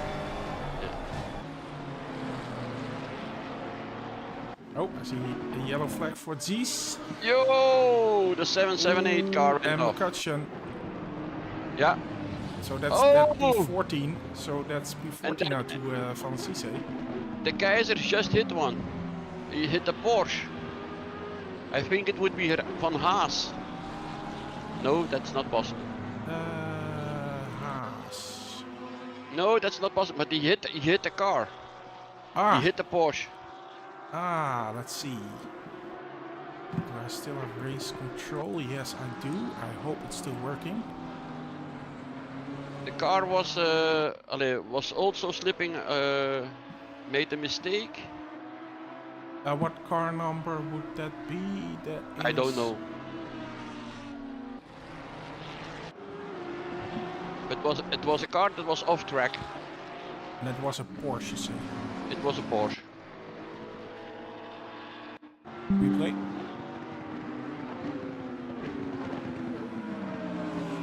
Ah, I think this is the that yeah, and then look.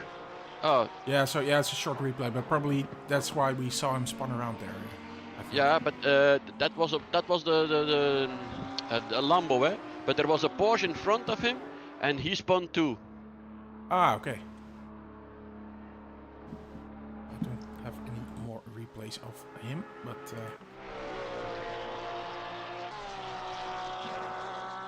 apparently there was also contact for the 68 car with 495, but maybe it was just a little slight touch here. Yeah, it's just you see, he has damage, eh? The 51 has damage now. Yeah, it could be just visual, as Alexander says, but yeah, okay, but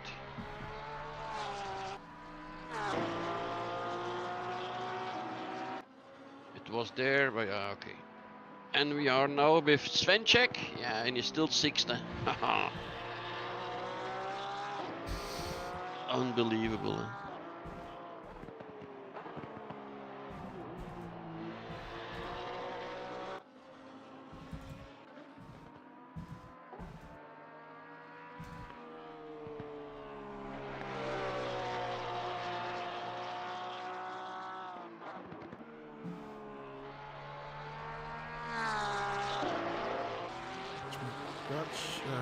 McCutcheon, not Dutch McCutcheon. Yeah. I saw him gap to Geofrida coming down really quick. Yeah. I saw him spin off the track not too long ago.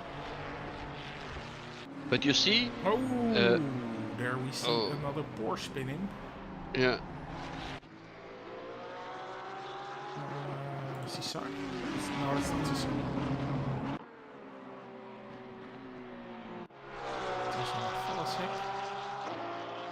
I don't have a... Oh, that's Krasnov. Oh, Krasnov. 30-second replay here.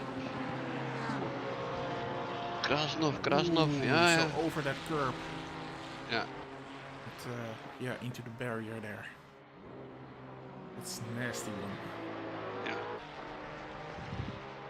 Is able to get on his way. He chooses not to come into the pit. Don't know, let's see how long is it. Is 38 minutes. So that was around the time that the rain started. Yeah. It's now in 10 minutes it will be dry. Ah, okay. It's saying, It's saying, Yeah, I don't exactly. know. Yeah, I'm just looking now, so it could be. The track is now Otherwise, we have to Elgard. What happened with the Kaiser? Who did he hit? Can you say it to us, please? If you have it on your screens. Elgard. By the way, leader just DCD'd. What died? The leader just died, really. Vinogradov had a disconnect. Oh, disconnect. Oh yeah. Yeah, here we are. So They're now P4. Yeah. Oh yeah, P5 already. So dropping down the field. Yeah, now of course they first have to wait 2 minutes, right? Something like that. Yeah. If you come back, you have 2 minutes in the pits, at least. That's their race over, unfortunately. Yeah. Z's in P11. Oh, that's not sad, That's not sad, because yeah, 6. If you see Amadeo, he's also coming back again. I mean, they had a disconnect too. Yeah, true. But of course, they had a disconnect in the beginning of the race. Yeah, that's exactly. that's another thing, Yeah, Just, they have more time to recover, A bit over the halfway point in the race, so well, significantly less time to come back.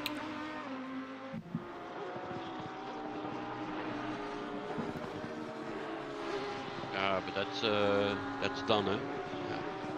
That's that makes that Svenček is now P5, jongens. Ho-ho! Yeah, so that's absolutely a nice recovery drive from them, and we'll do a bit of math again in about 20 minutes, I think. Amadeo is now 15th, P15. So you see the explanation there, Jean-Paul, from Elgaard. What happened was traffic, slower cars that confused each other. One brakes early, the other one hits, then bounces into us. Racing stuff. Yeah. But that's what I mean, So there was a car that was on the road. Yeah, he was coming back on from whatever. Yeah, and the Kaiser couldn't avoid him, so he hit him in the back. So that's why he has the damage now, and he cannot closing in as fast as he wants to car number 4. Valencize.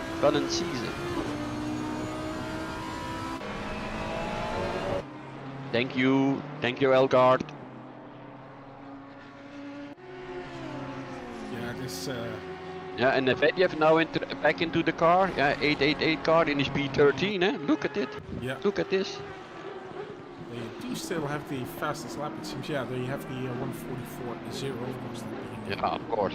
Dry weather, but yeah. So they could still get those 3 points if they, if that still is the same at the when the finish flag falls.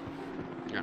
They would at least get 3 points from this championship. Of course, they haven't been active yet, so no points there yet. But, I will have a quick pit stop. Yes.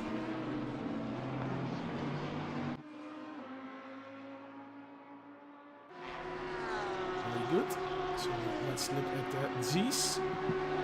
Now still very close from us for P9.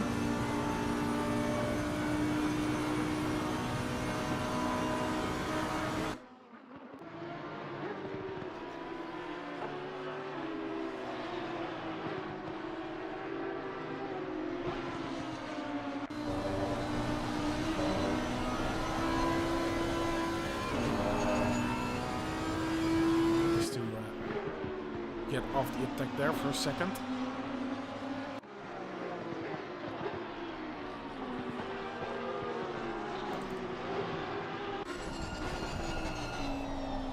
Yeah, and it's difficult enough in these conditions to navigate the track by yourself, especially overtaking. You have to be a fair bit quicker to actually get an overtake done without damage, of course. Still looking at the Kaiser, still within half a second of GT3. 150.9 the last lap. From GT3 did a 151.6, so that's a fair bit quicker. But again, to make the actual pass, it's still very tricky. Let's see if the Kaiser can make it work. Ooh, there's C's. The yellow flag there for a second, so I think he went off the track there. Now has to rebuild his attack towards Haas in the P9. Let's look at the Kaiser. Maybe he has a bit more luck. I'm back. Hey. What are we looking at? Oh, the 51 car. Yeah, okay. Medvedev is also now within a second of 91 car. Of course, these guys have dropped back quite a bit after their disconnect, but good to see they're still on the run in the race. Yeah, it's a shame, eh? Yeah, absolutely. But that's the risks of our sport, eh? Yeah. The disconnect is a risk of our sport. Oh yeah, it's absolutely. like a mechanical failure in the real sport. Eh? If you have a motor failure or a brake failure or whatever, that's very difficult for the drivers then. But in our situation, it's a disconnect. Eh? Yeah, maybe Kudos decided to not model damage and reliability, but instead just chose to go for an unreliable connection setup to simulate reliability. Good job there. But yeah, of course, it's also we had the same thing with our server. Yeah, it happens, and absolutely that's the alternative for. So it's drying up now. It's drying up. Yeah. Oh yeah. And we are 13 minutes away. And we are 13 minutes away from the 3-hour mark. So it will be. Yeah. What are they doing? When will they change to slick tires, dry tires, and will they change drivers at the same time or whatever? What now? The strategies are being made. Oh yeah, absolutely. I'll be interested to see if the rain comes back again as well. That would be quite amazing. Not in the next 30 minutes. No, exactly. So yeah. Amadeo is staying in the 51 car. It's God confirming that. Ah yeah, okay.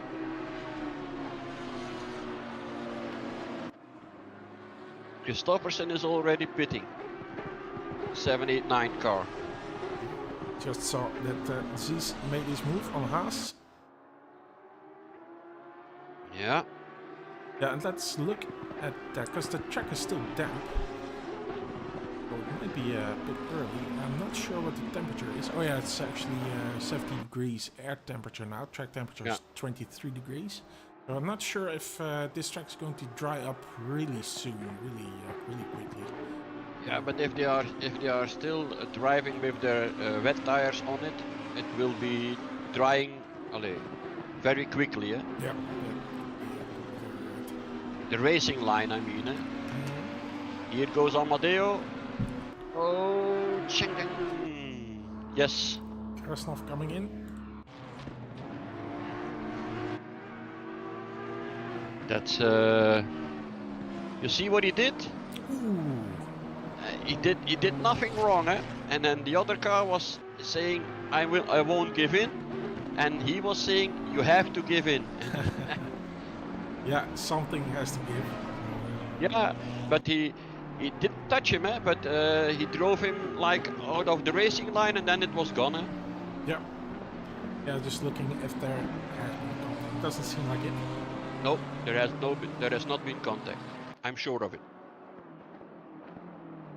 And you see, like Boeger, where is Boeger? He's still first, eh? Yeah. Yeah, he's still first. And how much advantage has he right now? So, 9 seconds. Yeah, 9.5 seconds. P2 is just at a 158.8. And Boeger did 151.3. That's Bilansky already coming in? Or already in? Oh, the 599 car, Krasnov. Oh, stop and go. Aye. Yikes. Speeding in the pit lane. No? Yeah, that must have been it, because they just exited the pit lane. That's at end. It's when you get 30 seconds when you get speeding at the entry, eh? Is that not so? Yeah. I think that's at yeah, when you leave the pit. So that might have when been, you leave the pit. you pull off the pit limiter too soon. Oh, okay. Yeah, that's a shame. Now, there we have it, eh? The Kaiser is going to be P13 in seconds, eh? Because the other ones have stop and go. Yep. That's well, that's a present. That absolutely is a present. There is one car off. There is one. There he comes back. See the Yahudi, the 495. Yeah. Well, 495. And Hill is already past him. But these cars are not on the same lap, of course. That's the 51 and GSA.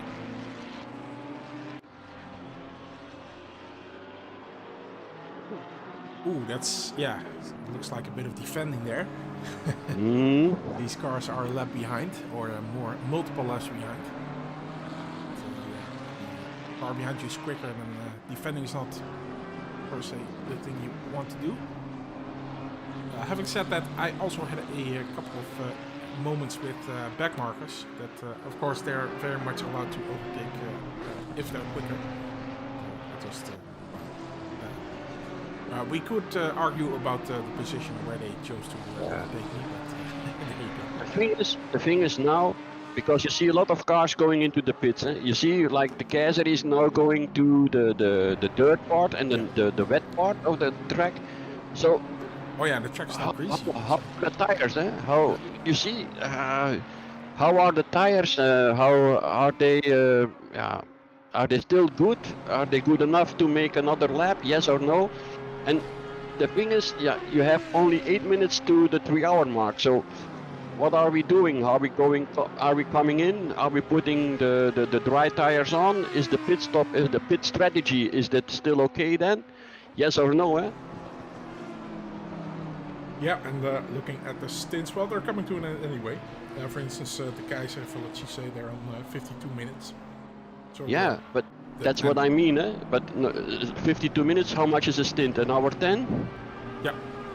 Yeah, so, but I have to say that, for instance, the McLaren is not the problem with us was not the stint timer. It was the fuel that ran out. So, so we didn't really even reach the full stint timer. So I'm not sure how that is for the other cars, but. That's what I'm. It's not only just the driving. It's also now it's the sort of the strategy that comes into mind, comes into play. Yeah. Yeah, I do have to say, by the way, that of course fuel consumption isn't as high in the wet weather, so that will not be a factor in this stint probably. David Hill, 15 seconds. We already have that. Yeah. Let's look at the incident decisions. Yeah, the 555 car, 555 hits 778 on the rear. It's a 15-second penalty for him. You see, and Astakov has already done his stop and go. Ah. Yeah, Astakov is the 599. They already did their stop and go. That's why the Kaiser is now 13, P13. Could actually be P12, I think. Because they also overtook Haas, who's still listed as 12th. Haas is now in P14. Oh yeah? Yeah. Oh yeah. Because Mamadou took the wheel from Haas. Ah, okay, they went in the pits. Yeah. Ah, okay. Yeah, there it is. The Kaiser is 12. Yeah, okay. So the track is now greasy, which would be, I think, a good time to change tires. But, no.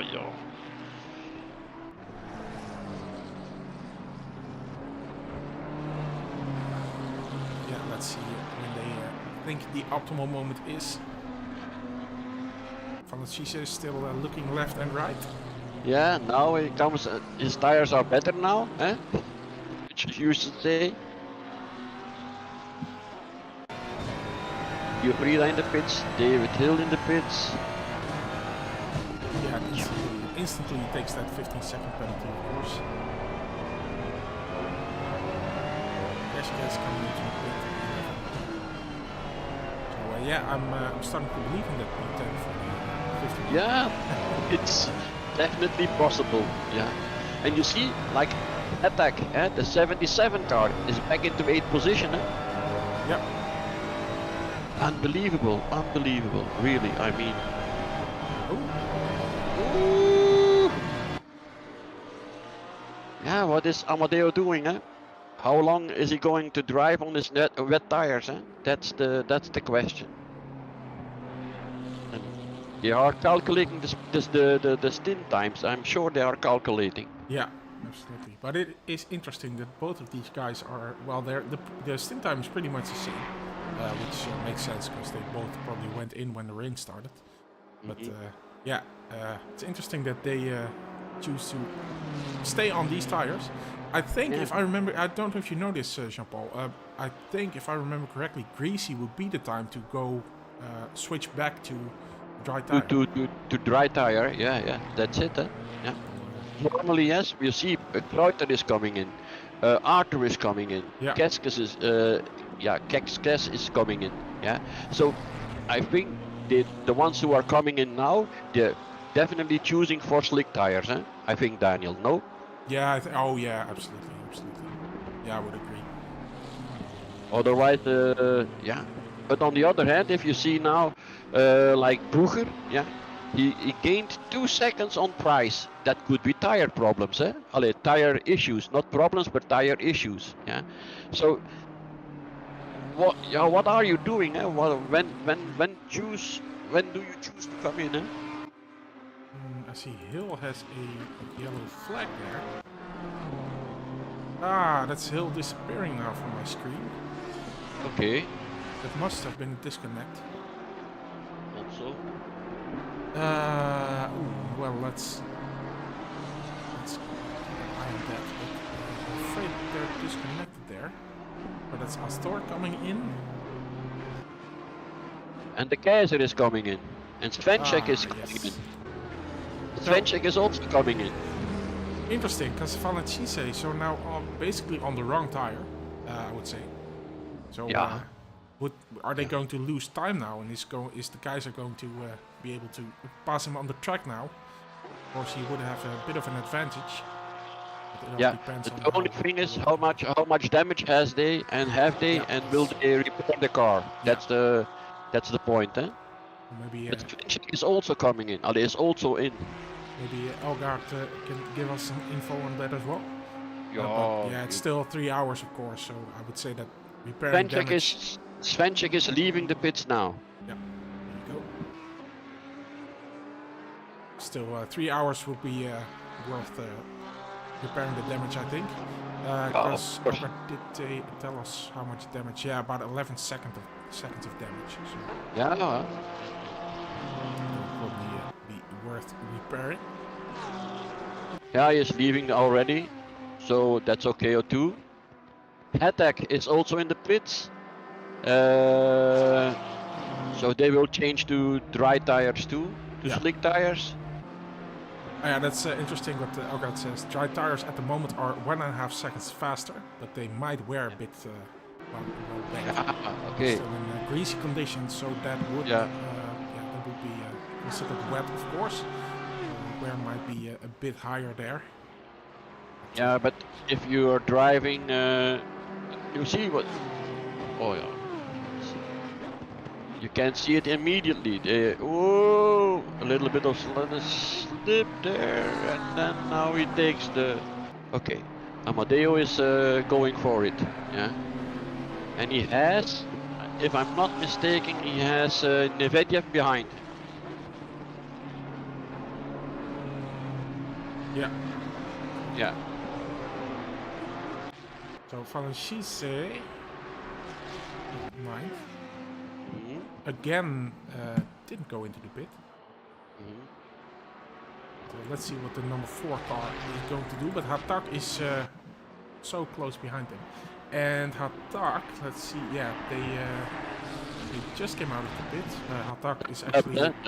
Dubs now, eh? Yeah. Dubs, yeah, okay. Dubs having taken over the wheel, but they just came out of the pit. Of course, now they would be on dry tires. Yeah. Would be a fair bit quicker than Valenchise. Yes. And then you have Mamadou. He's already been in the pits too, eh? Yeah. No? Let's see. Yeah, he's been in the pit. His stint is now 6.5 minutes old. So. Yeah. And Broker has still to go into the pits, and Astakov has also been in the pits because they have made the drive-through stop and go. So where does leave us to the Kaiser? I think at the moment P12, I think. Again. Let's look at those steel timers. Yeah, Valenchise of course has to come in, but all the guys now in front of the Kaiser have already come in. Broker too? Broker, yeah, they went in 8 minutes ago. So, yeah, so you see the 11 seconds he had to be longer in the pits costs him time. Yeah, that's been a huge factor there. Reis and Valenchise are, I think, probably the only ones still. Oh, maybe Valasek as well, because they're on a half an hour stint, and Burakovsky as well. Both those are 28th and 29th, but those are on 25 and 30-minute stints, so they probably still have wet tires as well. I think they would have been incredibly early to switch to dry tires. So, let's look at those guys, what they're going to do. And Price, he's in P1, but again, still on wet tires. Yeah, Price is, you have to see now Boeger, eh? Yeah. Boeger, he will be the one in front. Yeah. After Price goes in, eh? Of course. And Price has to repair the car too, eh? Yeah, absolutely. Yeah, Price is. Yeah, we saw him. We saw him go off, eh? So he has to come in and repair the car too. So another 10 seconds or whatever. He comes in now. Look, comes in now. Yeah. All right. Yep.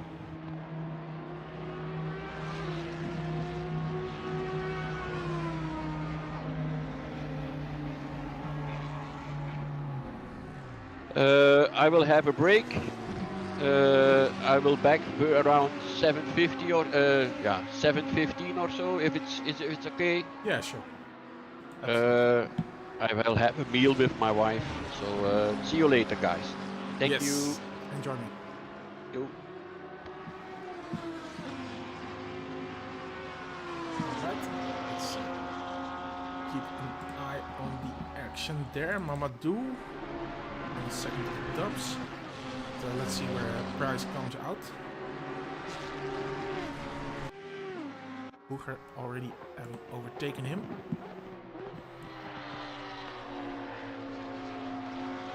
Valenchise also in the pit. So that's the last of the, well, not entirely the last people on wet tires, because as I said, Valasek and Burakovsky probably are on wet tires still as well.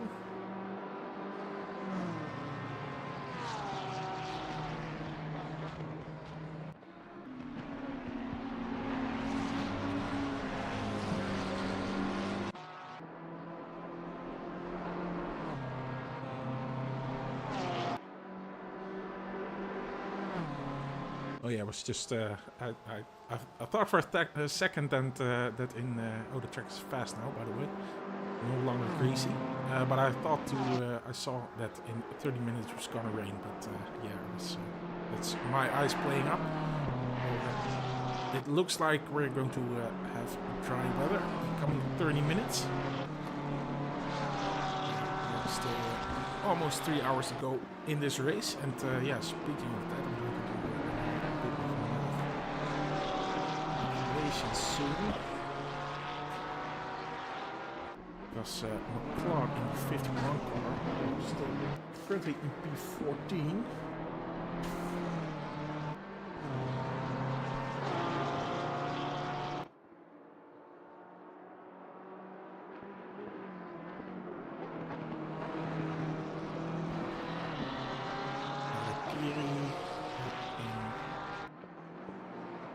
in its position now. It's been a very nice recovery race.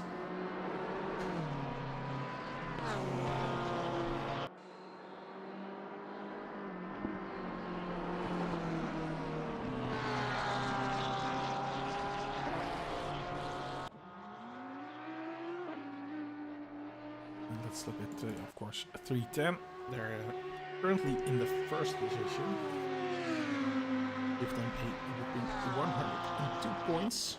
Of course, we also have that quickest lap, but as it is right now, that's still in the hands of the 888 car. But although they did have a disconnect, they will actually get those 3 points if of course, things will remain as they are. But we don't know how quick, because the track's already on optimum again. So let's see if it can get quicker than it was before the rain started.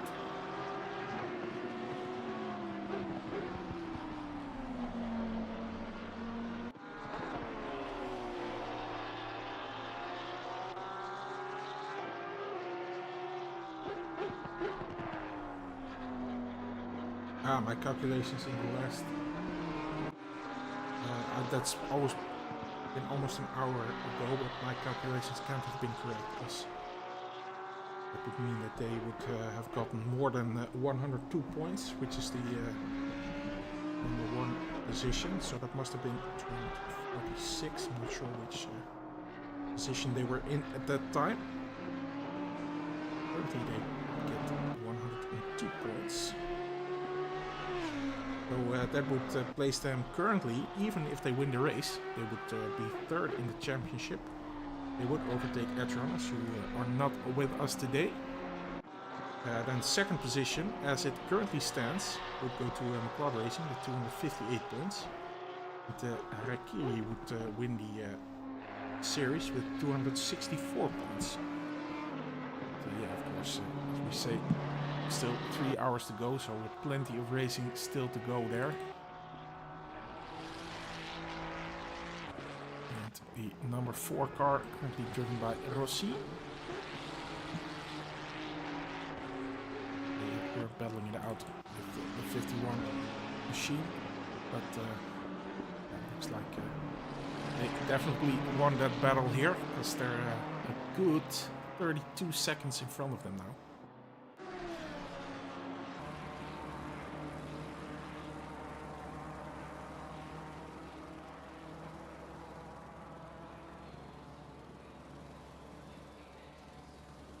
Track getting really quick again. 1:44.9.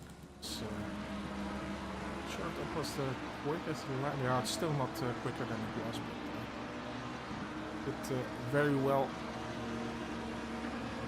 get quicker in the coming laps.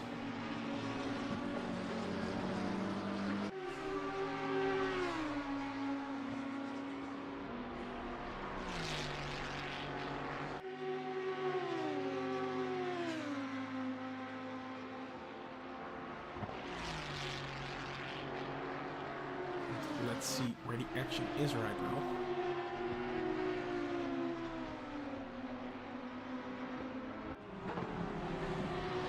Sukanov. Not really quicker than Kabibulin in P6. They are pretty close, within a second.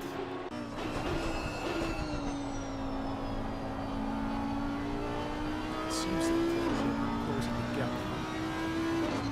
And the same goes for the sides to Krauten. Of course, we've seen plenty of that machine, the 989 car. I'm not going to show them too much because they've had plenty of airtime. Due to race control, my race control software not playing ball today.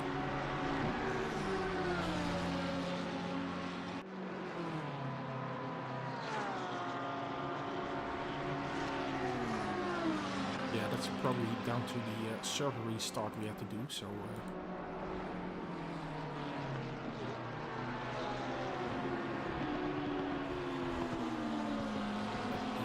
shame, but yeah, it is what it is. Let's see if sides move towards Krauten.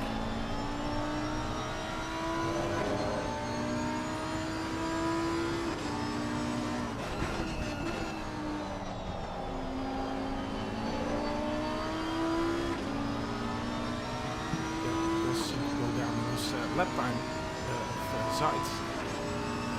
7 driver.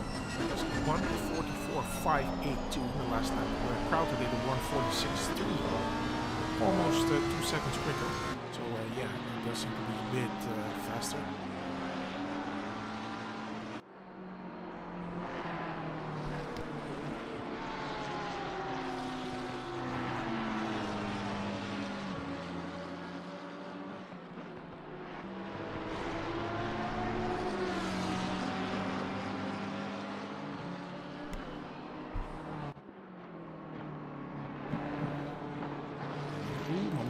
Yellow flag.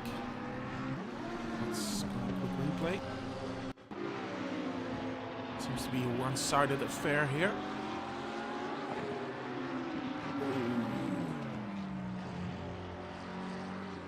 Okay, well, he's able to continue on his way.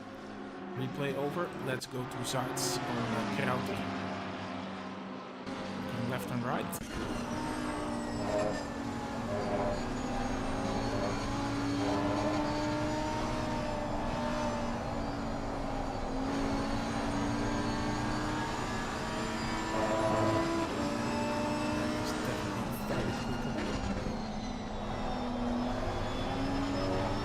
Just half a second last lap. Half a second is quite a time period in racing. These guys do have a bit of traffic, as you can see.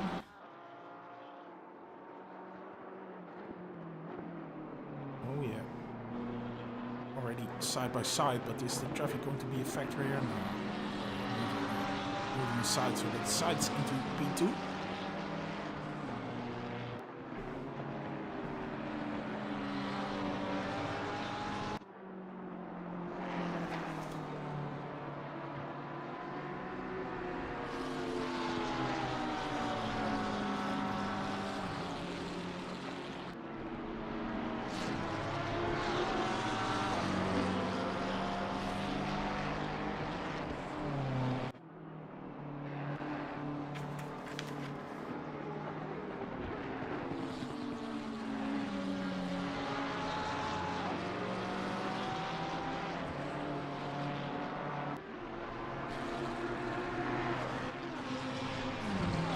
See a yellow flag for Vinogradov. Quick replay again. Oh, the chicane.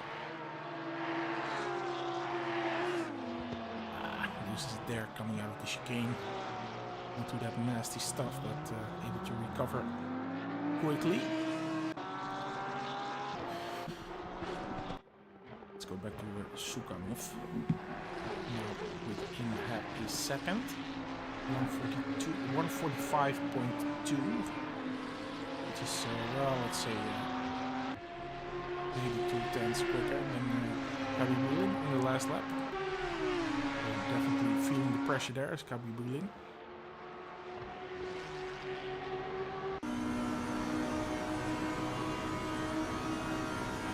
It's taking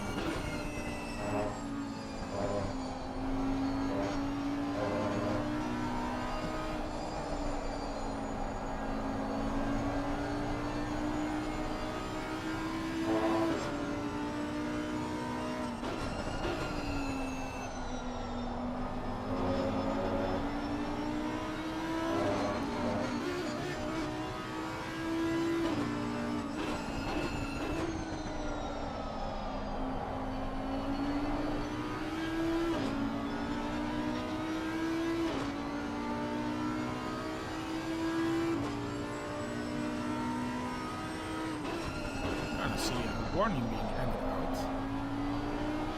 Someone, let's see, 310 car that passed the pit lane, pit exit line there. On exit, of course, on entry it's allowed to cross that line. So it's difficult enough to come in without crashing into each other, of course. Pit lane here, means that you can see here, you have to lose some speed there. You would have to stay within those lines. Just definitely something that you want to do is the number 4 car there. Just getting his foot off the throttle there to not be part of this battle. On the exit of the pit, that line is one line that you cannot cross. Just ever so slightly. 310 car crossed the line there apparently, so they've been given a warning. Still looking at this battle. Sukhanov is looking left and right. Now he's on the inside.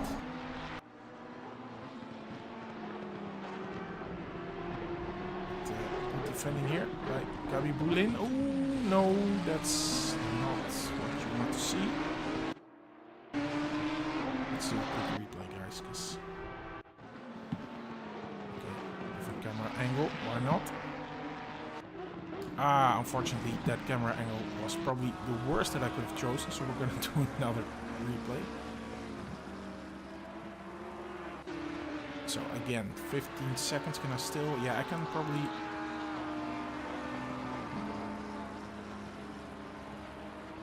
we're looking at absolutely nothing right now. 495.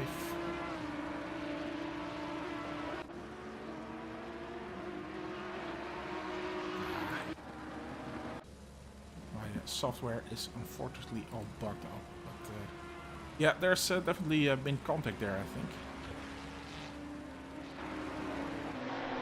Switching over to dubs on Sukhanov.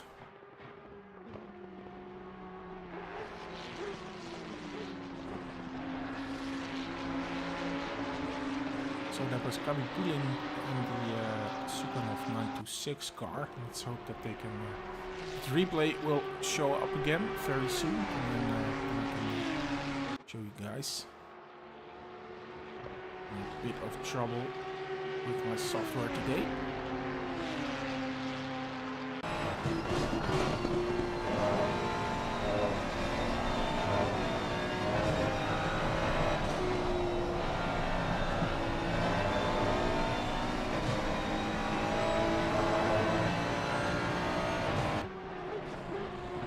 Dubs now putting the pressure on Sukhanov.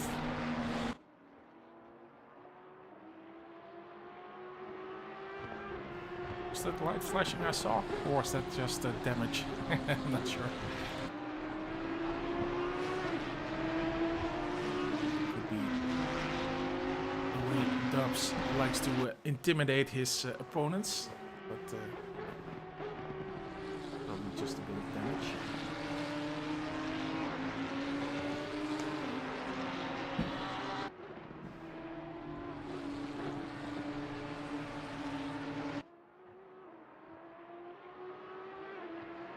Oh yeah, this could happen.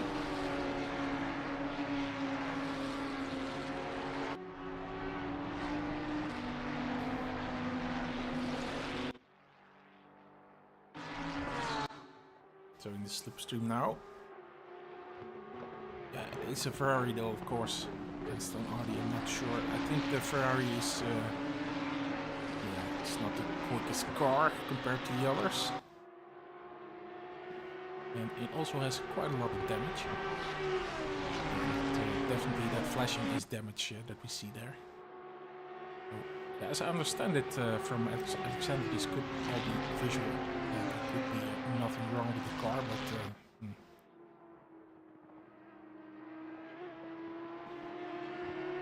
Dobbs has to rebuild his attack on Sukhanov.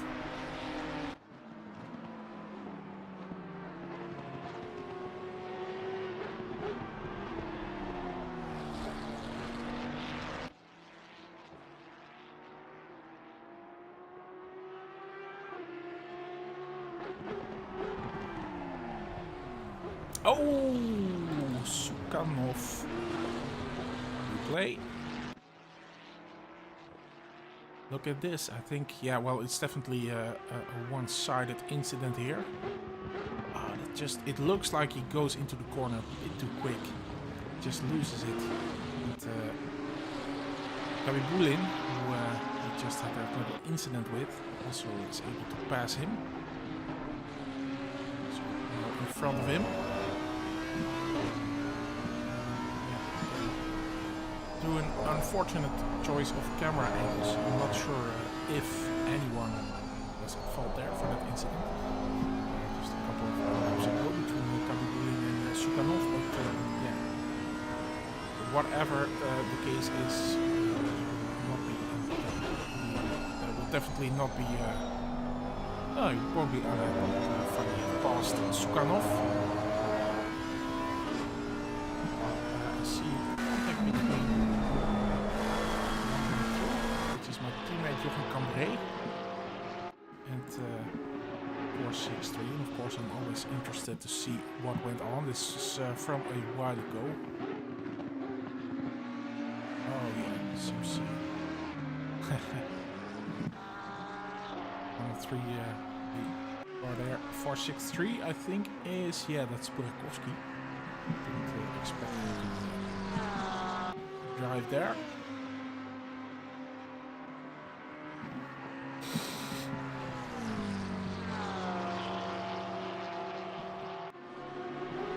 Let's go to Rossi, the number 4 car. We've seen plenty of this car battling it out with the 51 machine, currently driven by the Kaiser. Now he's trying to, or at least looking at Cessa.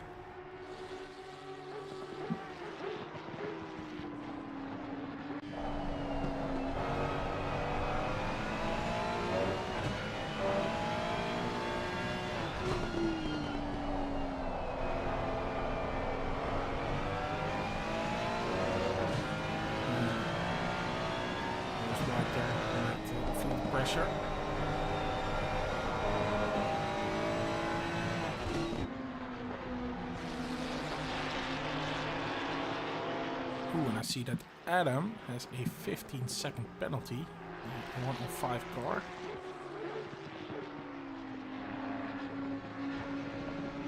No incident decision yet that I can see. This is not written out in the Discord channel.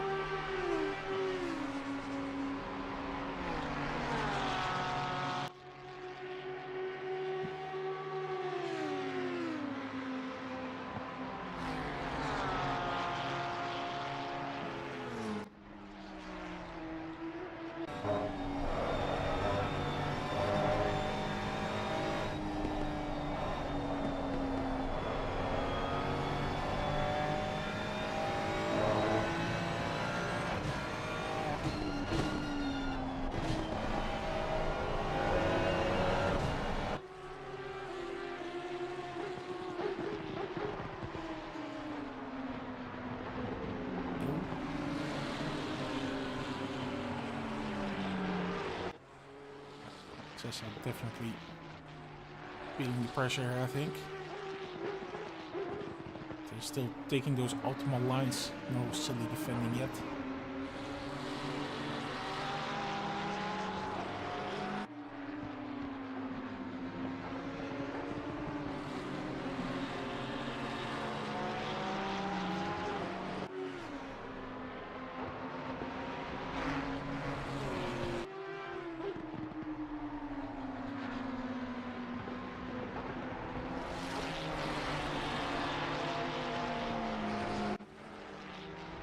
actually has a really good exit here.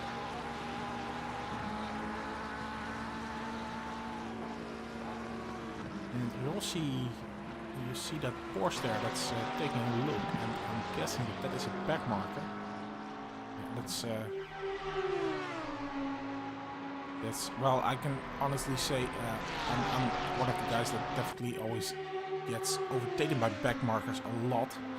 You might have seen me out there on track, but I always try to well, make it as easy as I can for both of us.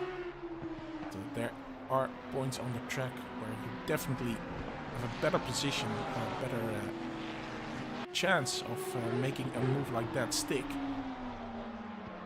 Ooh, there you can see that Rossi is back on the tail. Lots of dirt there. Not related.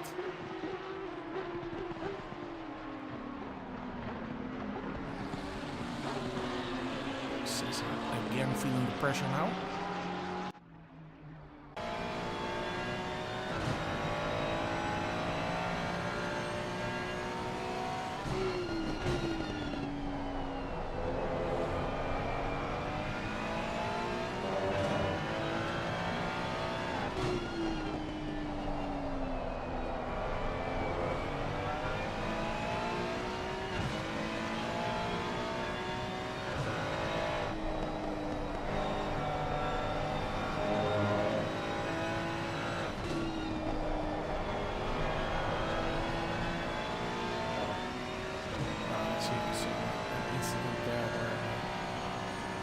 It has not been handled by the stewards because the footage was insufficient.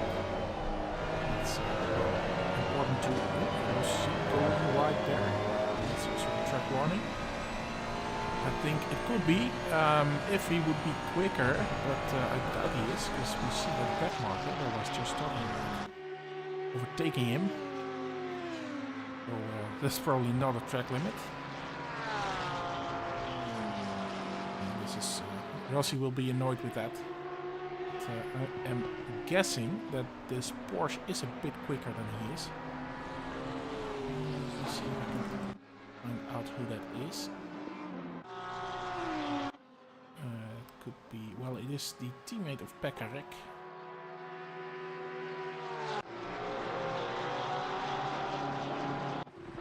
Oh yeah, so that's Zauer. You see Rossi driving behind him. He did a 1:46.9 last lap. Rossi did a 1:46.5. So let's see what he can do now. But he's no longer behind Rossi, and Rossi being overtaken there again. But is that by? Yeah, I think that's someone. That's a someone in the top 5.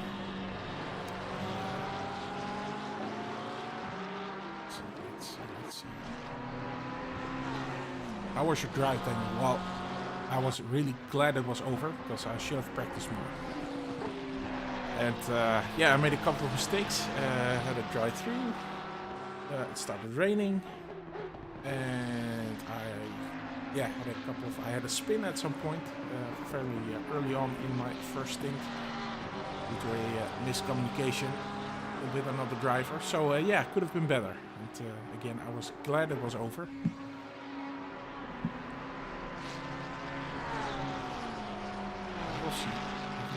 Rebuild this attack now. So, made that little mistake in the last lap.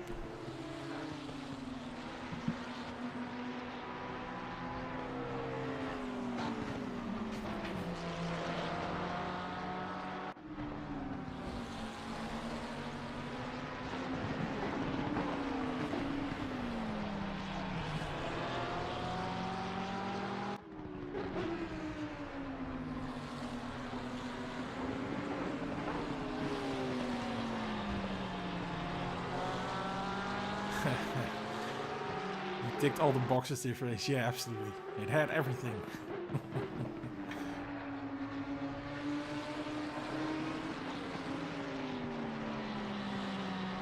Yeah, I'm gonna go back to Gabibulin, Sukhanov and Dubs.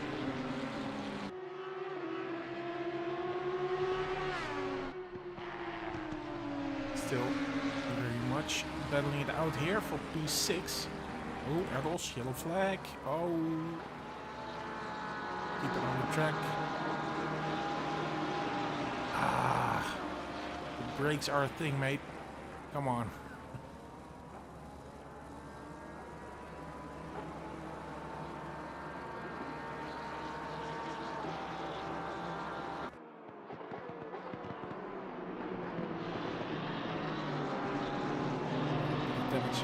Let's go back to Sukanov.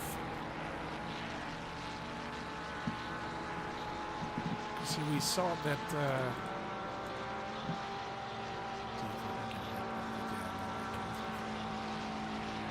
very unfortunate. Oh, there's Sukanov.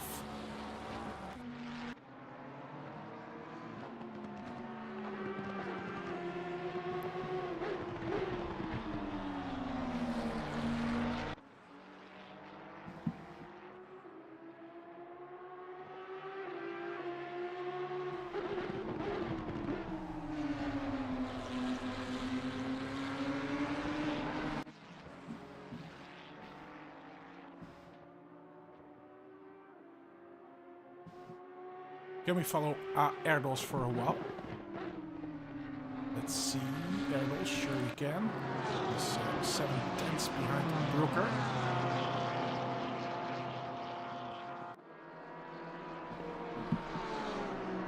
Guys do seem to have a bit of damage.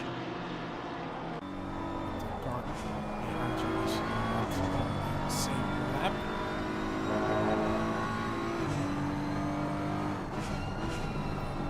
1.5 seconds now behind Brooker.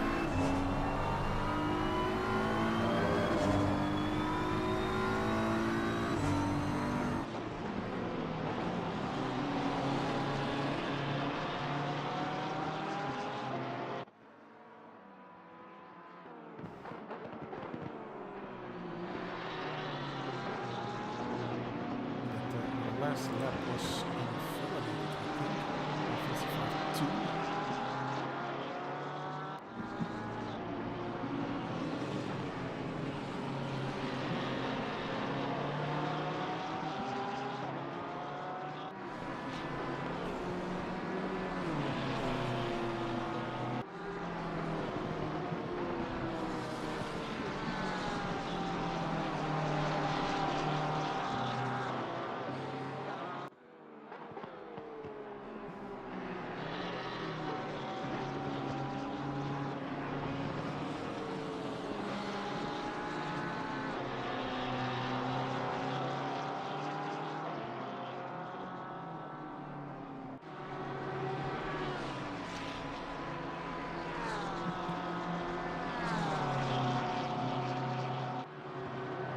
What happened to 926?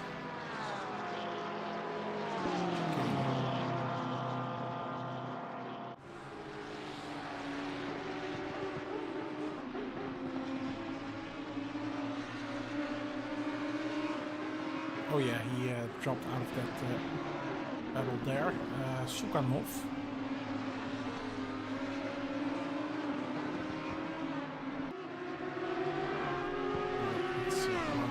Looking at the 926 car there, Sukanov, yeah, was that the chicane, Elgaard? Another victim of the chicane. So we were looking at that battle for a second, but sorry, we're looking at the Erdos. In the meantime, the 926 car made a mistake, so they fell off the battle with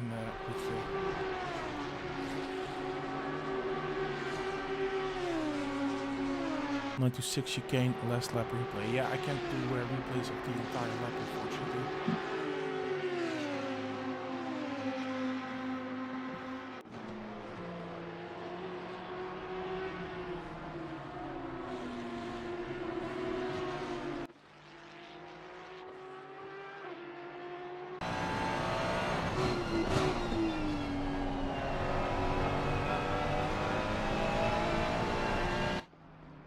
Sukanov has it all to do now. But, not too far behind Mamadou.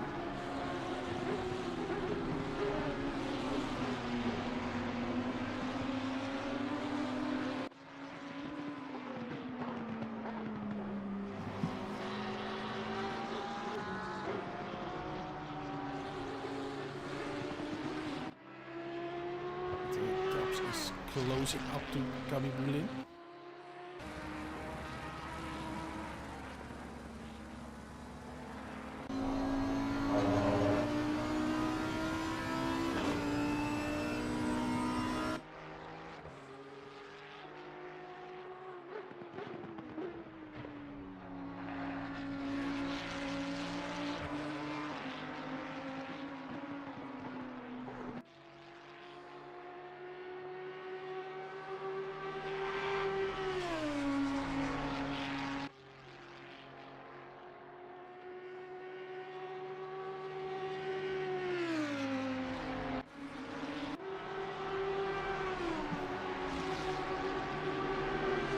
There's a bit of sun now on the track.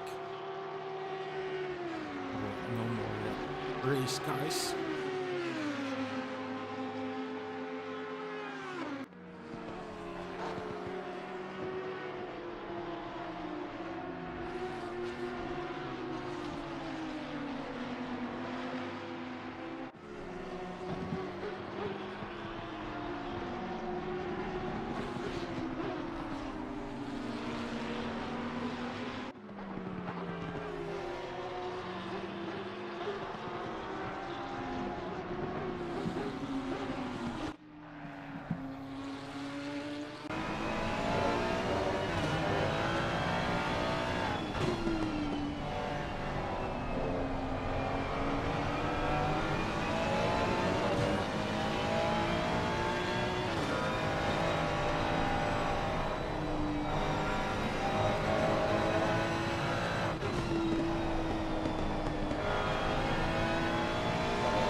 Both Gabi and Dubs both did a 1:45.2.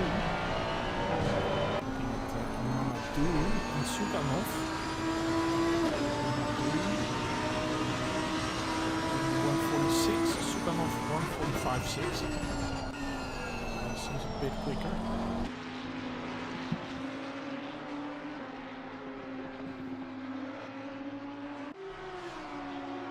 So Elgaard is told us that 926, so that's kind of made a mistake in the chicane, so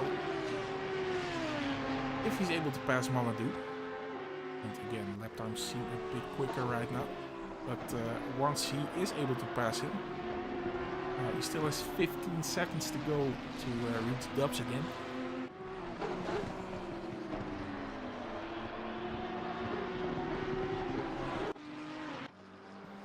Plenty of work left for him.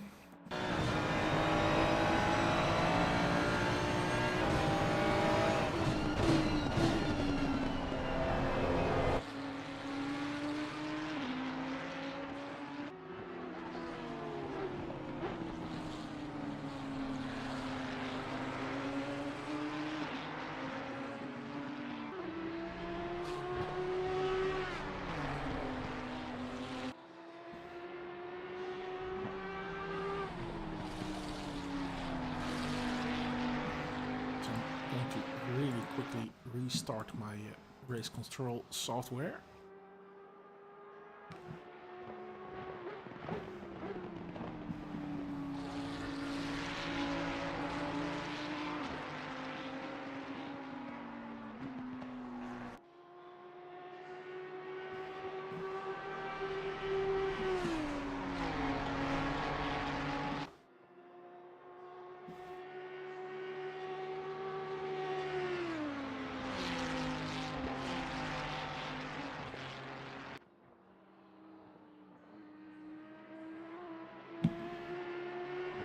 Let's go back to Cesar.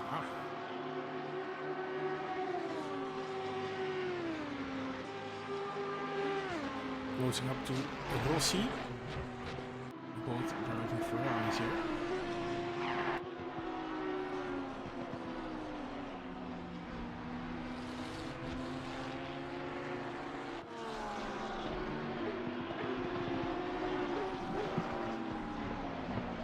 Unfortunately, every time I switch over to another battle, then the car that's within 3/10 immediately dropped back a bit. So let's call that the commentator curse. Let's switch between these guys and for instance Dubs.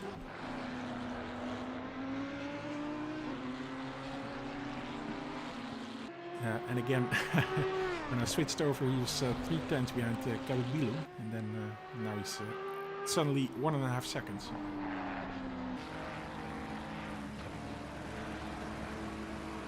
Oh, Markov, yellow flag. Let's do a quick replay.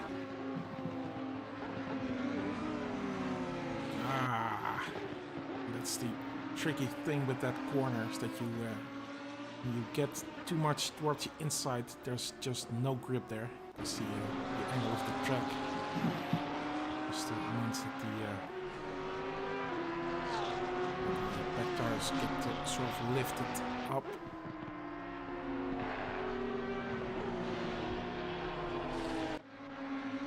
He is on his way again. That's good to see.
Sessa, who's now again a second behind Rossi.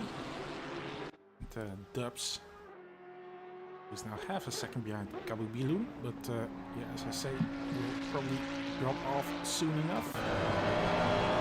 Let's switch over to a driver.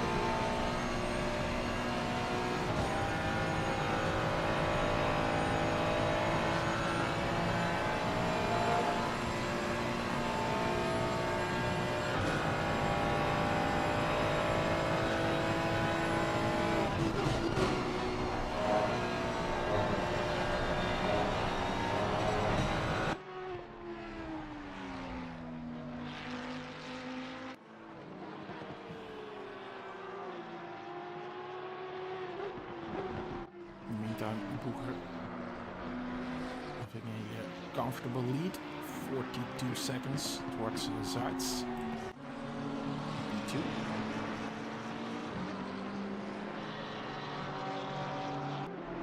"25 seconds behind him is Krauter. Unfortunately, well, good for them, but I identified the problem with race control, so we should be able to leave it on autopilot next time round. But, of course, the malfunction that I had earlier means that we've seen plenty of this car earlier on in the race. It's a good looking car, but not so much to look at it for almost 2 hours straight. Bilanski, fourth position, 40 seconds behind Krauter. Hella Pikas, 68 machine.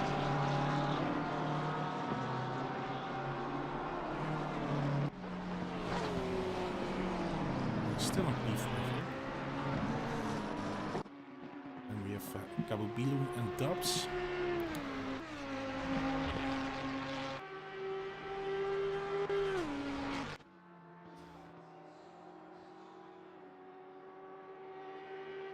Ooh, Mamadou. There's a yellow flag. I think let's do a quick replay. Wow.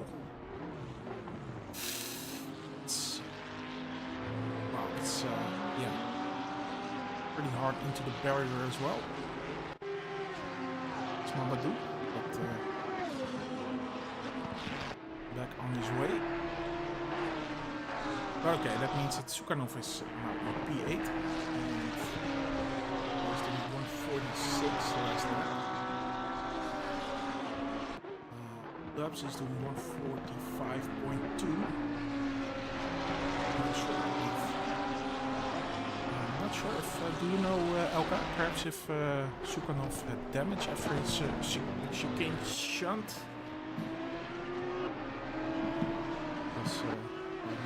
Because it seems like he's a bit slower now. Dubs and Gabin, and now it's 1/10. So who knows? Will it finally happen?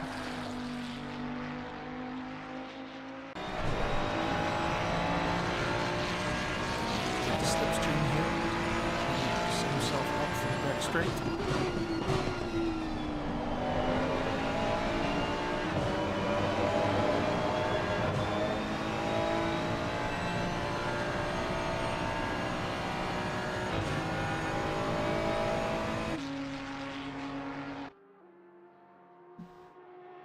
Yeah, I'm going to guess that the Audi is a bit quicker here on this track. Although they're both doing 145.5. The bad thing with driving around a car that might be a bit under the optimal BOP is that it's difficult to get it going around the parts of the track where you're quicker. Or it could be that there are parts on the track where you're quicker, but yeah, those might not be the parts that you need.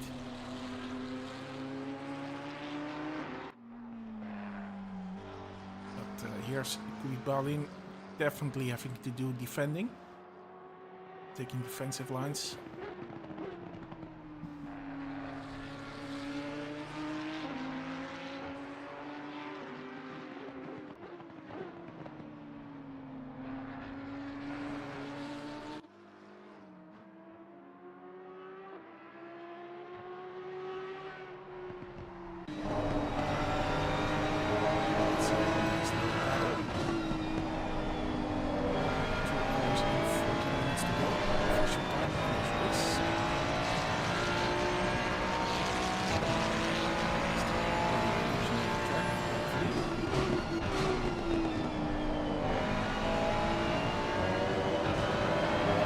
Not finding a way past so far.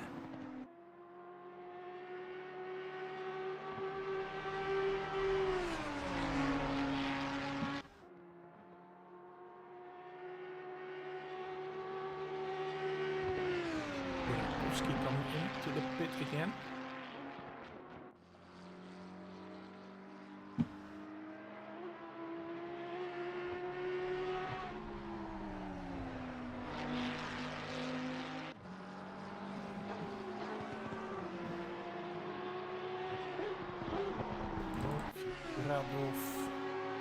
These guys, of course, had a disconnect here. We're definitely coming onto the part where we're restarting the stint timer now.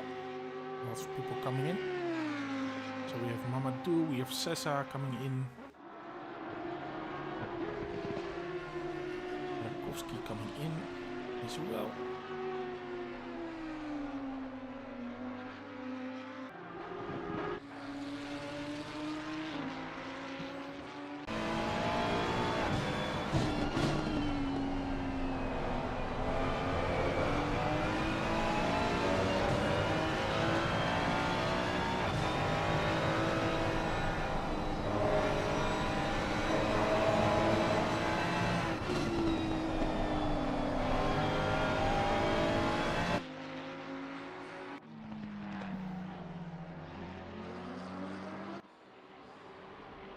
Sessa exiting the pit now.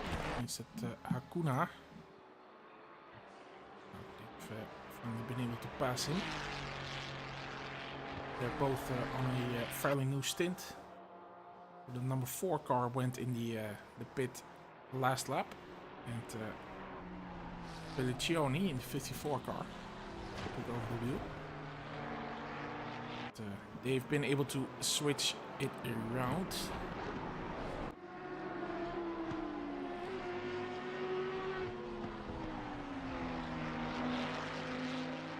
4 car wasn't able to make the move on track. And perhaps the same will have to be the same way for Dubs and Kabibulin. Because passing on track is just incredibly difficult. Maybe it's a Ferrari, but who knows.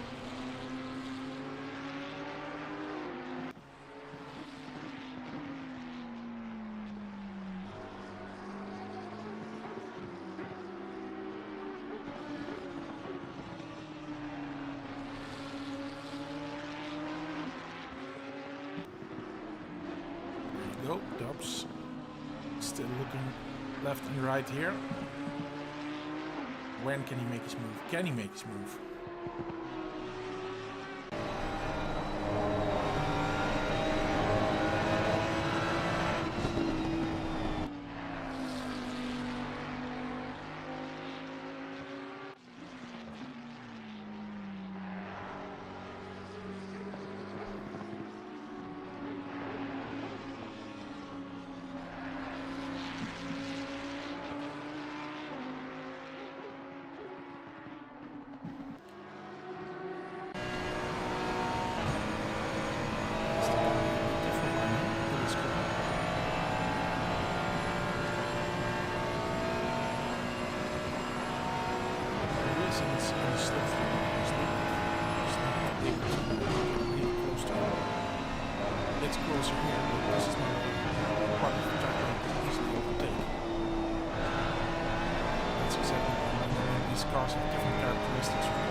Mistakes. Well, we haven't seen that in a stint, that's for sure.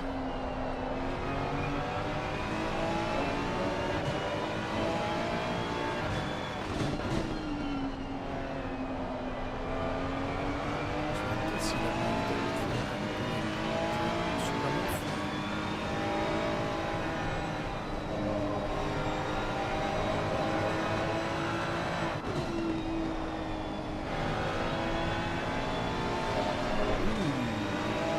well, there you go. Is that a commentator curse? Because Kabibulin made a mistake there on the exit, but still, Dubs is not able to make his move. But he will be very close. And again, different lines here. A lot closer in the slipstream, but.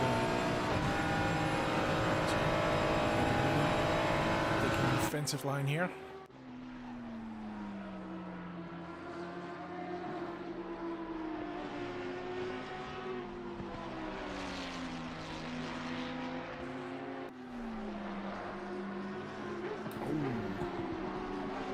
Dubs also going really wide there.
Also in 21st position. Rijgel is in the pit. So definitely stints getting reset here.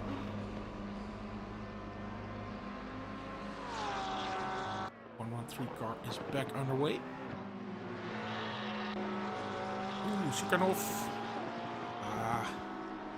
Replay.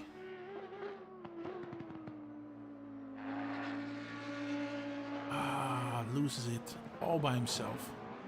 In the wall. That's a lot of damage. That is a lot of damage. Well, Vinogradov, the guys who were leading the race and then had a disconnect, were able to move past here. Sukhanov. That car has so much damage. It's very difficult to drive. It must be very difficult to drive because there people go left and right, so they have to come into the pit straight again. And Sukhanov hasn't been reset for the last 17 minutes, which was restarted. Ooh, Patrick Bijsters got a drive-through, which must have meant that could be that Jochen Cambrai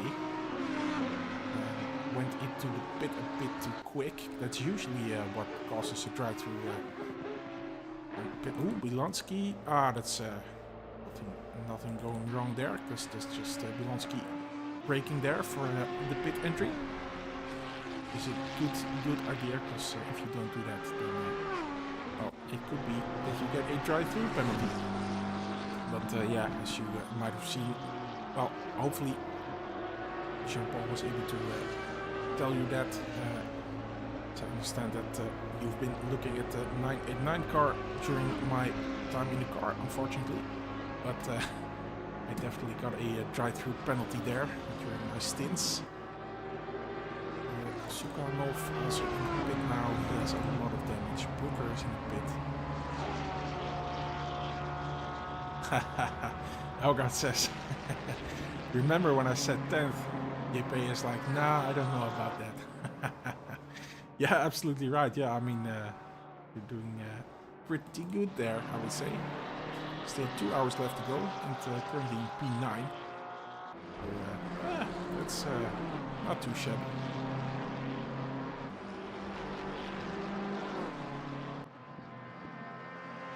Absolutely not doing bad, and yeah, will be interesting to see, because my last calculation you did not have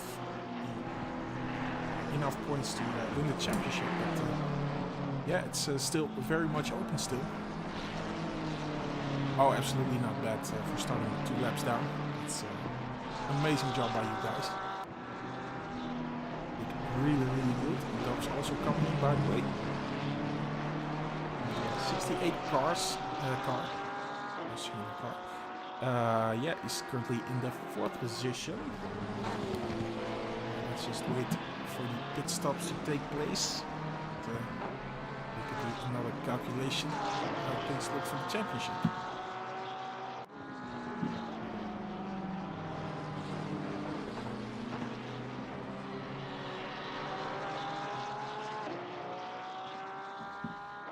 These guys, it seemed for well, at the beginning of the race, it seems that these guys were the ones who had to do a recovery race, but yeah, of course, we didn't know that the 51 car was going to get a disconnect straight at the start of the race, causing them to have a 2-lap disadvantage.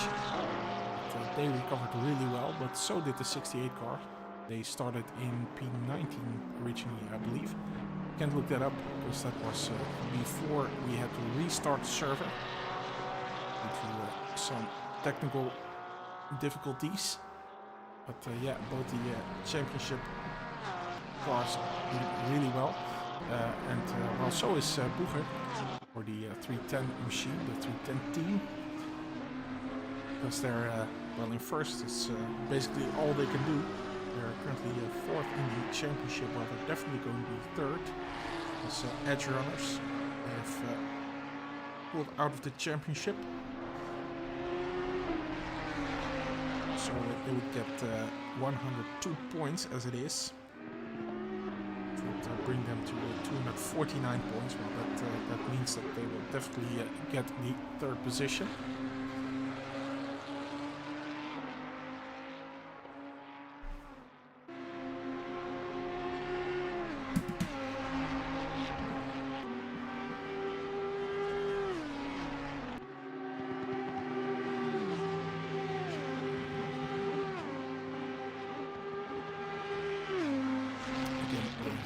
comfortable 42-second lead to 717.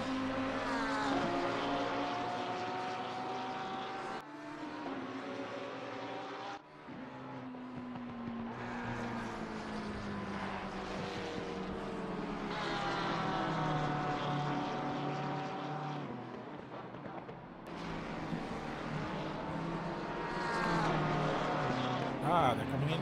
68 car.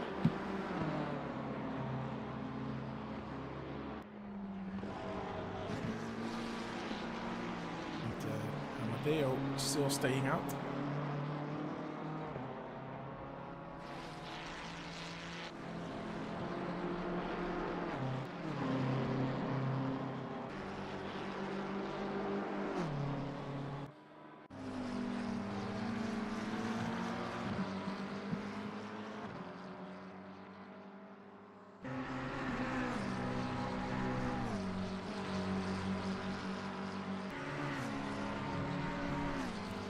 Drops the 68 car back to the 5th position. Gabby Boulin, but of course they still have to come in. Now we're also overtaking the 68 car. I love this livery, but who doesn't?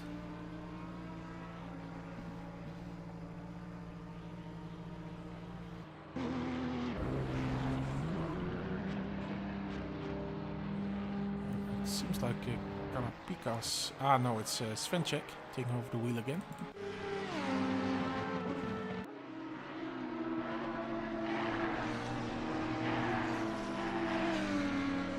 Elgaard, good luck. He's going to do a 2-hour stint. Finishing up the race there. And hopefully can bring it back home. But, well, hopefully for the championship as well, maybe. Screen freeze for Amadeo.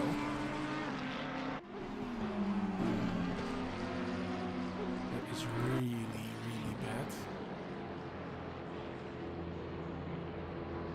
But still currently in 8th. So doesn't seem like you had too much troubles from that. But, there you go. There's the pit stop.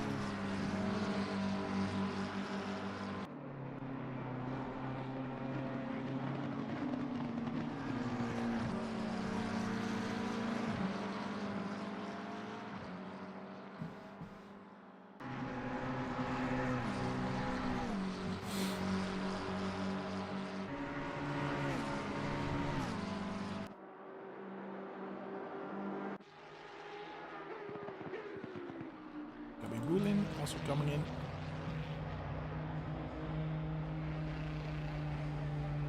That will promote Svenček back to 5th position.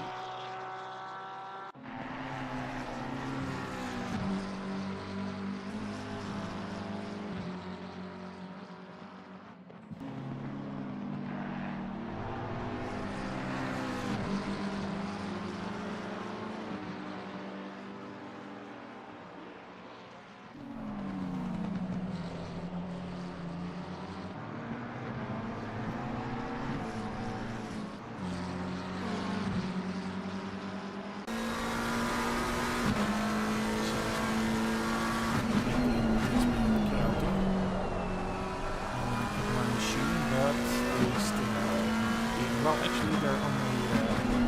Nah, that's not true. I was going to say they were 25-minute stint, but it's down to software having just restarted. So we're expecting 989 to still come in. Ooh, yeah, and there it is. Using a lot of speed, of course, for that entry into the pit.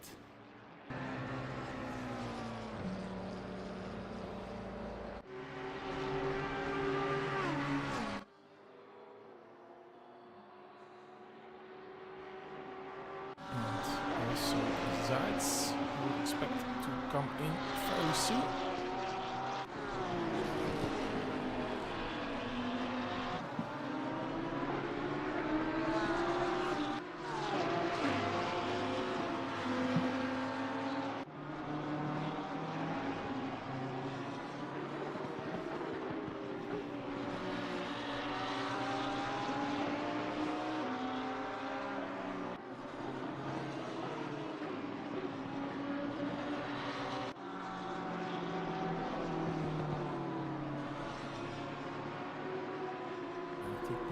Barkowski is still in the pit, or again in the pit, but they are already a few laps behind, so...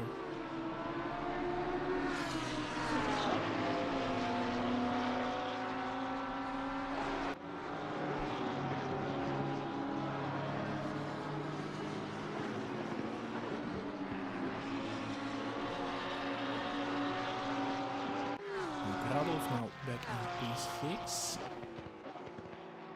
course, their stint will be a bit different since they have to come back in after a system crash.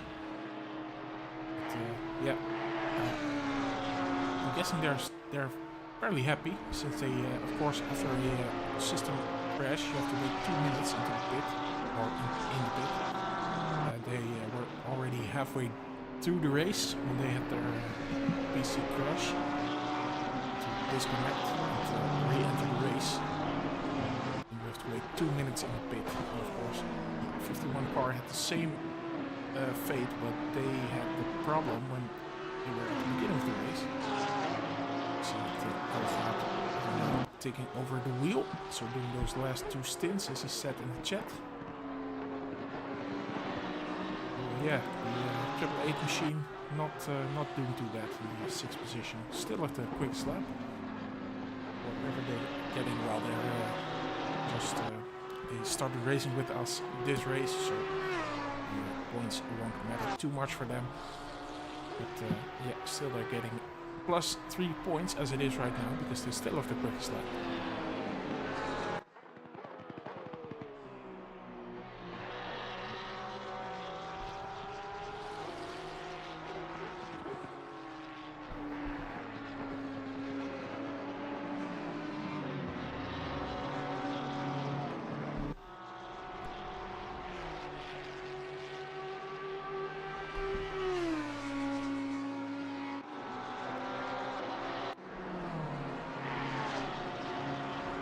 Currently in, and there we see Barkowski.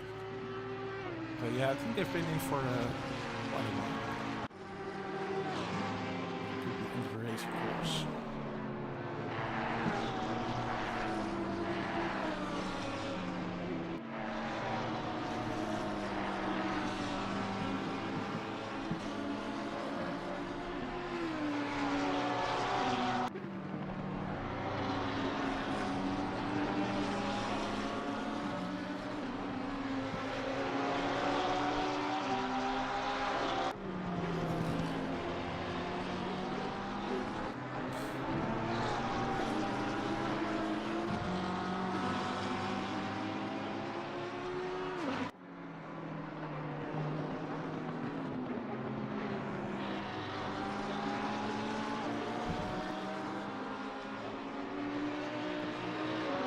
Gradov, again they're on a different stint.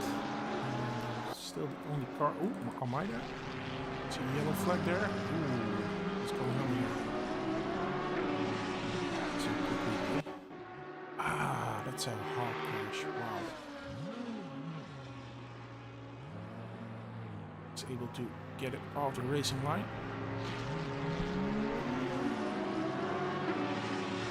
Back on the way, but that will be a lot of damage, I guess. Well, yeah, as I was saying, it's Gradov still probably on a different stint because they had that system crash, as I said. The Zeiss 7 still has to come in. And Vinogradov, just as I say that, of course, they're coming in. Let's see, Zeiss is coming in for the pit stop. That's actually the 99 car in the 3rd position. Who's now getting a blue flag from Zeiss. Currently in P1, Boeger is already have had their pit stop, so virtually in the 1st position.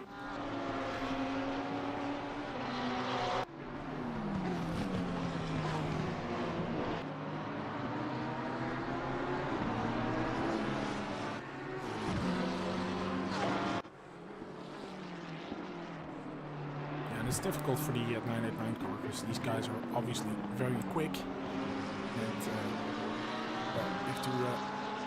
You don't want to have the guy that you're letting make the overtake or that you're giving back the lap. Sorry, to speak here, but of course you don't want them to linger around. So you want to make sure that they're actually quicker. Of course, when they've moved up to you, so slightly, you know that they are quicker. And here we see 989 moving out of the way. Still wants to make the time loss limited as much as possible.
Almeida. Oh yeah, that's another yellow flag, but that's because they're driving into the pit. False alarm there.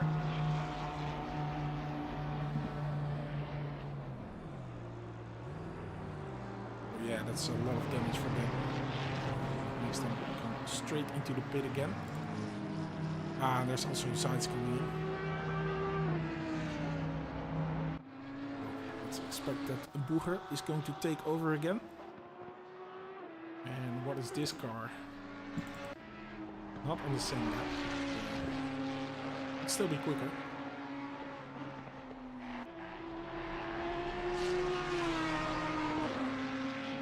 So it's Booger again back in first position.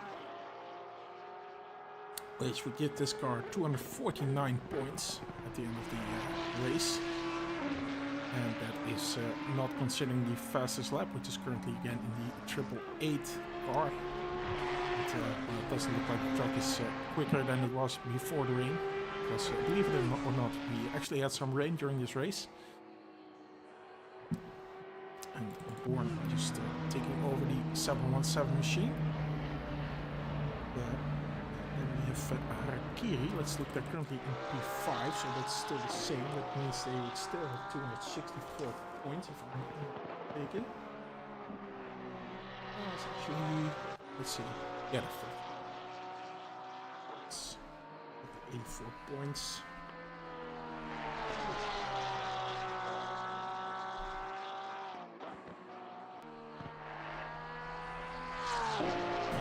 The interesting thing will be to see where the 51 car is right now. 66 points. Would give them 267 points. So as it stands right now, the Claude Racing team would still become champions as it is right now. Oh, we see Anderson getting a 5-second penalty.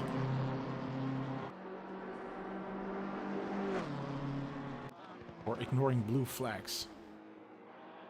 So 717 and 778. It's Anderson.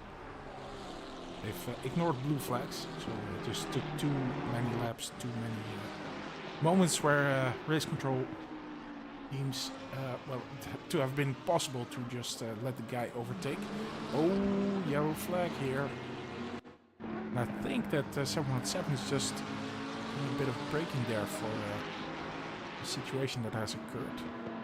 Because we saw a... Oh no, they actually tick the... English. They actually give a little bump to the 4 car. So that could mean that they will get a penalty for that. And number 4, of course, not in the same lap, so it would have made no sense to wait for that car, I think. But yeah, that could definitely well, let's not say it will definitely, because I'm not stewarding right now, but could very well end up in a penalty for the Born.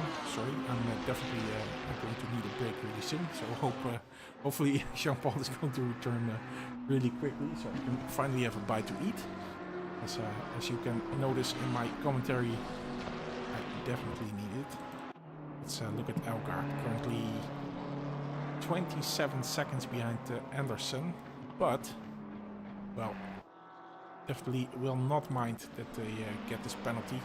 Even if it's just 5 seconds, but yeah, could be important down the line. So yeah, there you have it. With 2 hours to go, as it stands right now, that means that McLeod will still win the championship. But, yeah, 2 hours, 1 hour and 44 minutes. Still a long time, of course. Plenty that could still happen.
Who's 2 seconds behind Ator, I think.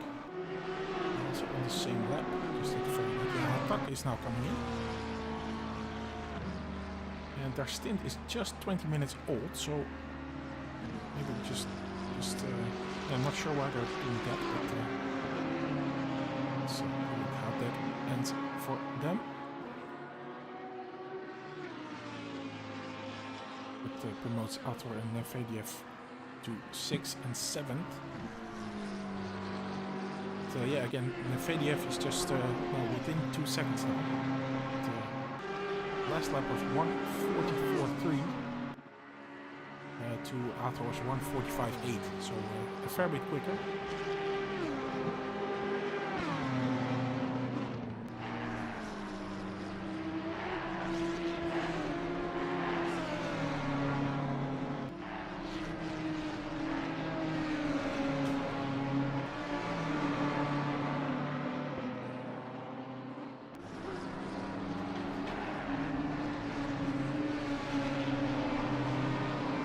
Already within a second.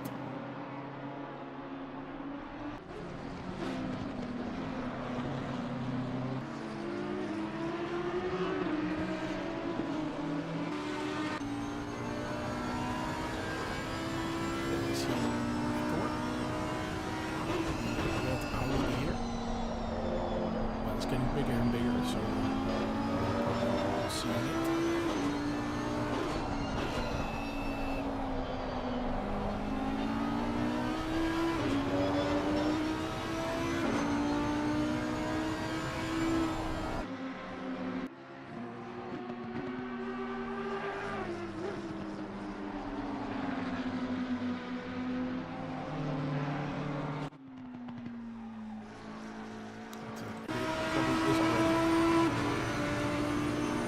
just taking a look. At, oh yeah, there you go. It's, I'm sure Ator already noticed that he's quite a bit quicker. He's Medvedev, so no point in a huge fight over it, because it's going to happen anyway. Krasnov and Sukanov, I see, are now also. Krasnov and the 599 machine is now within a second of Sukanov.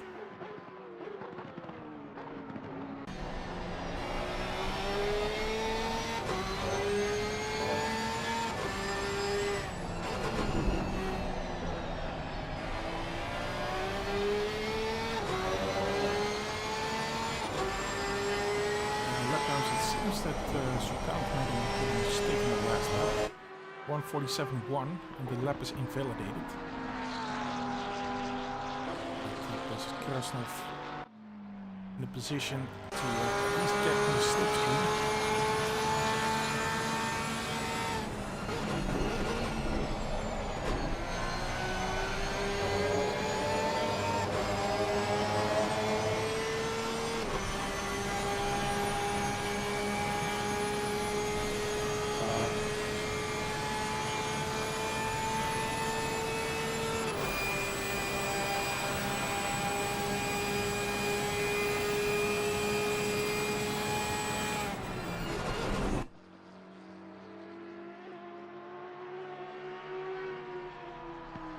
Sukanov did 1:45.6 in the last lap, so definitely not slow, but still Krasnov is 3/10 quicker.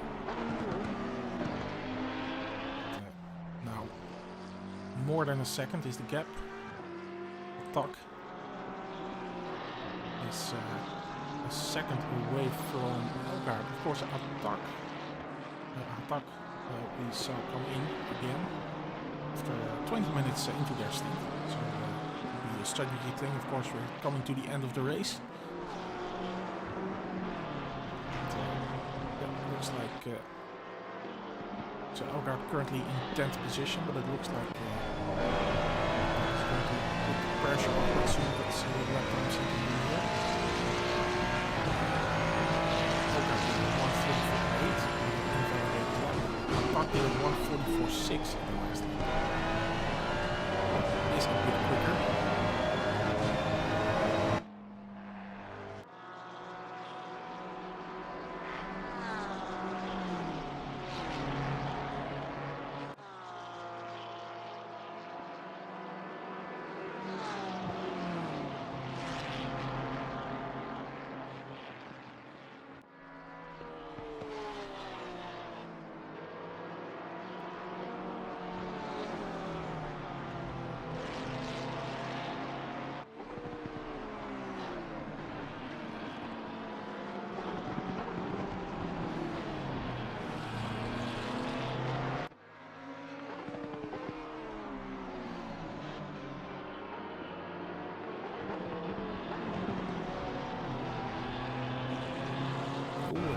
Traffic there as well.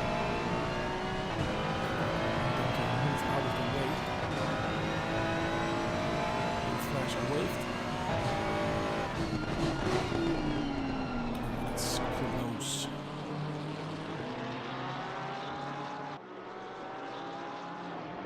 The 11th position would also be fine for the championship, so everybody needs to be smart about this. These guys, even though they're in P11, are still virtually on top of the championship as it is right now.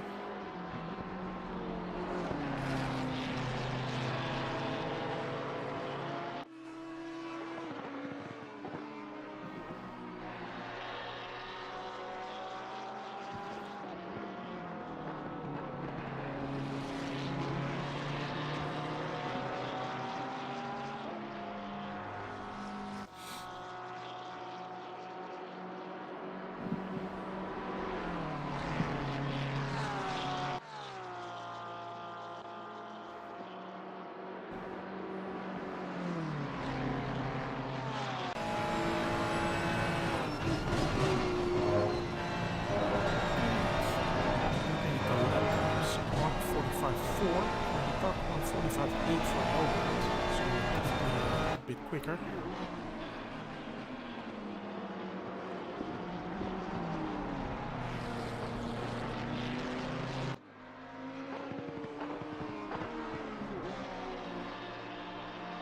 Yeah, and Elgaard lets him go. Which is the sensible thing, I think. Championship is all that matters.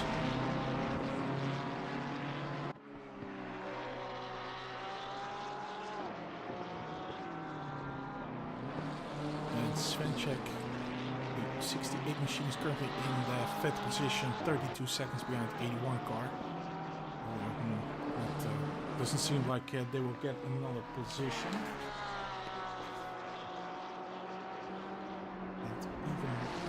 They would give him 2 points, which would make it a tie in the championship. So,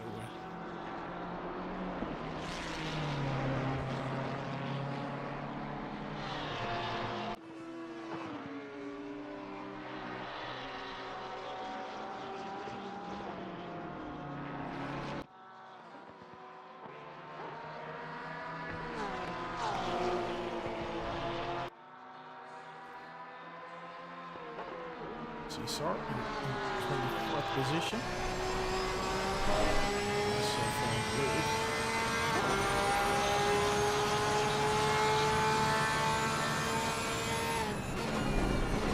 Also someone who is a bit quicker than the cars around him.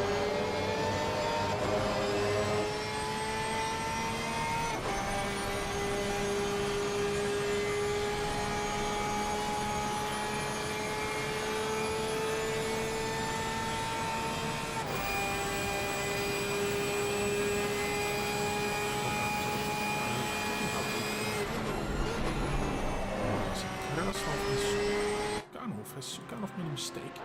Let's do a 30-second replay here. So here we see Sukanov. Krasnov is probably a car behind him here. But Sukanov made another mistake in the chicane. Yeah, it's probably in the chicane again. So, yeah, there you go. Sukanov definitely not liking the chicane. But that means that Krasnov is able to move past him. Sukanov immediately does take a look at Krasnov again, now within a second. And Elgaard still, well, not too far away from Hatak, but again, Hatak is a bit quicker, so I expect him to move away fairly soon.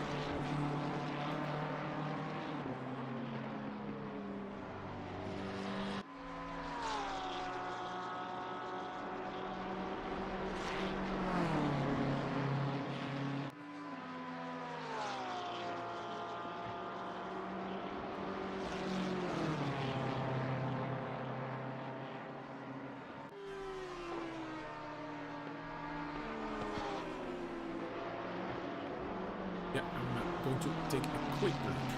I'll be right back.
back. I see in the incident decision channel that 717 has gotten a penalty. The incident we saw with the number 4 car, where they gave them a little tap. But, yeah, that caused the number 4 car to spin.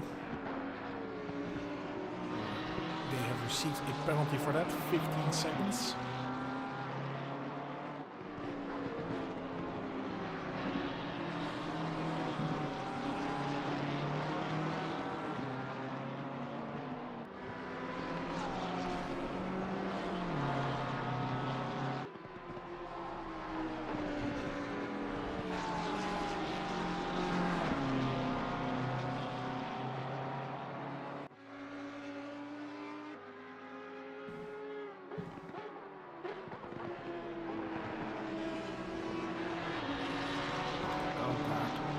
Saw being overtaken by a Hatak.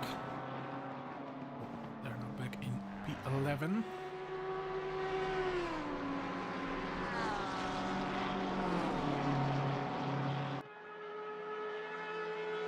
Ooh, a Thor. Yellow flag. Ooh, spun around there, I think.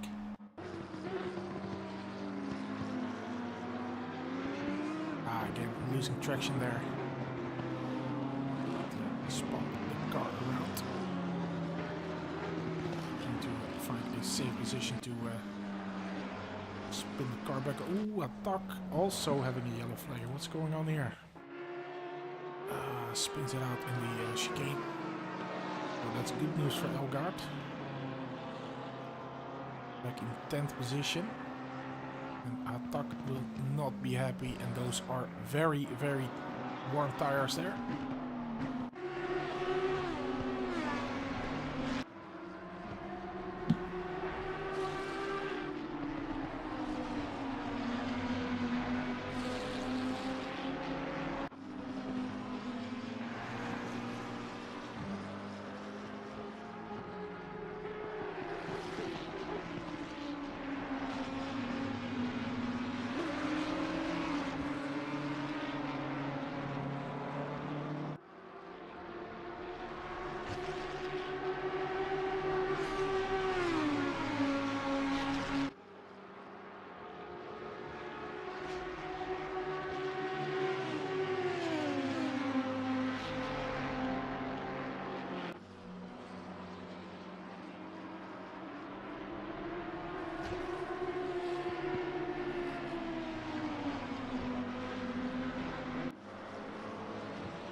Is that another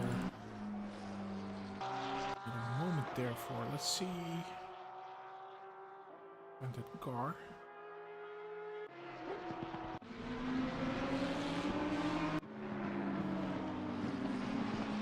Yeah, that's Zeus. We've seen him had a couple of moments here where he hit the wall, and same here again. Just went straight pretty much into the wall there at the end of the loop there.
Alright, so just leaving Jean-Paul a message, because I'm definitely going to need to take a little break now.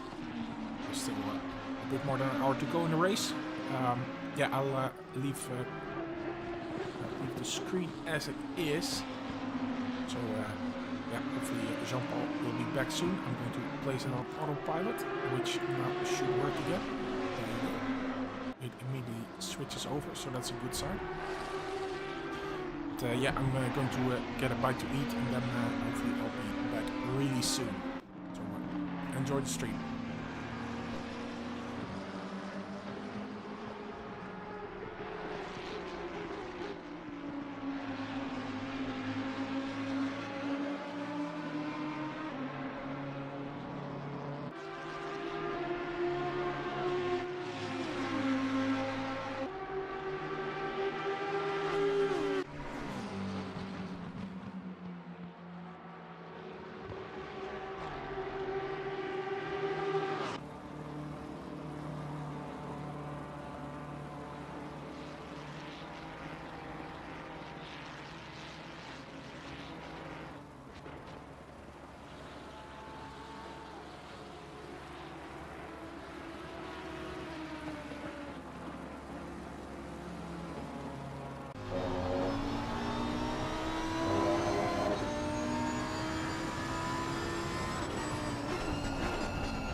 Hello, hello. Is there anybody listening?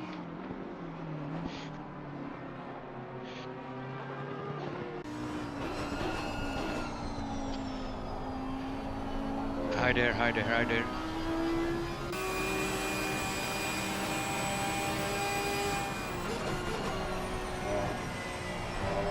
I can see that Daniel is not there.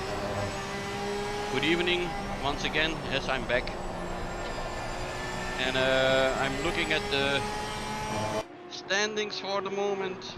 And Boeger is still on the first position. I will have a look where they're from. 15 seconds for Deborn. Nefediev is back on 6th position, I see. Boeger, it's Boeger. It's Eurobeat intensifies, and they are German, so it's Boeger that I should pronounce it. Deborn, Daniel Born of Danny Born, on 2nd position with the 717 car, but they have a penalty of 15 seconds. Of course, I don't know why. Excuse me for the not knowing, because I was away earlier on. I will have to do something, or I don't, when I'm not able to follow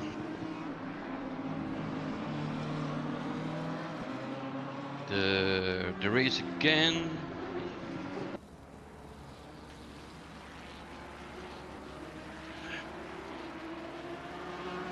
Where are we?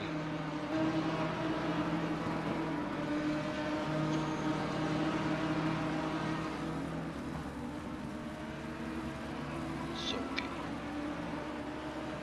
Screen freeze for Amadeo. I'm getting in now. I'm starving, so taking a bite. And hopefully GP will be back soon on commentary. Yeah, okay. I have been doing the same for quite a while, so no problem.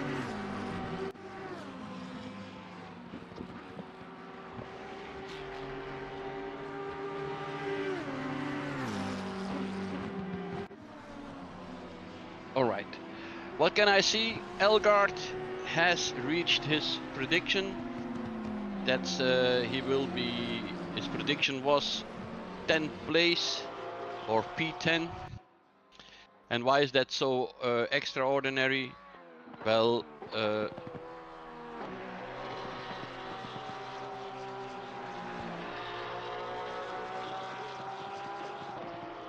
oh yeah. Now I know what I am doing wrong. Here we do this. And now I can follow myself. Okay.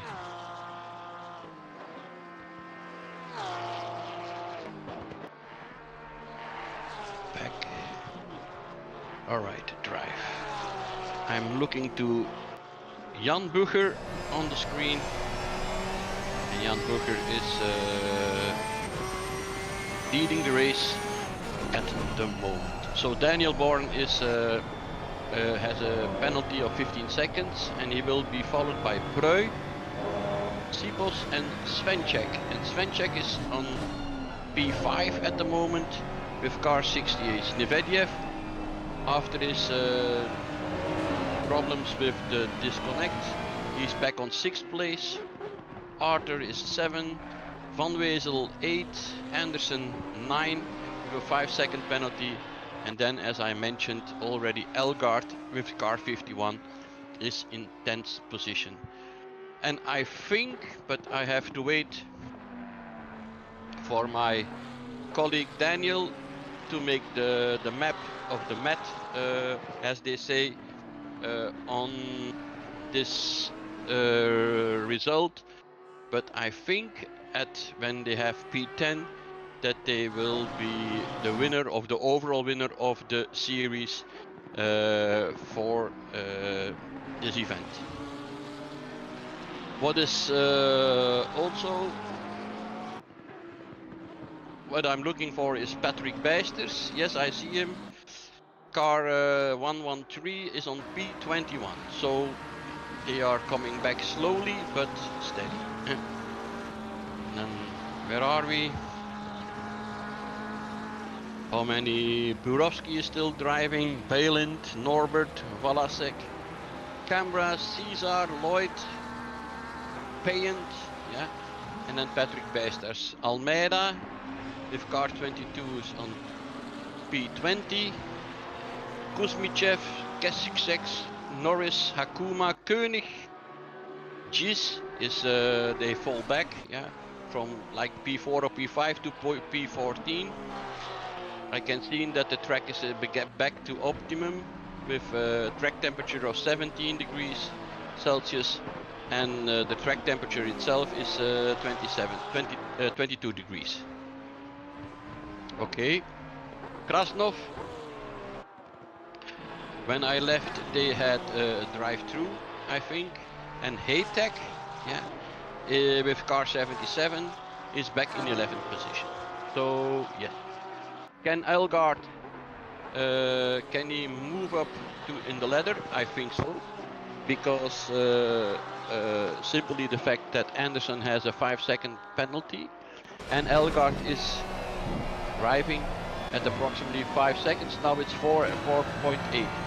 So yeah, they will move up, still one position in. Good to hear. UGP time for pizza. Hack spun out of P10, so Elgaard able to get back to position. Okay. Ah yeah. Okay. Okay. Hack, that will be attack. Okay. I would say, Daniel, enjoy your pizza, and I will be here till the end. 1 hour and 10 minutes to go for this fantastic race on this fantastic raceway, Watkins, Glen. What can we still expect? What are we looking here at? That is P13, that's Pelliccioni, yeah, and he will be followed by Gis. Where are we? Krasnov. Where's it?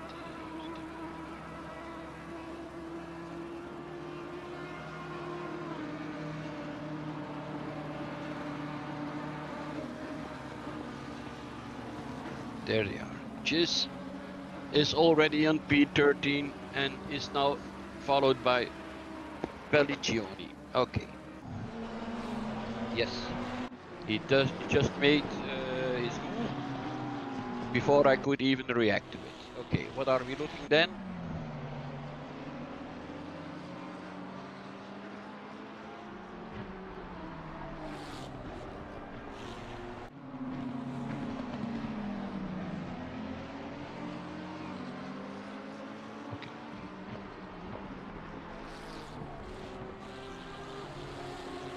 Medvedev, yes,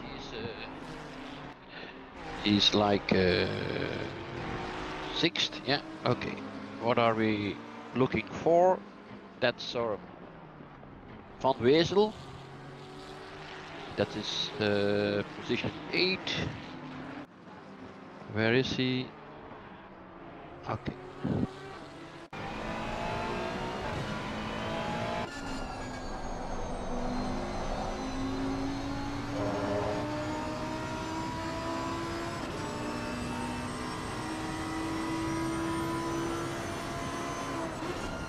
Always a fight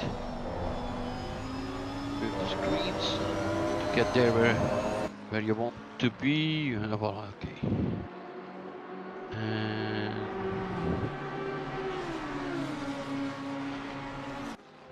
position 8. Voila. Here we are with Bas van Wezel. and it's a German driver, and he is chasing a Tor, yeah, 495 car. So we are back in business here.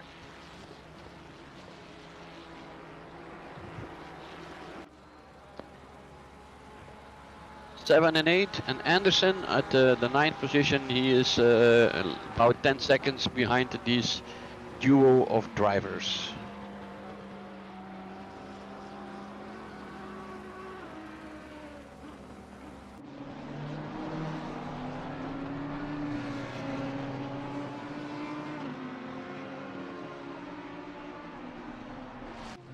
Looking on the screen to see where the battles are.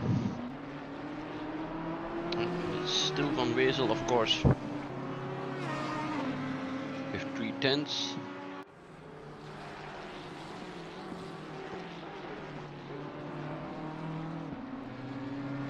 Yes, that will be it.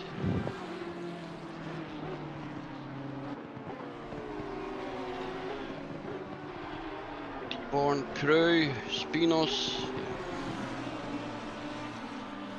Elgaard, of course, but he is closing in on Anderson. But Anderson will lose automatically his 9th place to Elgaard because of a 5-second penalty. He has to sit in the car while doing the pit stop, or the next driver will be having to go through this penalty.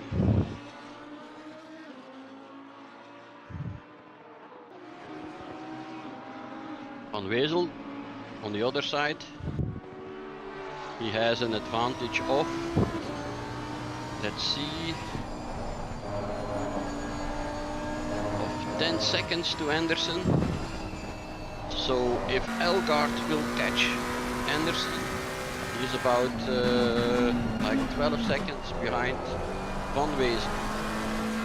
We have 1 hour to go, 1 hour and 5 minutes to go.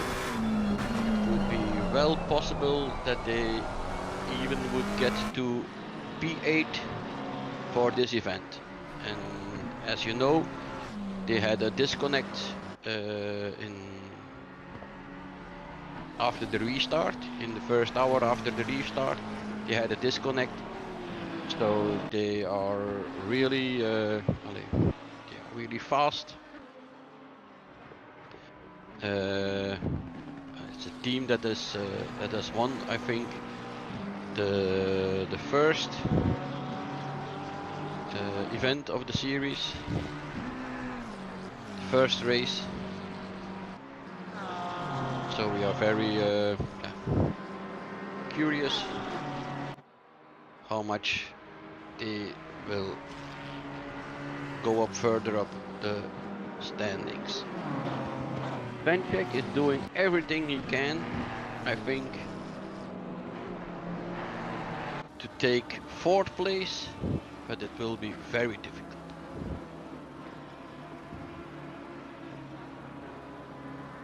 Another car that is, of course, scoring very good points and very big points for the championship is the leader of the moment, the leader for the moment, and that is Bucher. They are scoring maximum points, but I don't know, that's for Daniel later on to check out, to making the map, not the map, but making the map to see if it will be enough to take the championship back home.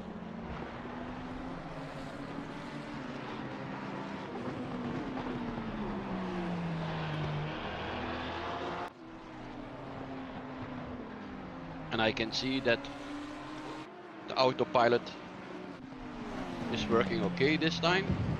Oh!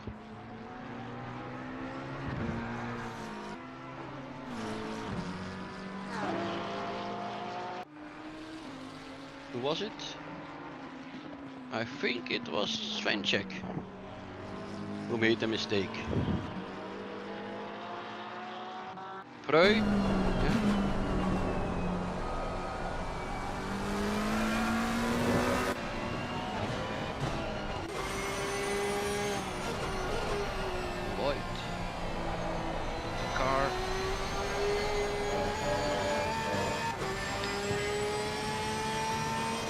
they are. Van Wezel in the pits. Anderson in the pits. Anderson in the pits is plus 5 seconds. Van Wezel is doing a regular pit stop. And where Elgaard is already on P8, yeah, already done. Okay. But of course, I think, I'm not sure, because I have been away for a while, but I think that Elgaard also has to do his pit stop, his last pit stop, of course. Will there be a driver's change? I don't know, but we see that Van Wezel is back on the road again, back on track again. And of course Anderson, it took a little bit longer because of the 5 seconds.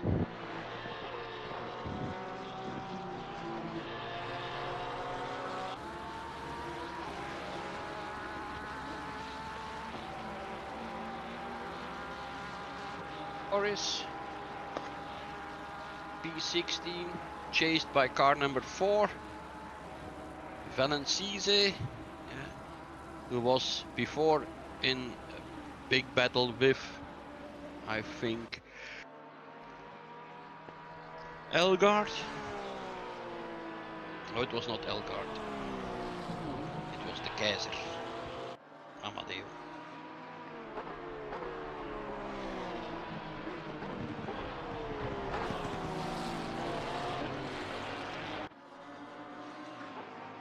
Takes he takes the place. Yes, he moves up to P16. He went by Corris.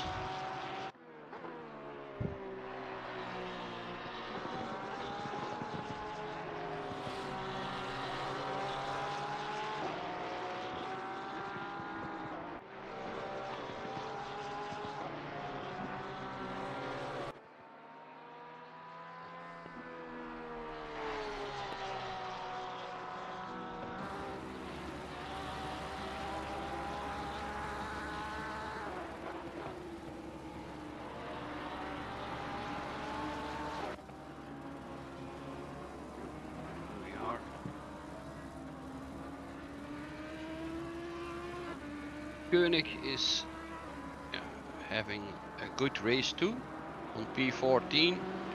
Patrick Bijsters, he lost the position to 22.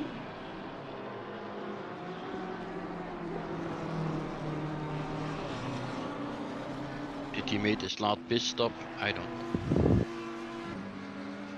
I think so.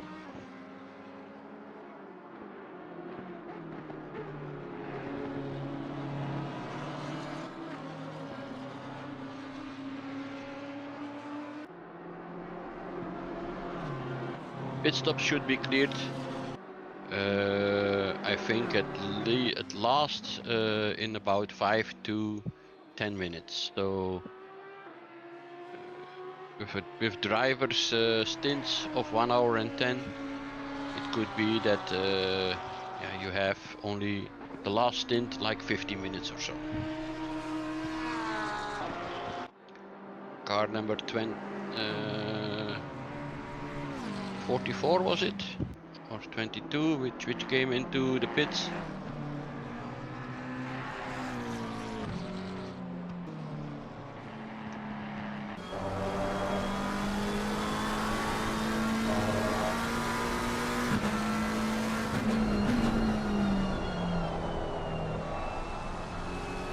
Camera is, we are in the car with camera.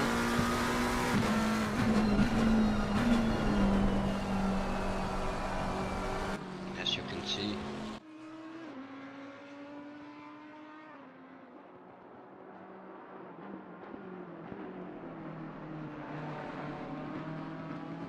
The weather forecast, as I can see it, is still sunny. So we had it all. We had rain, we had dry temperatures, we had rain, and now we are back on a dry course again. GB in the 921. BMW. He just passed Patrick Beesters, I think.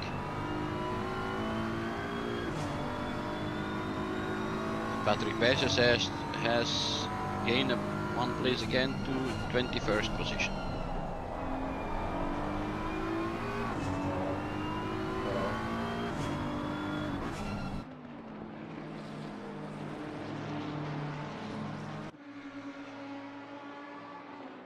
Or is Beesters looking to pass GB? I don't know, I don't think so.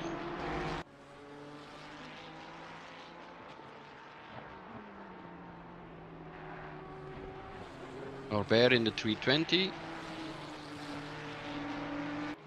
B27. I can assure you that they made the same effort that Jan Boeger is making in the 310. Only, yeah, a little less luck and for sure a little less talent. But I'm thinking that they are enjoying the race as much as the number one is doing too.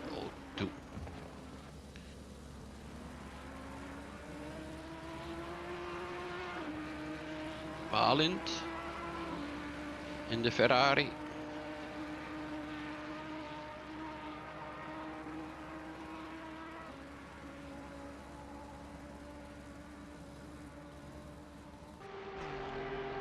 He's followed by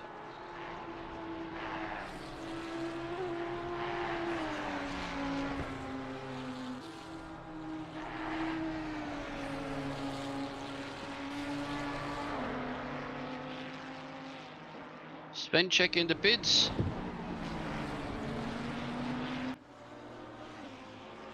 That's for the last pit stop.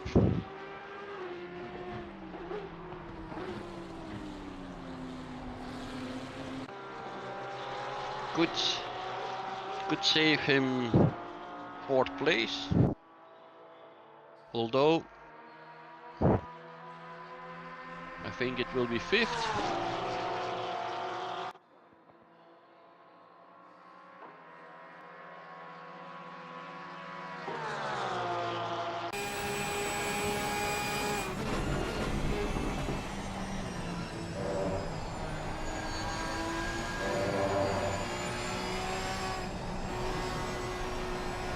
There it is, 5th place, 6th place, and that will be it.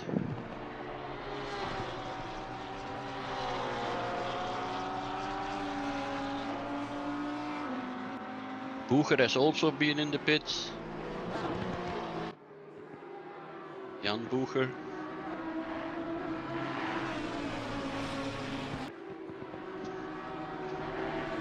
Gurowski, he is still driving. They've had their problems too.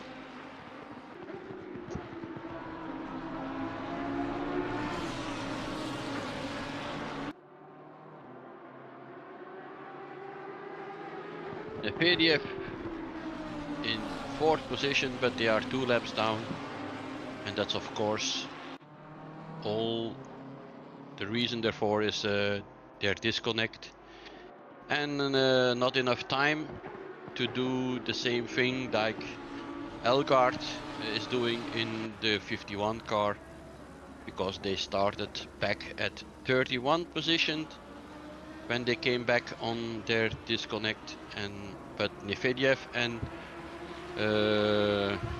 yeah, Vani Forso or something, I don't know anymore.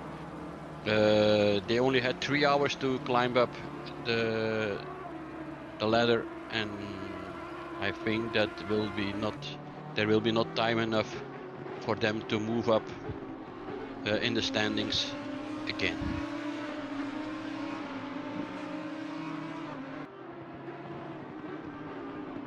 So does Elgaard still have to come in? I can't see the stint times, but I think he has to come in yet.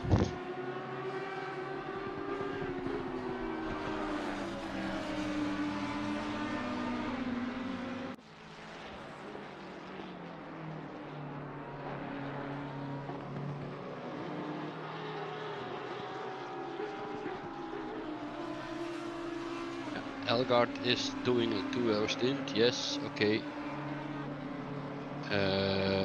But then he still has to come in, no? I will see. No problem at all. Yeah, 8 are in the pits, okay.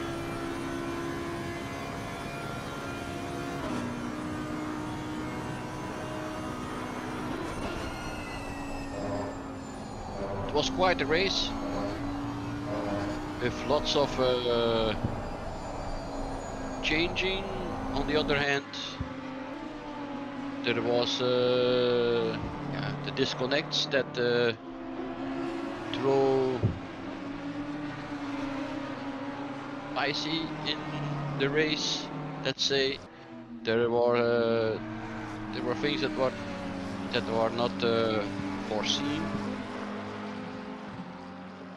but it made the race more challenging, as for Elgaard or for the car 51, also for car 888, who is in current 4th position.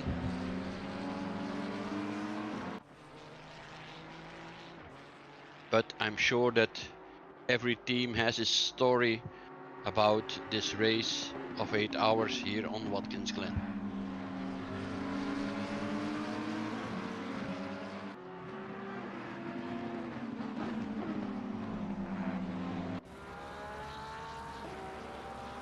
And of course, there he is. What I was thinking, Elgaard is in the pits.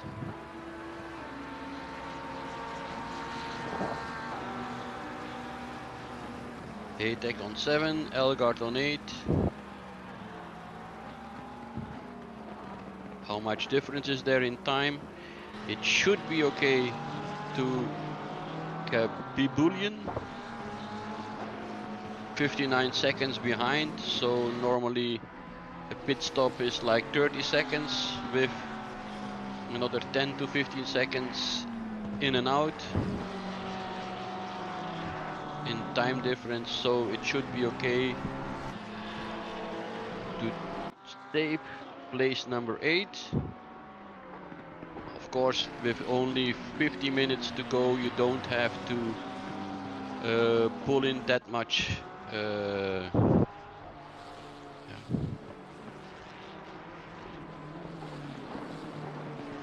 petrol. That's it. That's the word I was looking for. So you see, he still has 12 seconds left to Calbulian, and now he has about 30 seconds, I think, to chase Haytek.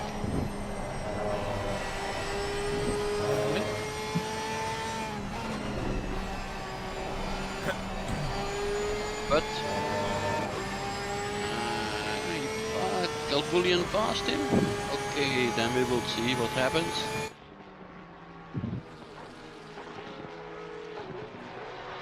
The 495. I have to say that Elgaard now is on, of course, on fresh rubber. So give him one lap to bring his tires on temperature, and then we will see what he can do. Yeah, sorry. 717 is still in front of Jan Boeger. Can you hear me, Jean-Paul? In my opinion, Nope. the 717 car still has to do one more pit stop. I'm not sure, but I think so. Like Preu is now into the pits, the 989 car.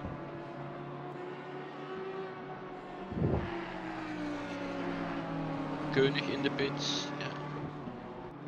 The 77 car, Haytek, is of course on a different strategy.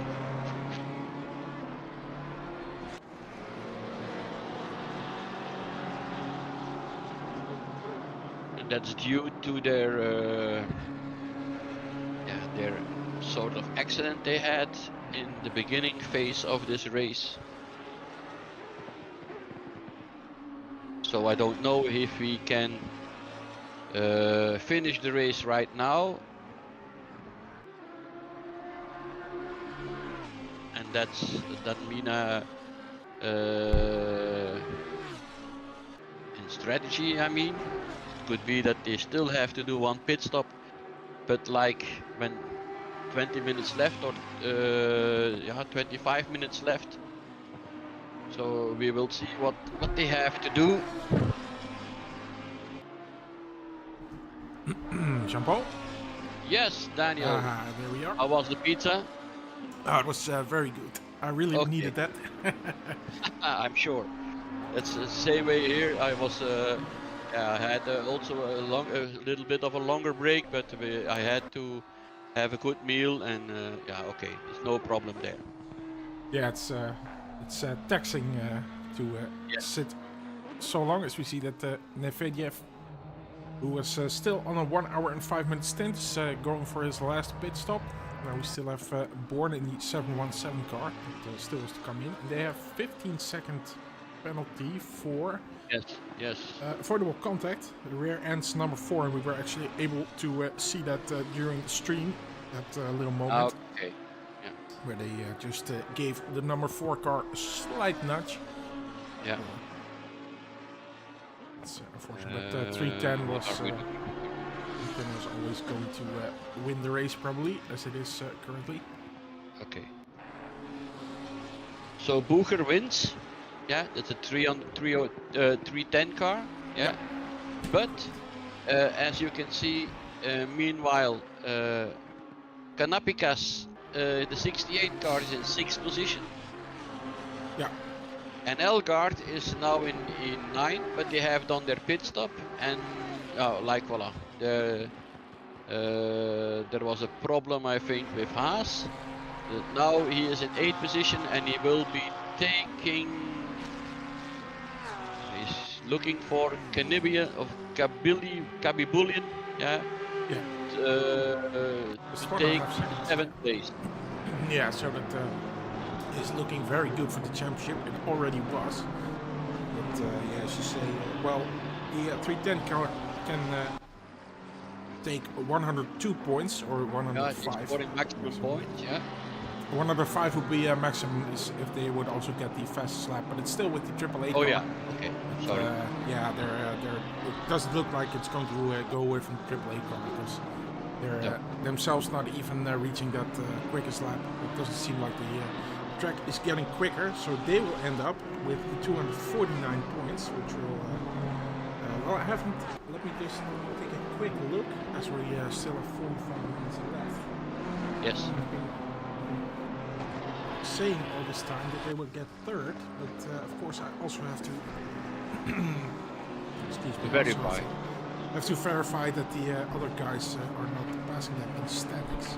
So let me just with 45 minutes left do my make a quick math. Yeah. And I try to commentate the pictures that we are seeing.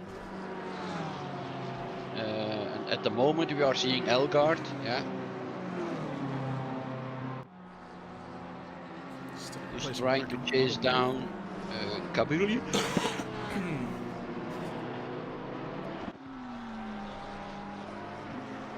Pekarek, yeah, he's in 25th.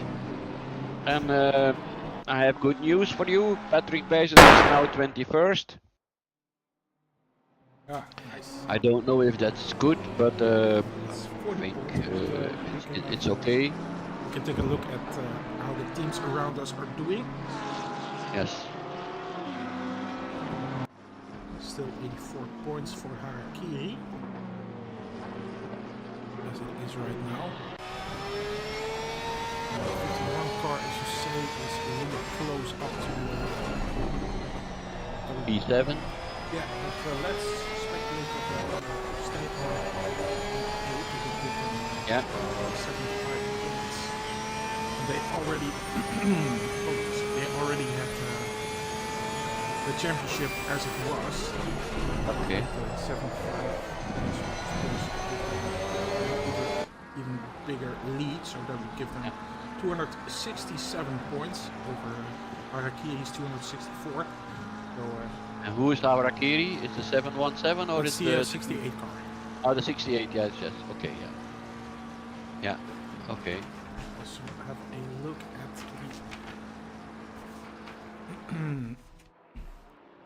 so the 41 car.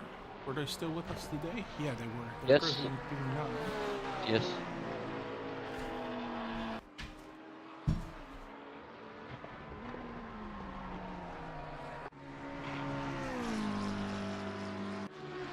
Getting 216 points.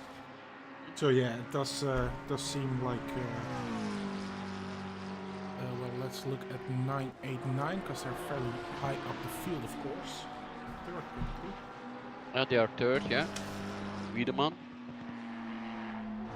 And Seitz, I think, as the drivers. 91 points. Nice. 200. 50. No, that's 32. So they would actually pass the 41 car in the championship. 232 points. Yeah, it's still not enough to beat the 310 car. Okay. Well, number 4, they are currently in 16.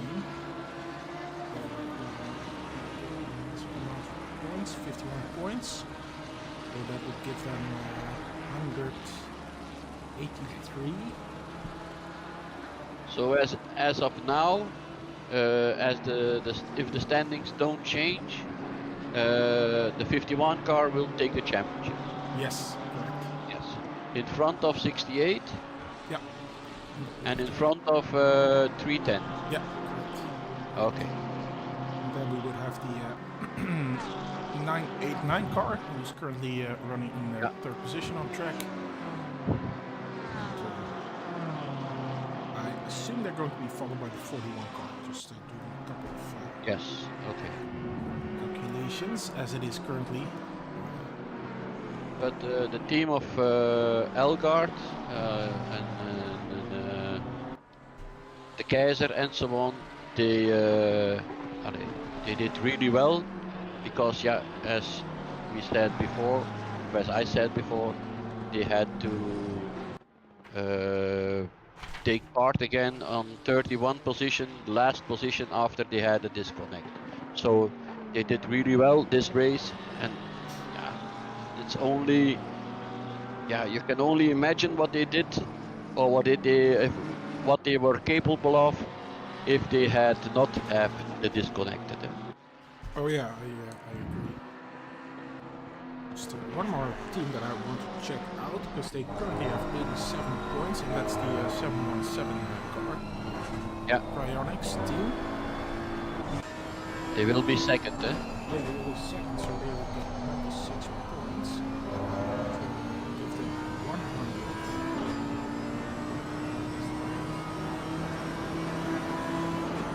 100. Elgaard is trying now right at the moment to take P7, but it just didn't happen.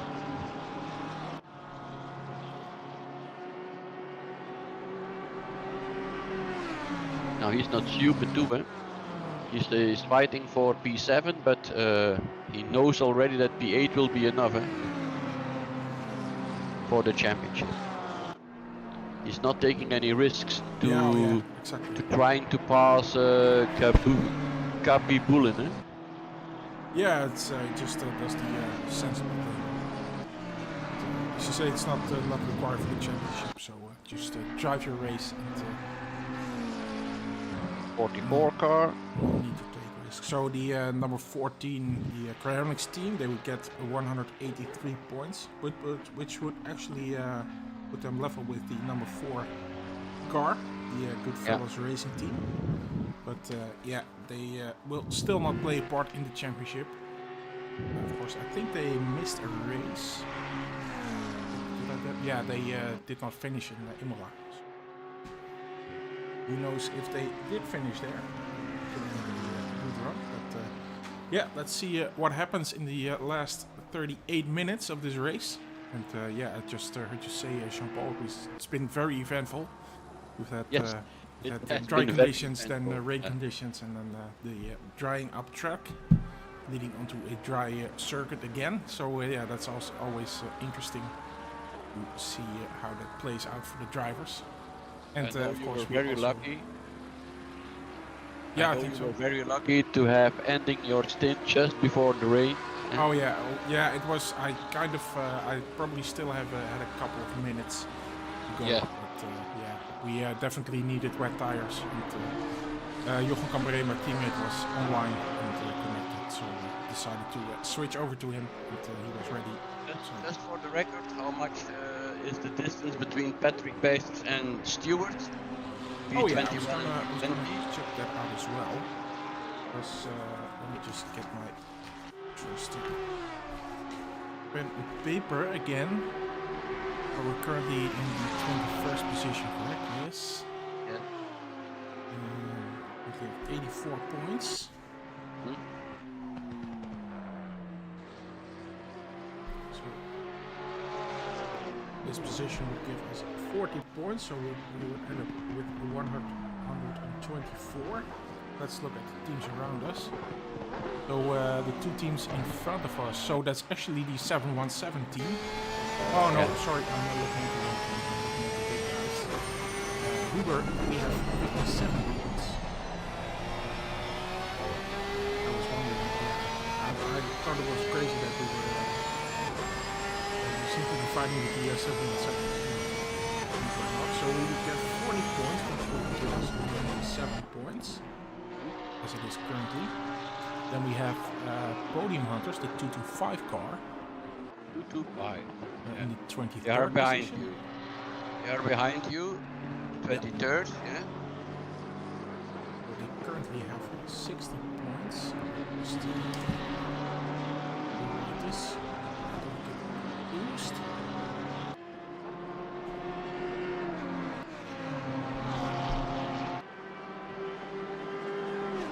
Then we have Podium Hunters. Of course, I don't know which exact position we will get, but just compared to the teams around us, Yes. calculating a bit. But they have currently 60 points. With their current position of 23rd, they would get 36 points. Is that correct? Yes, it is. Yeah, it is 96. 96. So we would end up above them. That's nice to know. And Peter says Dodo Patrick Dices, but of course he needs to go down. He corrects himself. Old Style Racing, they have currently 60 points. There's the 197 car. They are still on track. 197. 197. They're still out Yeah, there. they are not on track anymore. Or Or perhaps I can only see 23rd. Oh wait, No, I see. I'm looking at the list. They're not on track anymore. So we'll pass those guys as well. And the team in front of that is already out of the competition. 599 is still driving around. Right Oh, now. they're They are still 13th in position. 13th position, yeah. And they currently have. Oh, is that correct?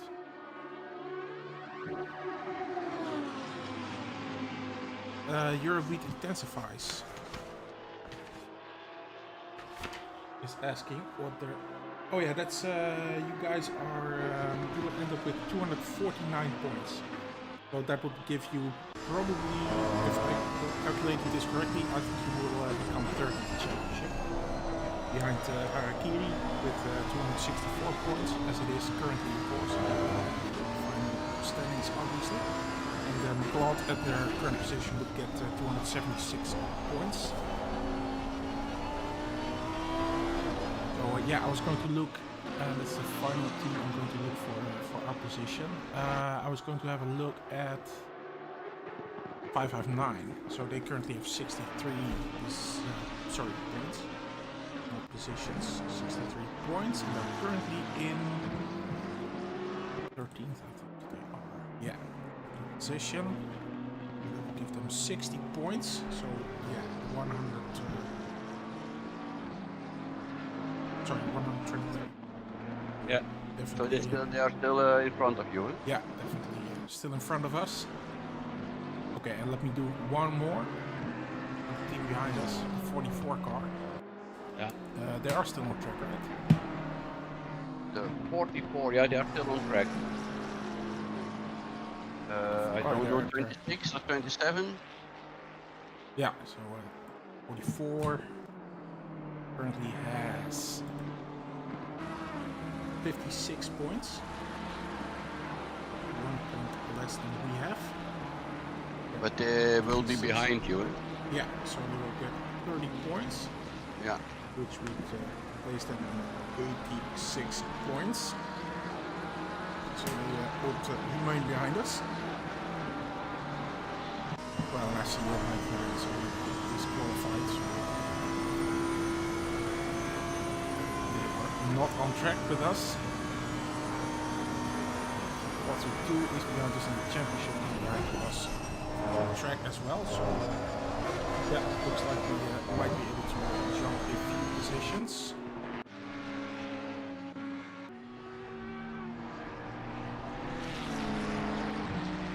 We're hoping for a better. We missed the first race, so I'm absolutely not unhappy with how we did. And of course, it's the first time that this team has driven together, so definitely we only did. You have learned to know each other, right? Yeah, exactly. Yeah, you definitely have to get to know each other's strengths and weaknesses, especially in my case, weaknesses. And I have to practice a lot more. Definitely. Yeah, no, exactly. Yeah, but I mean, it's all about the discipline as well. Yeah. It's one thing to enjoy it, but I mean, practice on your own. It's not necessarily the most enjoyable thing in the world. It's not something I particularly enjoy, but it is very important. You learn to be consistent. That's the very main thing. Sorry, not only in sprint racing also, but in endurance racing, especially if you are a consistent driver, then you are good. It's not like you said. I'm driving a 146 on this track here, yeah. But if you can drive all 15 or 16 or 20 laps in 146, then it's okay. Yeah. If you are driving 146 as your best lap and all the others are like 147, 148, I don't know. I haven't seen your timesheet, but I mean, well, if you are in, yeah, but if you are in a consistent timesheet, yeah, you drive like in half a second every lap, yeah. And you are very good, then you will move up the ladder as quick as possible. Yeah, but you're definitely spot on. Let's go to Medvedev. Just to say, I have the same problem. I have the same problem. I can do 1 or 2 laps very fast, and then then it's 1.5 seconds or 2 seconds off the pace time. So yeah, it's the same for me. I mean. Yeah, but you're absolutely right. It's all about being able to consistently put in those quicker laps. Because yeah, just as you say, I was able to do 146 high, perhaps with a little bit lower fuel. But today I noticed that because I didn't have a lot of practice put in the tenseness of the race, you constantly have to look out for cars passing you, and I mean that takes so much of your energy and so much of your. You can only pay attention to so many things at once, especially if you don't put a lot of practice in. So it is really, even though you're in the car 2 hours, I was not able to really focus on hot lapping because you're constantly being overtaken, getting blue flags, people who are quicker, back markers who are actually quicker than you. So you also have to, those are especially difficult because some of them are really, it seems they're really insecure about overtaking you. And I mean, I'm not a difficult guy. If you're quicker than I am, even though you're a back marker, I'm going to let you pass. But some of them are really, really insecure, it seems, about the fact that they're getting blue flags then. But if you're able to pull away, then it's fine, you know. Yeah. I might have 1 or 2 corners where I might be a bit quicker than you. But if you're able to pull away on the other parts of the track, then yeah, you won't hear me complain because you're off, you're gone in the wind, and I'll be able to do my own race. So no worries there. But some of them are really insecure and wait a long time before overtaking you, which. I mean, sometimes I just pull over for them, and then they're scared to overtake me. Yeah, and they're still scared. Yes. Yeah, so that's really, it takes so much time. So, I was just looking, Jean-Paul, was just switching over to Nevediev, who was able to overtake the 68 car. So that does slightly change my calculation there, but still it doesn't change much in the way of the championship. But on the other hand, I don't know if you noticed, but Price in the 717 car has the fastest lap. Ooh, yeah, that's interesting. So 717. They are interesting. 717.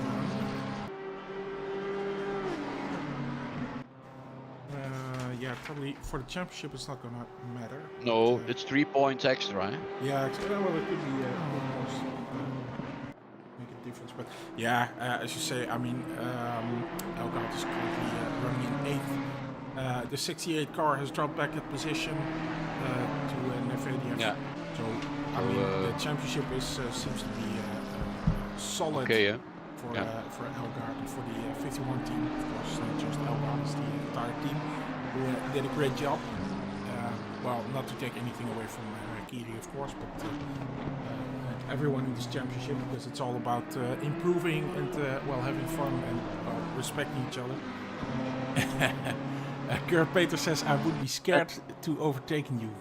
Daniel. Yeah, but the thing is, the last word you said was respect, and I think that is the main thing that we need to have in all series and all events, that you have to respect every driver. And I mean, what I like to say about this is that, like you said, we are not the fastest guys, but we are trying our very best ourselves.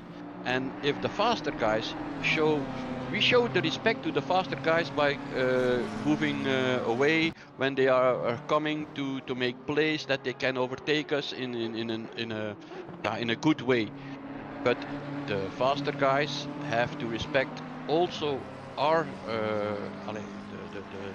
the slower drivers, because they are putting in the same effort as they are, only they are more talented or they have a better car or whatever, but the respect for each other should be there, and you can see the respect for each other when you're approaching like this one, the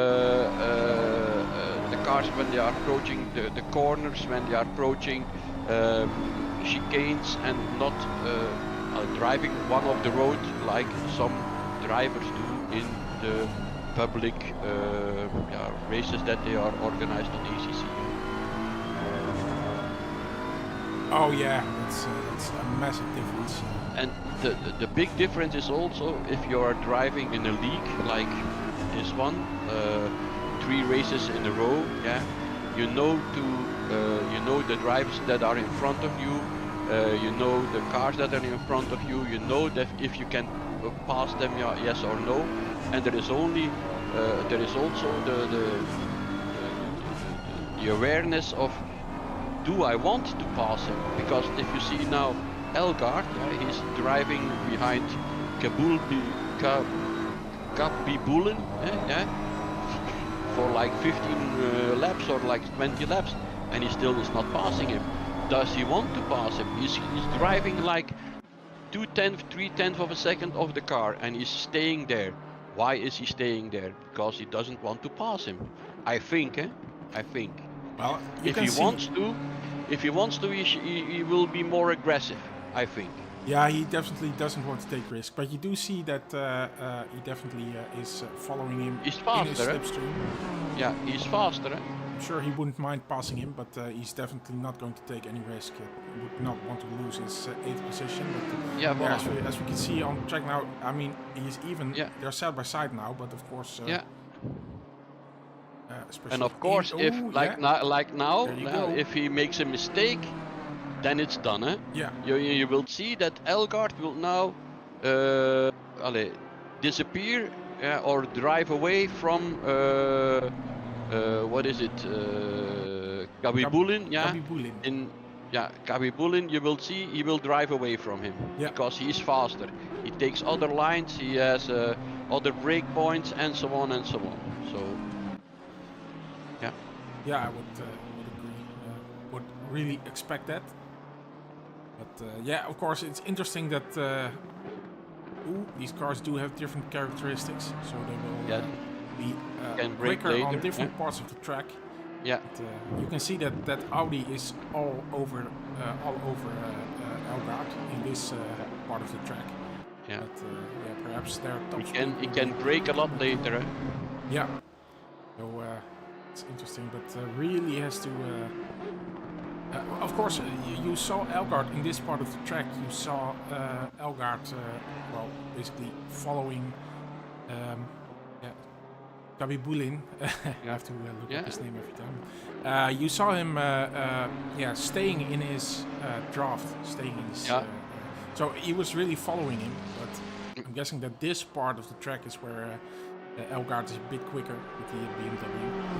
But perhaps the rest of the track, maybe starting from behind the chicane, might be a better part of the track. Might be in the advantage of the Audi. Eh? Yeah. So the faster part could be for the BMW, but then the part with the slower corners, it could be that the Audi is he has another brake point. Eh? Yeah, so probably starting right about here. So it gets a bit slower, it's a bit more technical. But, yes. The Audi could be, I think it has an advantage here. You see him coming up, closing up the gap. So it's just 4/10 now. What is the gap between Pastors and Stewart? Can you see that? Let's see. That is 1 minute and 20 seconds. Okay, that's about a lap. Yeah. Okay. And you will not close this in another 20 minutes. Probably not. Although Patrick is pretty good, but that might be a big ask.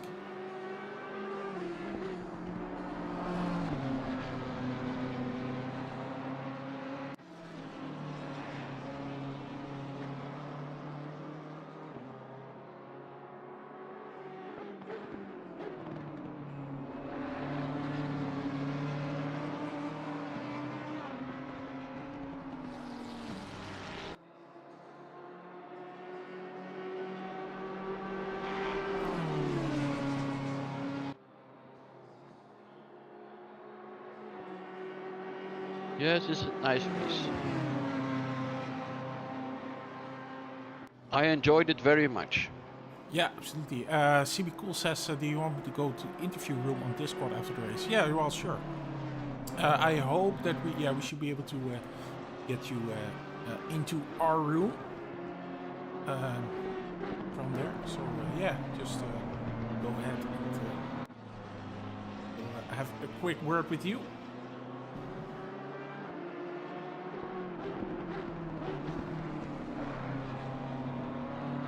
Who is the guy?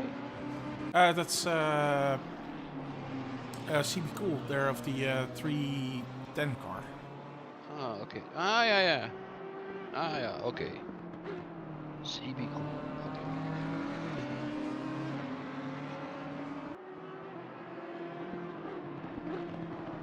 Okay. Kurt Peters, I would be scared where I would take you to.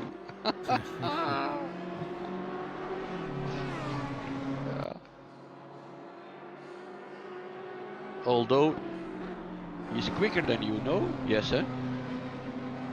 Kurt Peters, is he not faster than you are? Oh, probably. Everyone is faster than I am, so yeah, I'm fairly sure that Kurt is probably quicker than I am.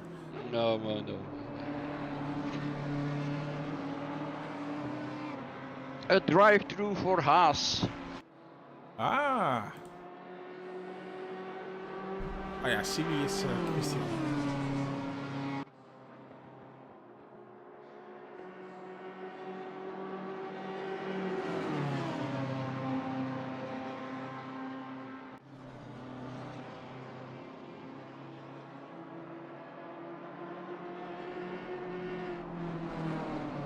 But you have to say, I think that every battle I have seen, yeah, and I mean a battle, they all are steady drivers. They know what they are doing. They are approaching. They are putting the car to the left, to the right, inside, outside, and not touching each other. That I think I have seen very nice battles. The last few hours, I would say. Oh yeah, absolutely, and I would say in Imola as well. Even though we've had a couple of numbskulls in there as well, which we've banned from DC-SimRacing. You'll be happy to know. But yeah, of course, not everyone is of the highest standard. Well, yours truly definitely in for that. But yeah. It's absolutely it's a high standard of driving that we've seen. Yes, they are all races. What you were saying before. The respect is there for everybody, for each other, and that is very good. That is very okay. Yeah, I think especially the drivers that we've ended up with.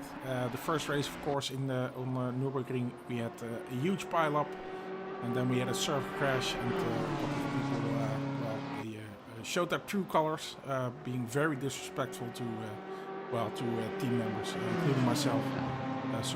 Well, that was sort of the first. Oh. Okay. Oh. Yes, he's not giving up, is he? No, that's what I mean. They're still trying to get to P7, but on a good way, eh? I mean. Yeah.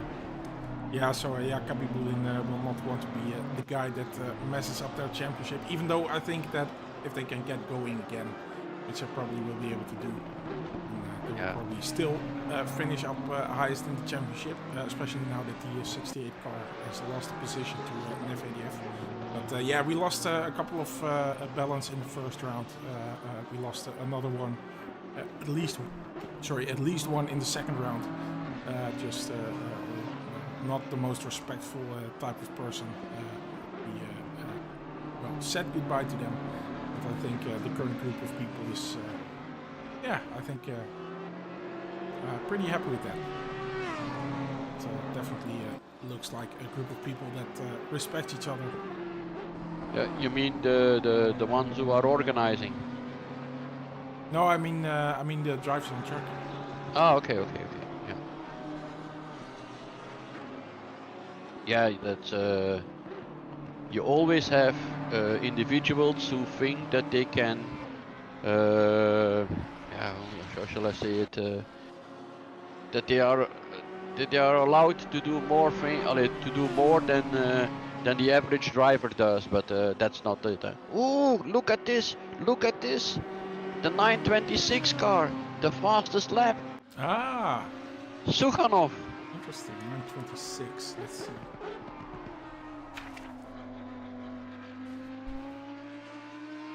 So, 926. E13.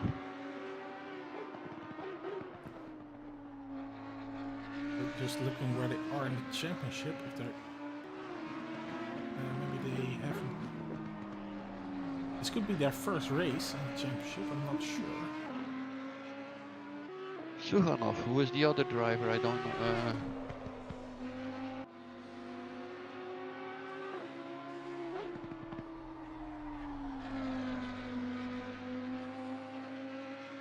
I have to take a quick pit stop. I will be back in about 1 minute or so. Yeah, sure. Oh yeah, 926. They at 42 points now. So Yeah, they're in P13, as Jean-Paul said. Give them 60 points, well, 63, along with the 3 points for the quickest lap. Let's see if things remain as they are. I'm also going to check out if Gabi Boudin will take another attempt at overtaking Elgar.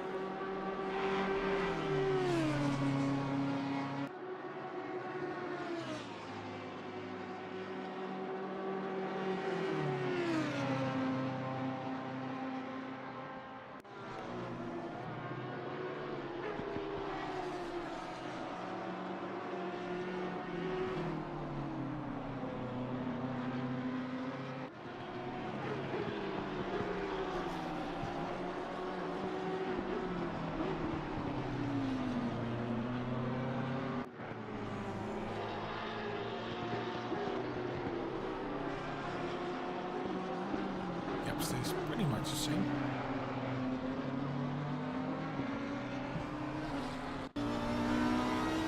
And this is does seem to be the quickest part for the Audi compared to the BMW, but the gap is now it's pretty big. Okay, I'm back. Hey, Sorry, I had to do a small pit. that's fine. Elgard Canapicas.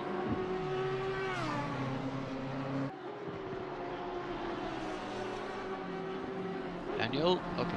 Yeah. Daniel is not there. Oh A yeah. drive-through for KB Bullen. I definitely am. Can you still hear me? Hello. Hello? I can't hear you. Okay. Okay, this is better. Okay. Yeah. This is better. Was my headphone. Ah. You had it put on still.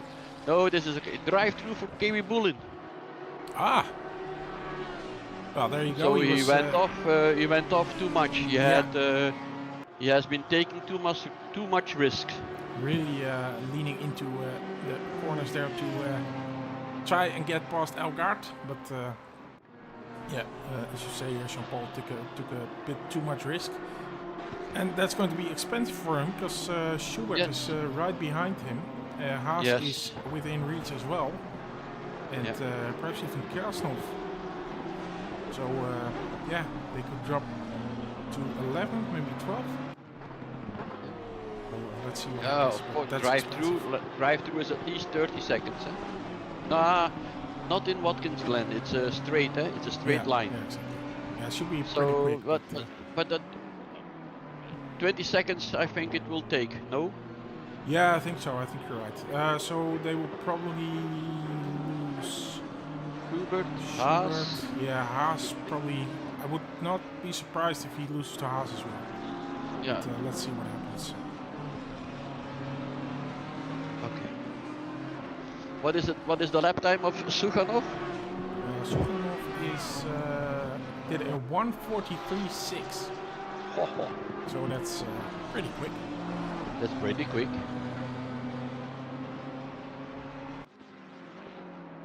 That is pretty quick. So you see. Oh, look! And what is he saying? What Elgard is saying? Okay. Yeah. If you want to pass, because you have to take a drive-through.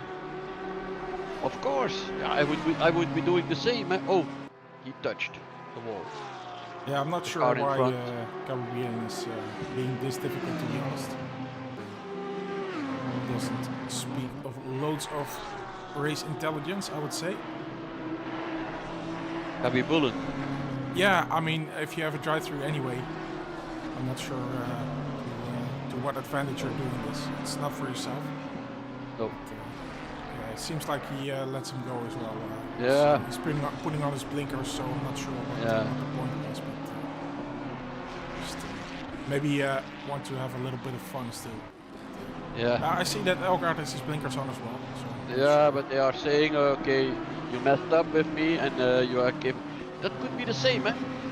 Because they touched, I think, in the corner there, and Elgaard was blinking for saying, hey, you have to give back your position, and now Gabby Bullen has given back this position. Yeah, So that yeah. could be the reason. I don't know. Sportsmanship. Yeah, that's still very respectful. That's for sure.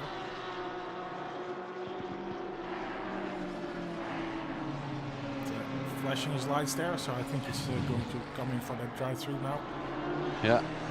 Appreciating the battle these guys had. Yes. But, yeah, Oh, that's it. he does go in for his drive-through. He's Let's see where going he in, ends yeah. up. Yes. I'm guessing. Oh, yo, Haas, it should be okay, yeah?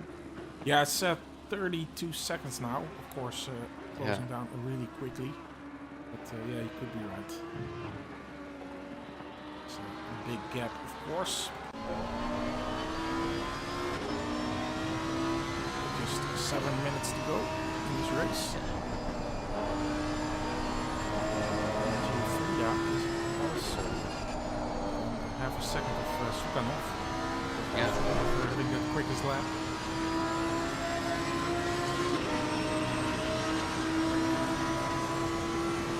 That's yeah, I think you're right. In fact, Gabby Bullen is already out for a while, so he's safe from Haas.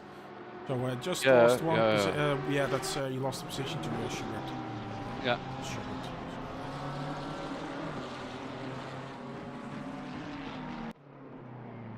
And Schubert is the 61 car, is the 77 car. Yep. That's the car that had the big crash also in the beginning. Yeah. That's the car with Hattak and Dubs, I think. Yeah. Yeah. That's the drivers. Yeah. I think they were in the third position initially. Yeah, in fifth, I think. In fifth, they were in fifth.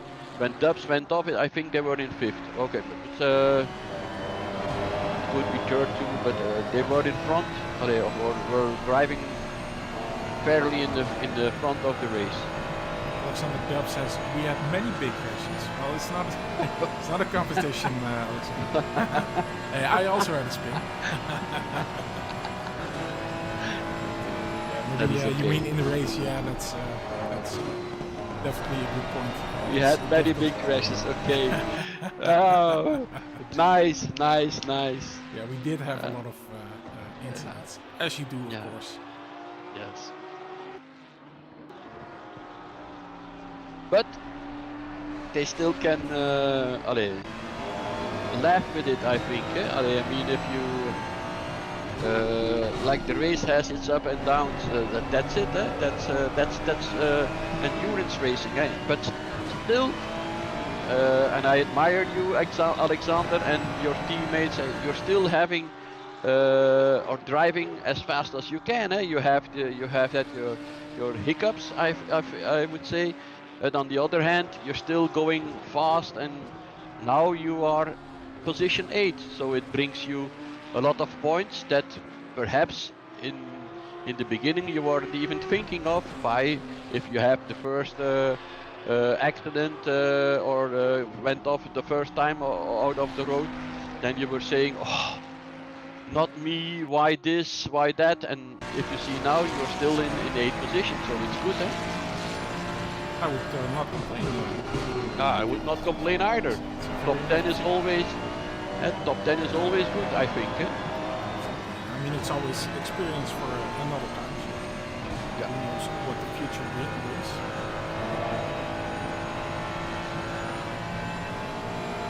Yeah, it's an endurance race. Yeah, voilà. Yeah, absolutely. Exactly, Alexander. Exactly. I think that's one of the fun things. Although I have to say that probably because of my lack of practice, I got a bit hot-headed, as we see. Frida is coming closely behind Sukanov now. Does have that quickest lap, that fastest lap, but yeah, it seems that Frida is just a bit quicker. Last lap was 1:44.9 Sukanov, 1:44.8 of Frida. So it's just a bit quicker. But when the race is bad, then you can see the race as a practice race. Well, yeah, that's exactly the spirit. So although again, I have to say, if I would have had more practice, I As we were just discussing, Jean-Paul, it's very difficult to use the race as a practice session, and you're getting so much things on the side, backmarkers overtaking you, of course quicker cars overtaking you. In my case, everyone overtaking you. So it's really difficult to focus on your own laps, and that's difficult. I mean, I should have done a couple of stints during a practice session, just driving a full hour, and I just, with the holidays and all the other stupid excuses I can think of, I just did not take the time to do that. And when you're as talented as I am, then that's definitely not going to help you. It's the same for, let's say 75% of the drivers. They are putting as much effort as they can. But on the other hand, we are not having enough practice to be as consistent as we wanted to be. Let's say that. Yeah.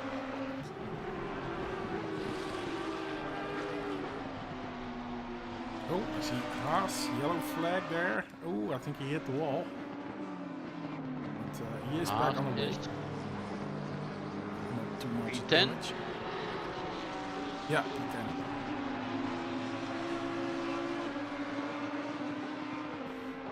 So not a lot of consequences there for him. Joe Frida still 3 tenths behind Sukhanov. Yeah, it's the last lap, says Christian. I want to say, if you see car 403, that's just the green Audi, and if you know that they have also start at the back after the first lap, and they are now currently P19, so they gained another 12 or 13 positions, so they have done also a very good race. Absolutely, but of course bound to take the win here is the 310 car. Yes. And Christian, you will have to tell me, maybe you know, Jean-Paul, I had to restart my software, so I'm not sure what your grid position was. The 310 car. I don't know. I don't know either. Well, we'll ask Christian. He's going to. He knows it best. Yeah, he's going to join us in the commentary booth real soon. So of course we'll ask him then. But here's the last corner here for Jan Boeger. Yeah. Going over the finish line, and excellent result here. Finishing the season with a win. Here we come. Oh, okay. Congratulations to the winner of this race. Car is also over the finish already. Yeah. Let's look at the 717 car. Second position, also a very nice job. Yes. They too had a big accident, and you see what they can do, eh? Peter says, thanks for the stream, DC-SimRacing, and hope to race again with you guys. Yeah, hope to see you with us soon, Kurt Peters. And I hope you will have the courage to overtake me, because you will have to do that a couple of times probably when I'm on track. Thanks for the broadcast. Yes. No problem, Menno. We enjoy doing this, as you see that Philip Wiedemann takes the 989 machine over the finish. Another well-deserved good result. Is Elgaard 6?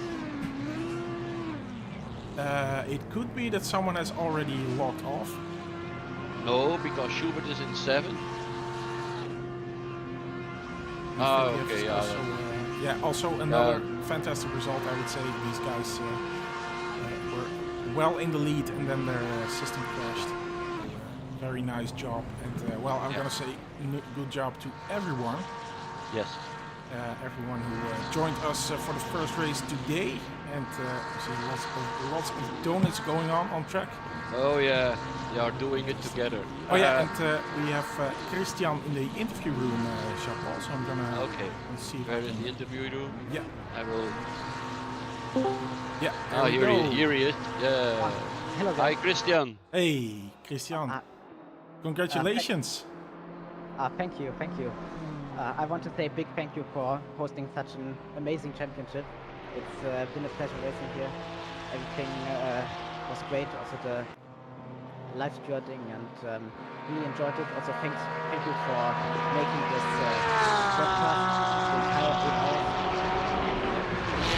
Been really enjoyed this race series. Thank you. We try our best, eh? Thank you so much for your kind words, Christian. Of course, Jean-Paul and myself were wondering, what's the relationship with Jan? Is that your father? Is that your brother?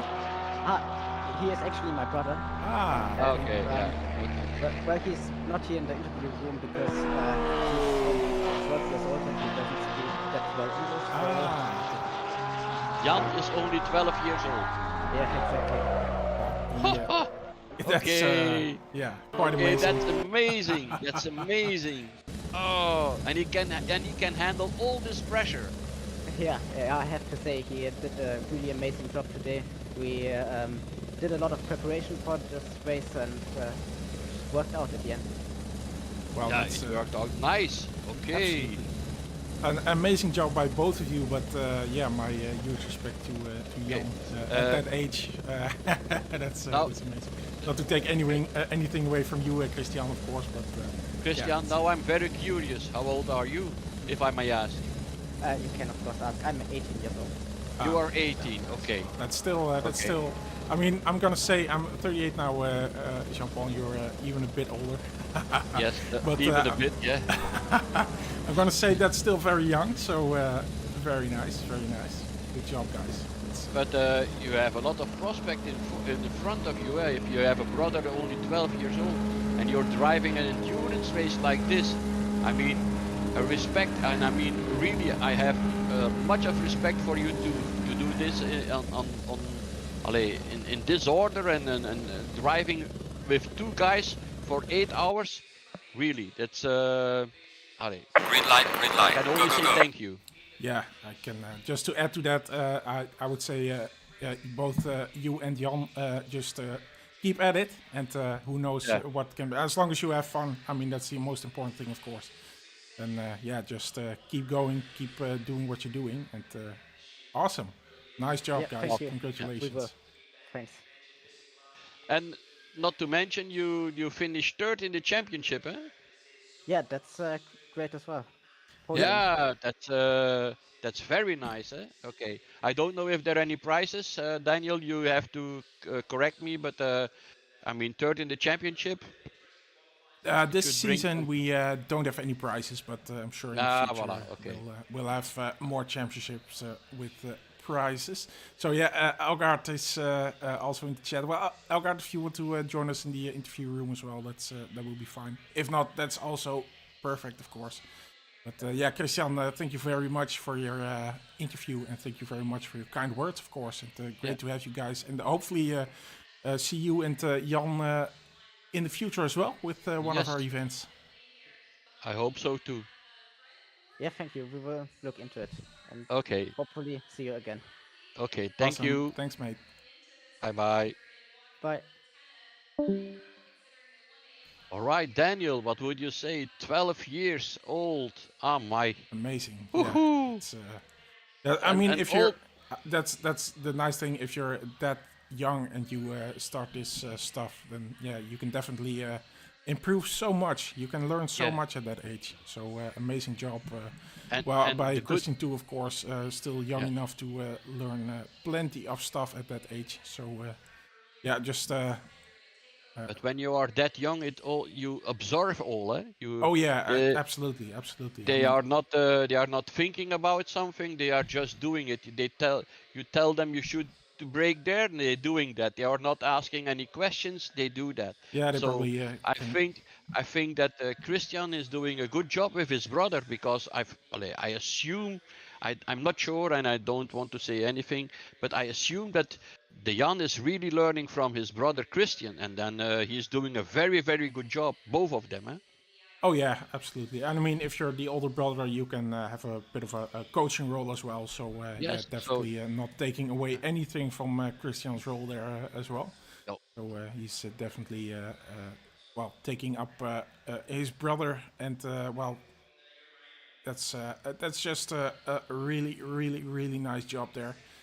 Just looking if Elgaard. Well, he does say Jean-Paul. Of course, we were a bit skeptical, and with we, I yeah, mean yeah, you. yeah, yeah, yeah, yeah, But, yeah. But he's right.